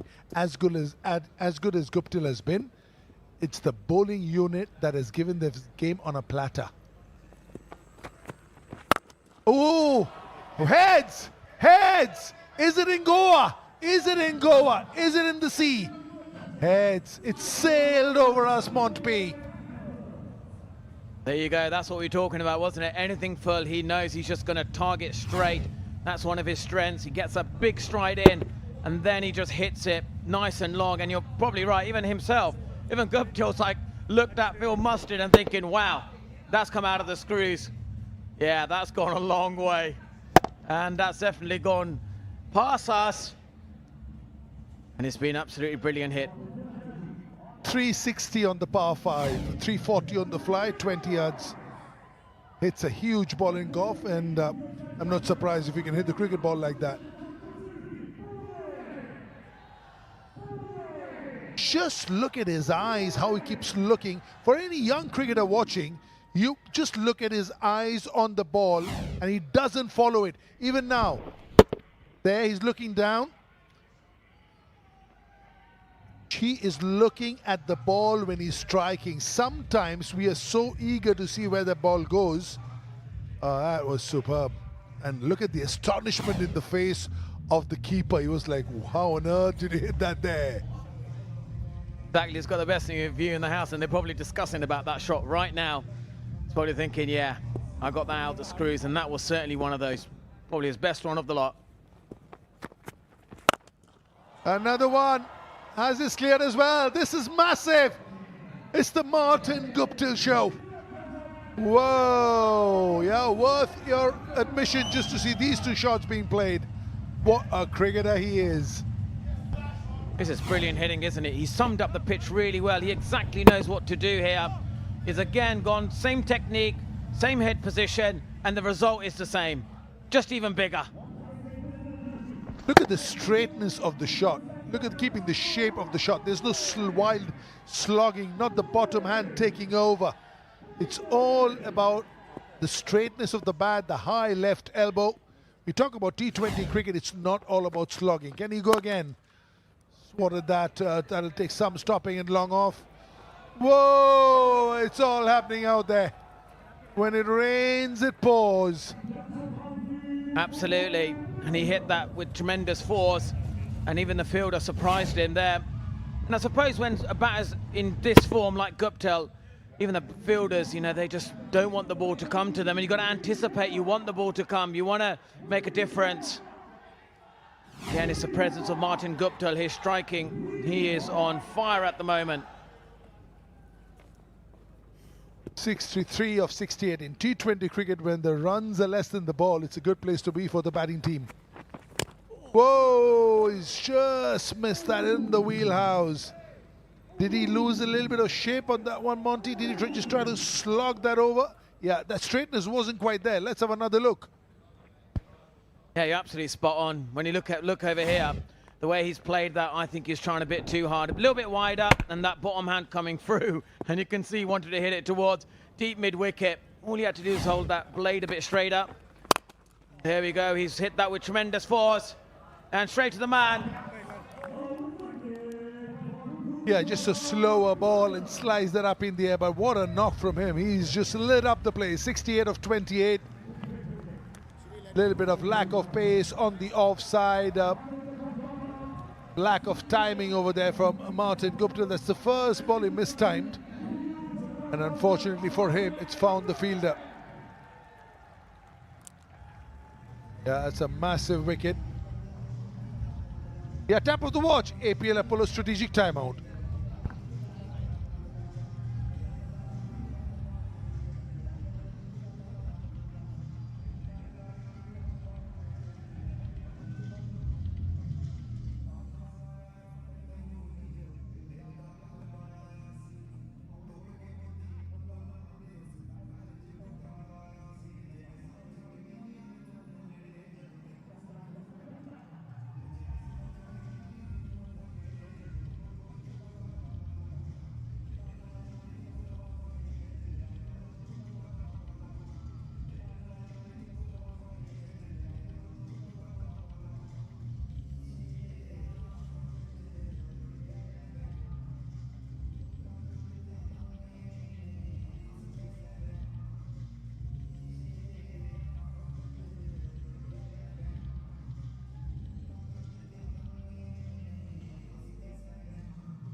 Well, Martin Guptill has departed, but he's left his team with a required rate of 5.73 over 11 overs. Now that is an impact and a half, Monty. It is indeed. He did really, really well. And, you know, his innings actually has just taken the game away now. Oh, and this again could have maybe got an outside edge there. But, yeah, that, you know, 68 of 28 deliveries. Wow. It just shows, you know, he's been such a successful T20 batter. But to come here and do it in such tremendous form and, you know, the way he was hitting the ball out of the ground, gosh, it made it look so easy. A little calmness after the storm, after the blizzard. A little extra bounce. The previous ball did Faiz Fazal. One game for India, got about 50 odd, and never played for India again. I wonder what he did wrong in that inning. Two new batters, Fazal on 7, Panchal yet to face the ball. Ooh, there's one he edged, one he is dragged very close to the stump. He's looking a little bit jittery. Also lack of pace, no pace given by Amitos. And this is a wicket-taking moment here. It was obviously bowled purposely wider and shorter. And unfortunately for Martin Guptill, it went straight to the man. Finally, something to cheer about for the bowler, but Martin Guptill has done his job there. He's kind of like got his team into a very strong position here, where they only need 62 runs of 63 deliveries.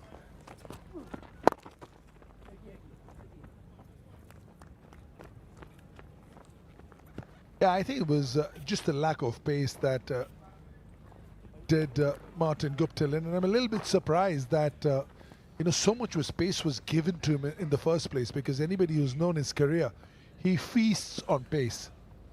And also his dismissal was one where it was lack of pace outside the off stump. But nevertheless, what a knock. I mean, this is Legends cricket. He has held his own. But he could make out why he was been so revered over the years. Yeah, he looks pleased with himself, and why shouldn't he be? He hit some great sixes. Barely broken a sweat. Yeah, he's fit as a fiddle. I do some gym training with him. He's got brilliant ab exercise routine, which I must say he's much stronger than me. Well, that's end of the over, 101 for 3.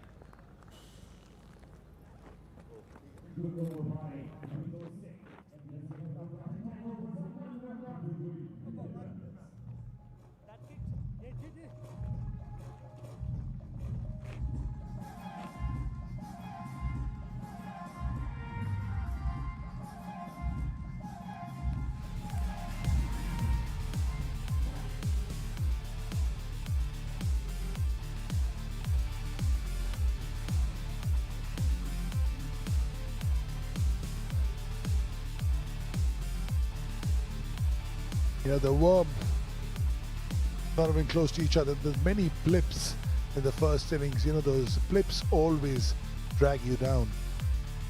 And what they will also need right now, the Thunders, is more wickets. But good thing for them is 2 batters. None of them really set, and none of them really haven't got quite going yet. And they'll be happy to see the back. There's a bit of a lull in the game, as you can see. It's that moment in the game, really, where you kind of feel like, you know, the Thunders, they've got to like grab this opportunity. Got to think, right, if we get a couple of more wickets, we're really in the game here. But he earlier talked about the bowlers from the Panthers, especially DJ Bravo. He was brilliant, wasn't he, with his slower deliveries. Immediately bowled it into the wicket. Oh, this is beautiful batting. Improvisation at its best. Yeah, huge risk taken though, and it's paid off. And that's what Shane Watson is thinking about. That's a very, very good shot if it comes through. But there's a lot of risk involved with this shot, Monty. It's not a safe shot. And right now you need 5.59 runs and over. When it comes off, it's like that. But when it doesn't, you could fall flat on your face. 5.59 runs. You could just knock the ball around and get the win. Yeah, but there you go. Look at this. This is, well, unlucky for the Thunders. They actually wanted that ball to be caught. But I understand where you're coming from. When you look at this kind of decision making, it's not really needed, is it? You held the length back a little bit. He came down the wicket, which was beautifully bowled. But again, the match situation doesn't require that. You know, all they need is 53 or 57 deliveries that can just knock it around. Play good cricketing shots, maybe knock it like that for singles. Just like this shot.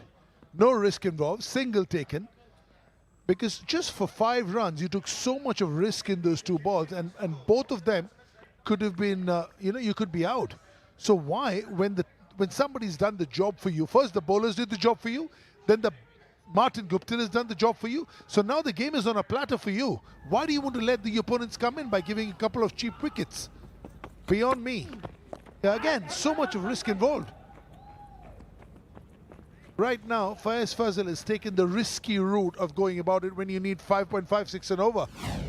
I don't understand, why would you want to do this when you've just seen Martin Guptill play strong cricketing shots? And on this pitch we've seen batters who play just strong cricketing shots down the ground is actually a better option.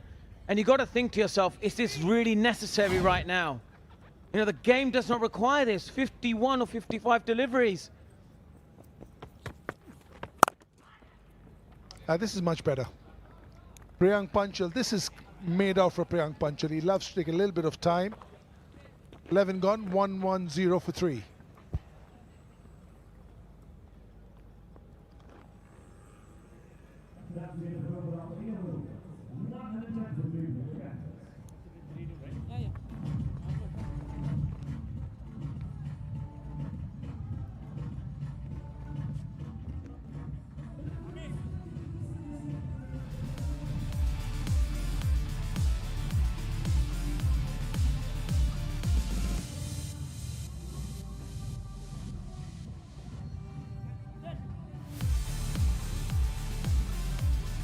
The story of the game so far, brilliant performance by the Pune Panthers bowlers, restricting the Thunders to 159 for 5.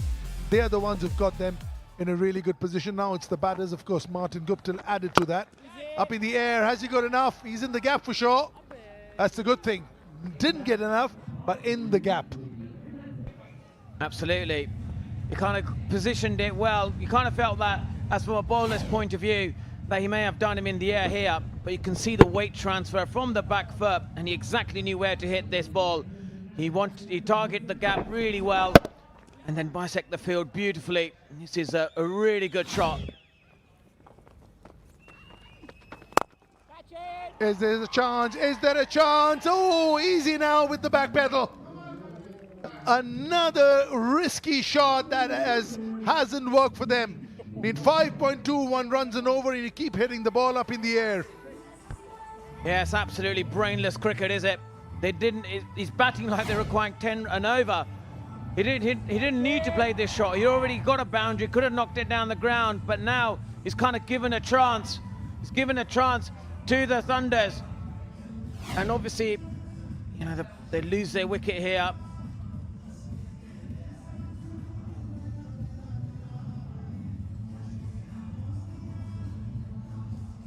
Panchal gone for 9. It's a 1-1-4 for 3.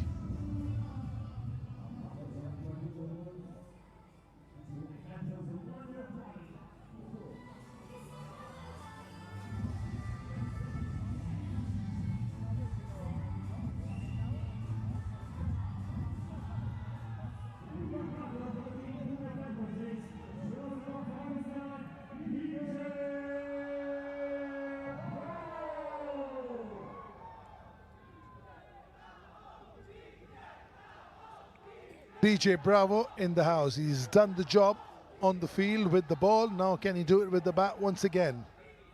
Very interesting to see how he goes about. I know the NRR is something that you think about, but not when it's 46 runs. Maybe with last 15-20 runs, you can try and get it in as few balls as you can. You're just letting the opponents back in the game by giving them wickets. Faiz Fazal hasn't quite got off. He's 15 of 13, which in this game works because he's 46 of 52. And Priyank Panchal had no business hitting the ball up in the air. Look at that for a career. Wow.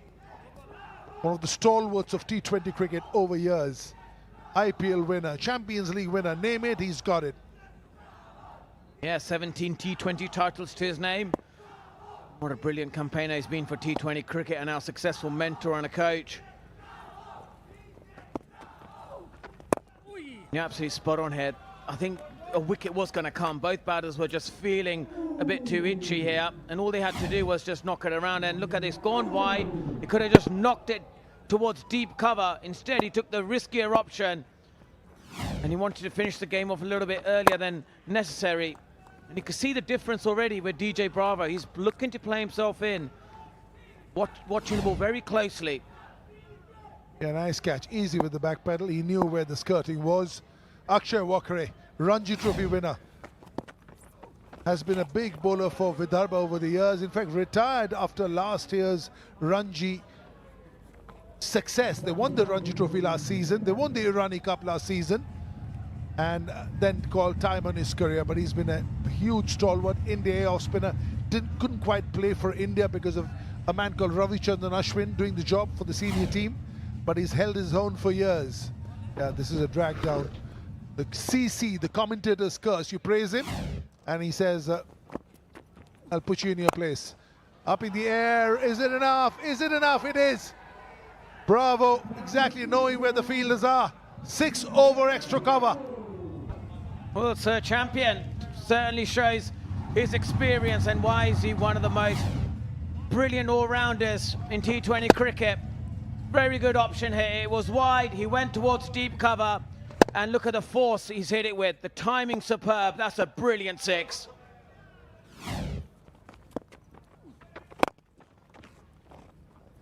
Well, that's the end of the over, and the Panthers are 126 for 4.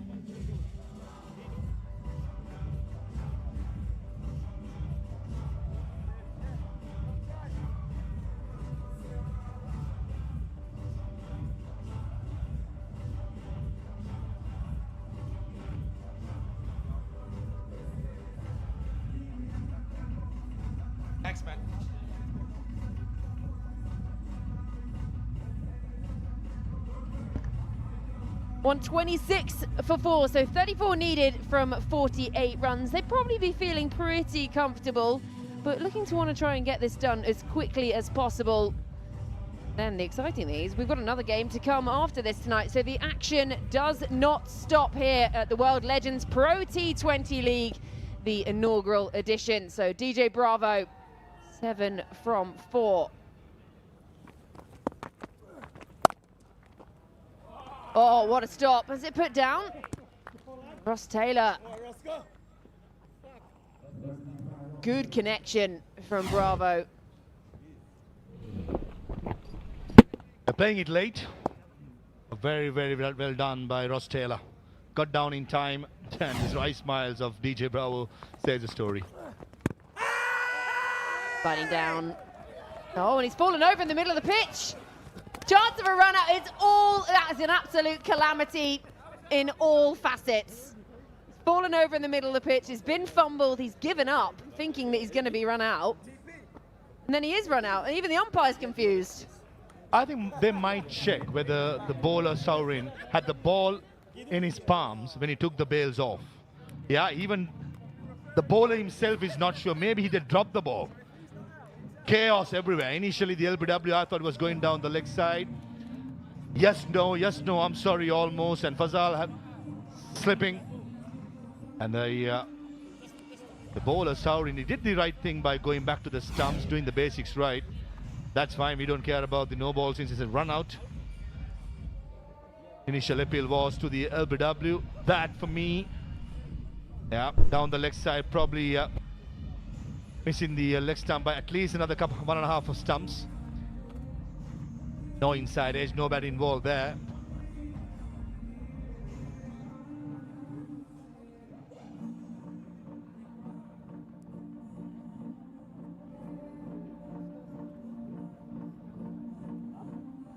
So just checking on the LBW first.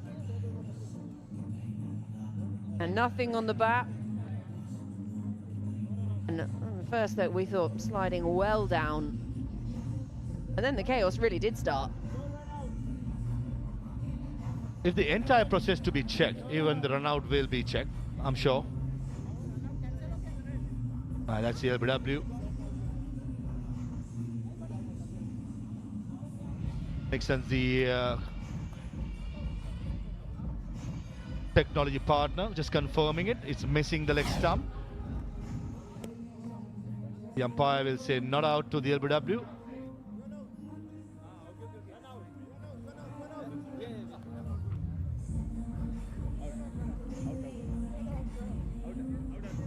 Faiz Fazal just probably asking the umpire to check the run out. Here we go. Slips in the middle of the pitch. Tisarapera does the fielding. Decent throw. Saurin goes for it, misses it. Oh, awkward. I think he had the ball in his palms. That's fine. Yeah, he drops the ball after the bail falls off. Close, but close enough for me to Fazal to walk back. That's a confirmation. Run out for 15. Panthers 126 for 5.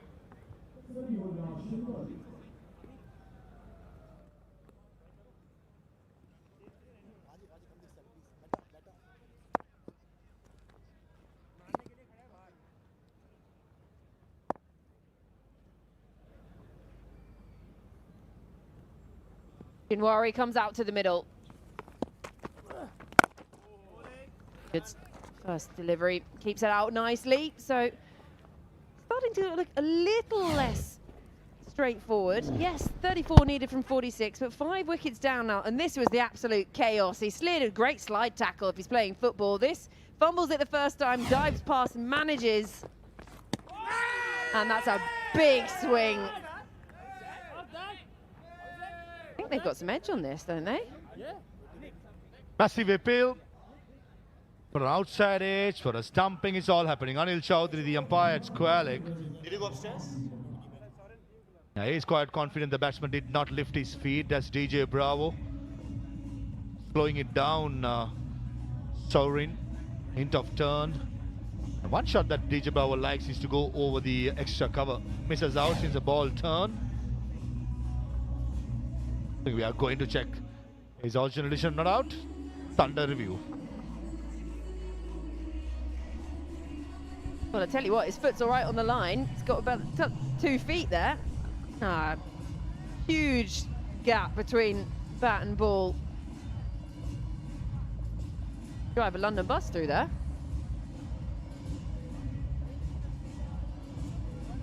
The Colonel behind the stumps, Phil Mustard.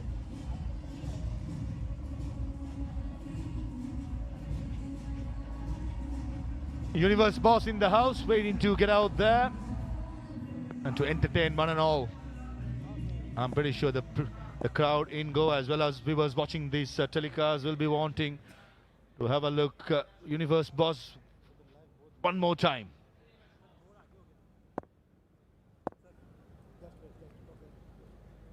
Just wait, just wait.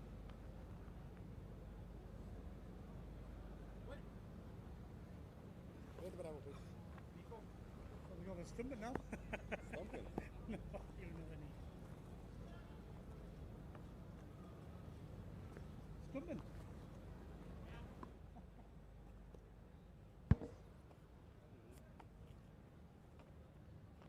They're waiting on that confirmation from Sense. Unsurprisingly, not out. Game continues. Something wasn't checked since the leg umpire did not go upstairs, so the Thunder reviewed it for a caught behind. Darted in this time. Peter nurdle it around at the moment. There's funny at least, I guess, out in the middle. He had that comedic run out earlier on in the over. Shenwar, you got to be really careful with the faster ball that Saurin fires it in towards the stumps. Got to be quicker. That's really well stopped. Chance of a run out as well. Wrong end. And a great bit of fielding brings the over to a close. 13 gone, 128 for 5.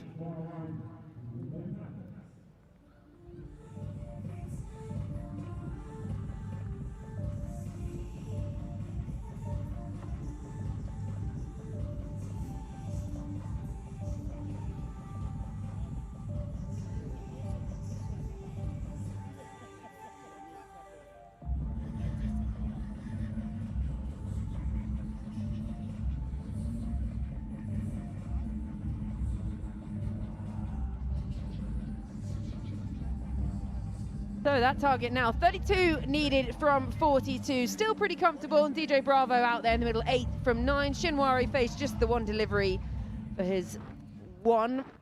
So the Panthers feeling too worried just yet, and the strategic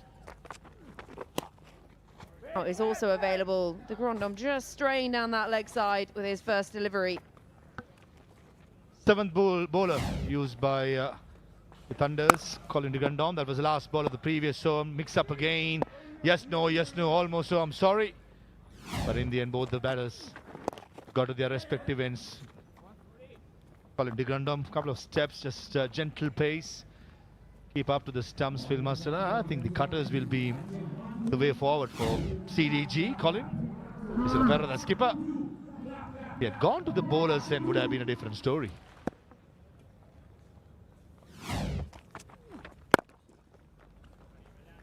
On his radar now, De Grandhomme. Target now 30, needed from 40.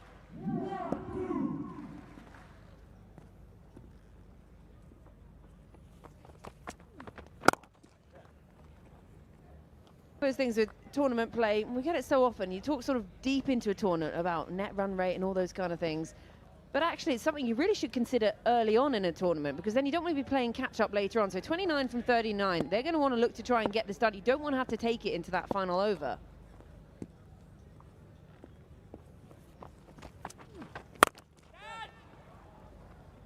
Yeah, that'll help. Full, on the full, into the boundary rope. Umpire signals 6, and that's going to make a nice dent in that target. That'll ease the nerves in the dugout of the Pune Panthers. A gentle half tracker. And Shinwari, when he hits it, the powerful have gone. Along the carpet this time. How many times we've seen sixes being hit more than the boundaries? 10 massive sixes courtesy mainly because of Martin Guptill. And only 9 fours in the innings.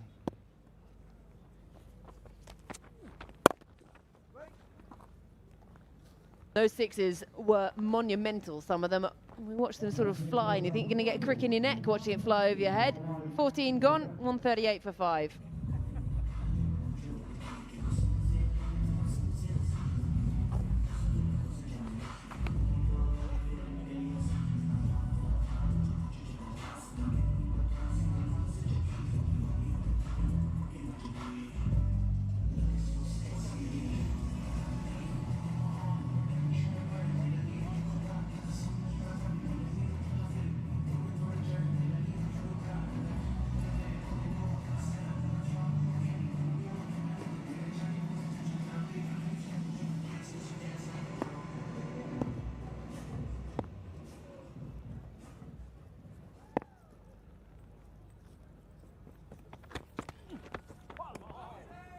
Swing and a miss. 22 needed from 35. And the Colonel finds it funny. A game plan for the Panthers now should be DJ Bravo just playing the anchor role and get Shenwar to be the aggressor. Try and finish off in about the next 3 overs. You can hear the early call there, easy one. Target now 21 from 34, should be comfortable enough. As we were saying earlier, you don't really want to have to take it into that final over. I think if I'm the captain of the Panthers, I'll say the next 2.5 overs. Don't want any uneasiness in the dugout. If the ball is meant to be respected, just respect it. But play proper cricketing stroke rather than slugging. I think the batsmen who have done well so far in the competition, Chadwick Walton yesterday, Martin Guptill today, have been playing proper cricketing strokes rather than slugging. So the message is quite clear for the World Legends Pro T20 batters. Play cricketing shots. Bowled again, just push it out into the gap, come through for a single. 20 from 32. Thirdly, I'm pretty sure Martin Guptill would have been quite happy to have us in his ears, the way they strike the ball from the third go. 4 fours and 7 maximums in the slot. That's a no look. Oh, long on. Blackwood. That's an arc, isn't it? Almost like a golf swing, having a good base. He's hit that hard. Quick hands, finds another boundary. Yeah, he looked in great touch, didn't he, Martin Guptill? And some of those sixes, enormous. He does back a punch, doesn't he? Big broad shoulders, flat hit into the gap, and almost clearing our good friend Abhishek.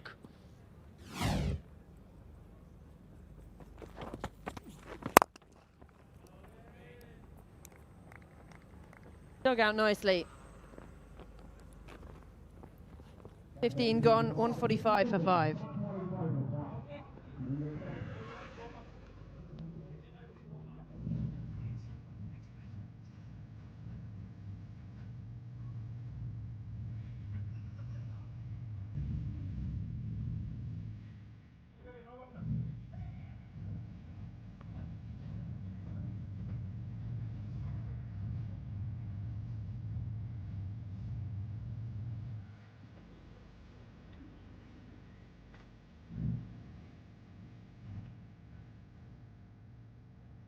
Captain missed out today. Dismissed, bowled by Stuart Broad, who's had his number many, many times. And he's got a hold of this one. All the way for 6. Absolutely dispatched by Shinwari. Tell you what, Georgie, I think this may be the over. The game will be done and dusted. Very first delivery, nothing wrong with the delivery back of the length. But Shinwari, as I said, powerful shoulders, and making sure that it goes into the night skies and clears a boundary pretty easily.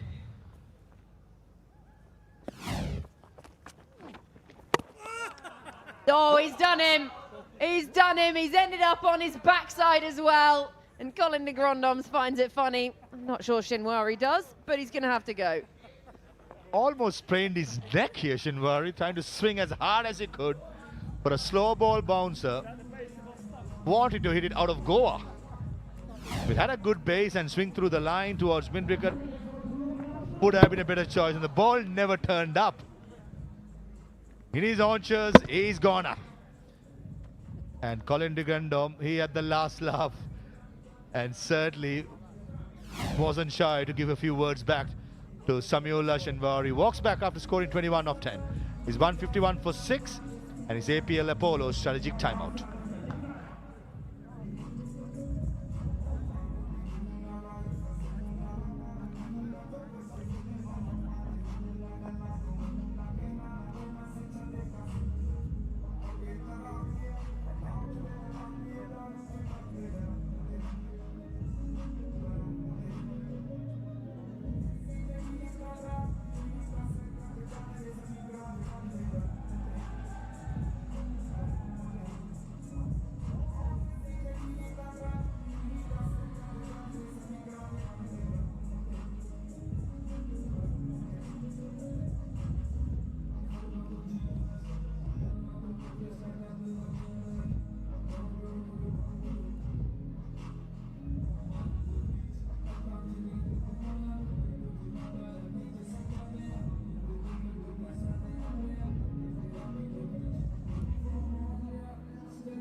And just coming towards the end of the APL Apollo strategic timeout. 9 runs needed from 28 to take victory in their first match for the Panthers. They're 151 for 6.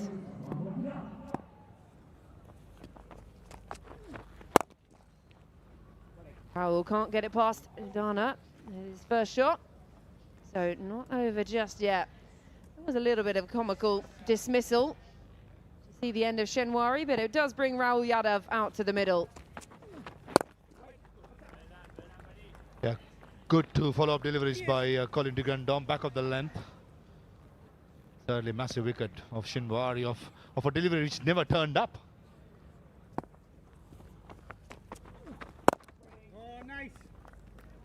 Yeah, he almost had time to fall over, get up, get his bat ready again, and actually hit the shot. It was so much pace off it.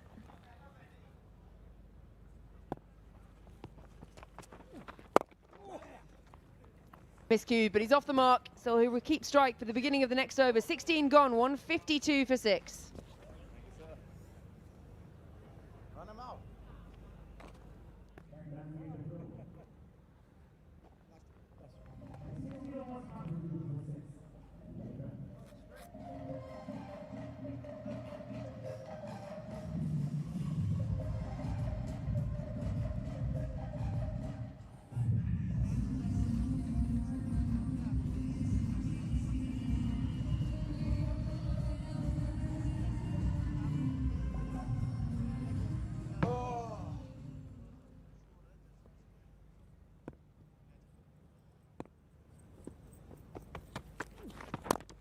Berra starts his final over, so 7 now needed from 23. They're looking to race and get this done now. Get it done early, get the win in the bag. Hat-trick, hat-trick, hat-trick, what do you reckon? 7 runs, 23 balls. You never know in this game.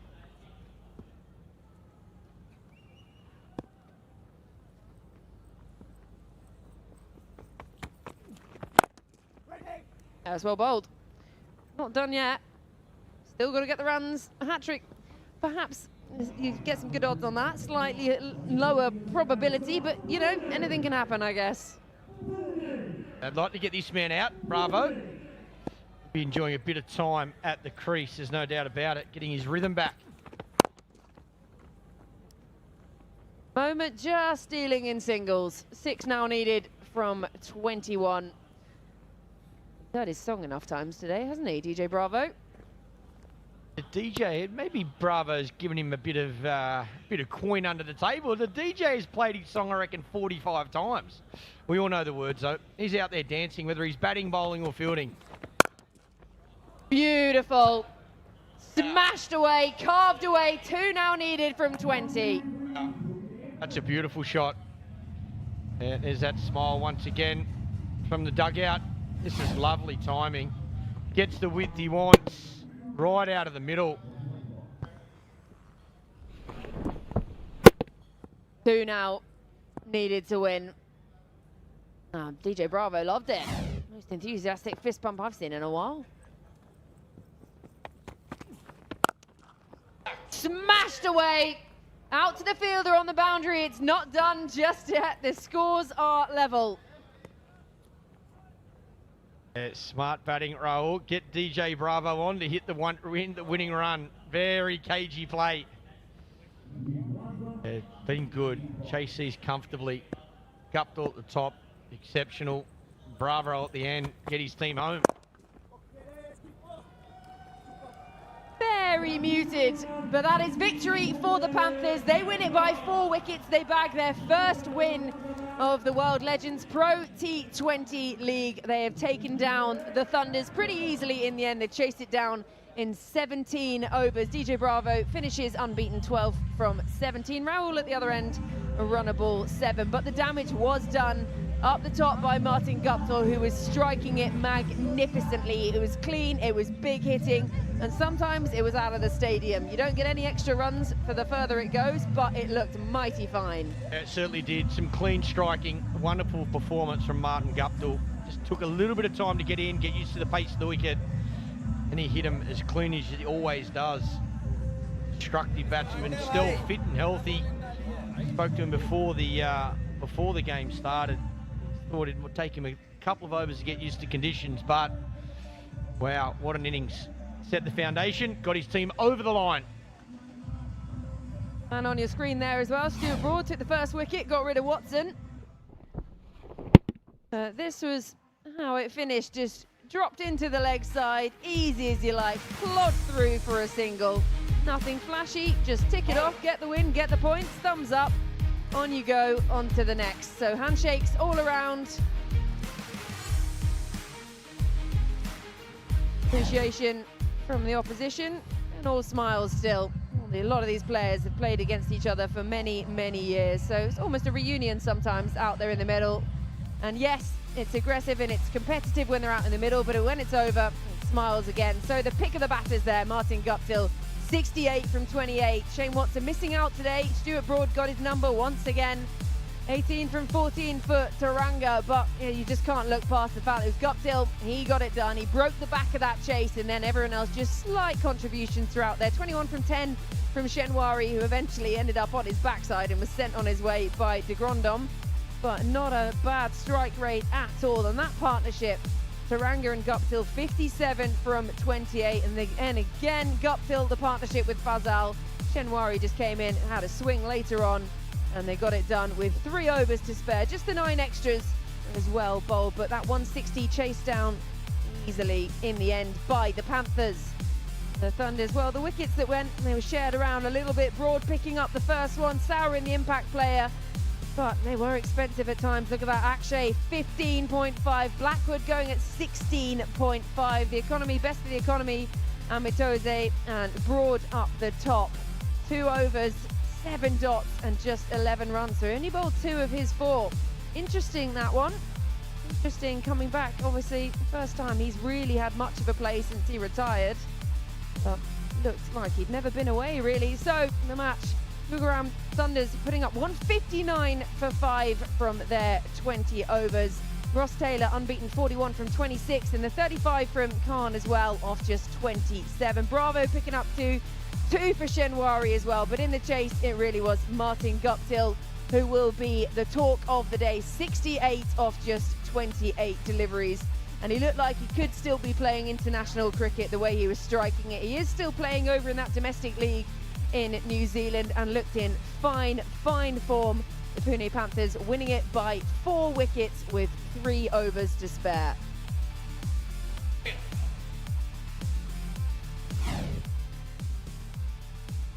Yeah, Martin Guptill. Well, we're sort of running out of superlatives now in this, but striking it so nicely, so cleanly. Some of them just absolute monster strikes, like that one. Yeah, he picked his bowl up, looked to go quite straight as well. A lot of sixes back over the bowler's head and over that mid-on position. So still. He's extremely powerful when he keeps that head still, holds his balance, keeps his shape. He's still as destructive as any player.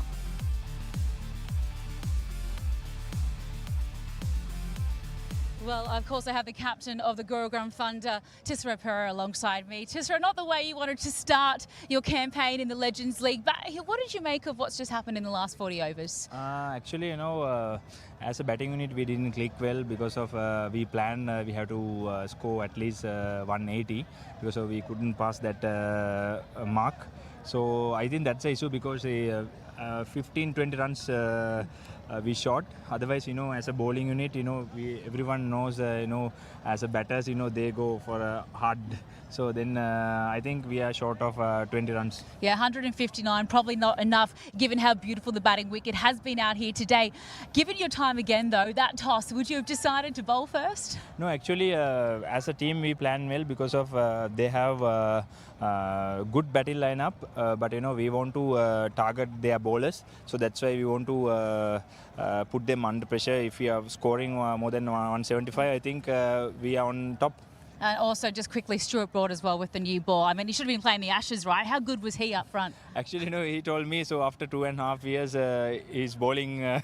So then I have to look after him because of we have 5 days matches. So then, so that's why we keep him rest. Well, you're a good captain because of 1 for 11 off 2. I would have kept him going. Tisra, congratulations on a good first effort. We'll see you tomorrow. Thank you very much. Thank you.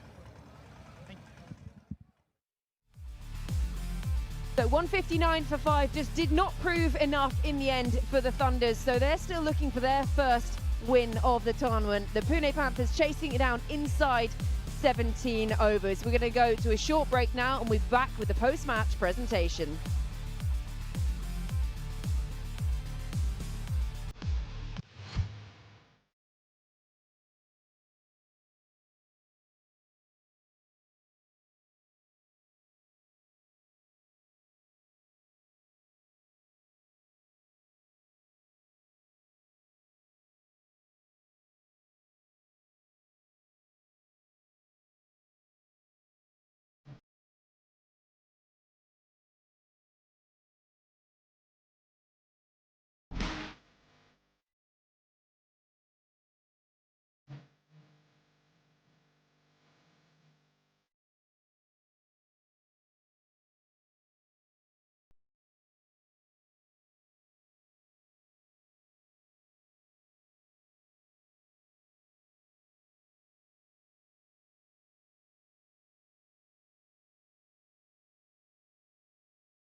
Welcome back to the World Legends Pro T20 League. The Thunders taking on the Panthers.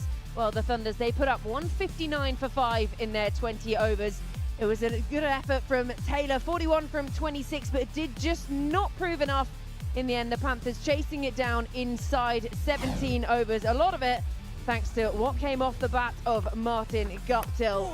He struggled a little bit up the top, and then once he got it going, he really got going. The first wicket to go down, that of Shane Watson. Stuart Broad sent him on his way for just 1 from 6.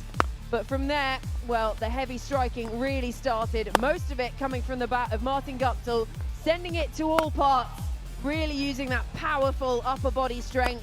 He picked his bowler, he took him on, and he sent him out of the stadium at times. It was striking just like we know, vintage Martin Guptill, that's what you could call it. And then the wicket started to tumble, but by this point it was starting to prove too late, and 159 in the end really wasn't too much of a difficult ask for the Panthers. Martin Guptill, well, we were sort of running out of superlatives at times as well. There's probably a ball somewhere in the popcorn stand beyond the stadium as well, because he was sending it to all parts. In the end, finally dismissed.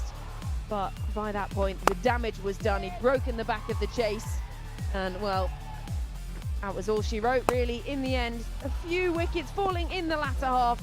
But by this point, it was almost all written. This was a little bit comical. The fall over, the not gathered cleanly, in the end had to go and be reviewed. But on his way for Fazal. And coming in down towards the back end of the innings, Shinwari ended up on his bum as well. Colin de Grandhomme picking up the wicket, all laughs all around.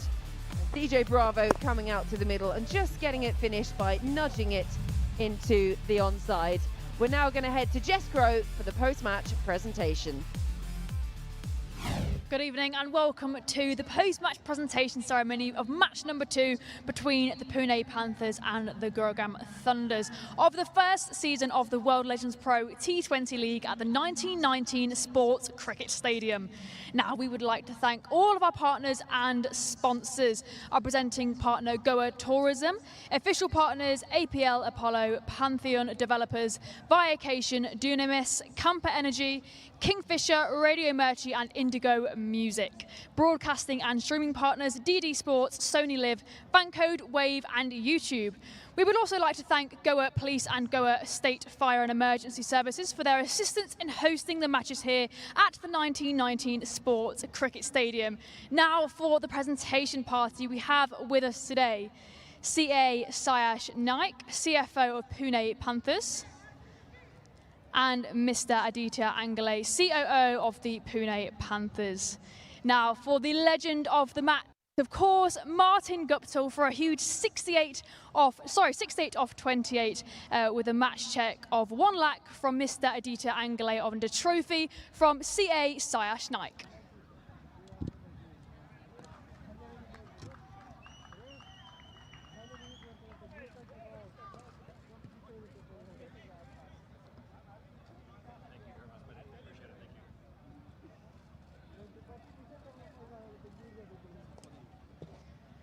Martin, an excellent innings from yourself today. How good was it to set the tone like that?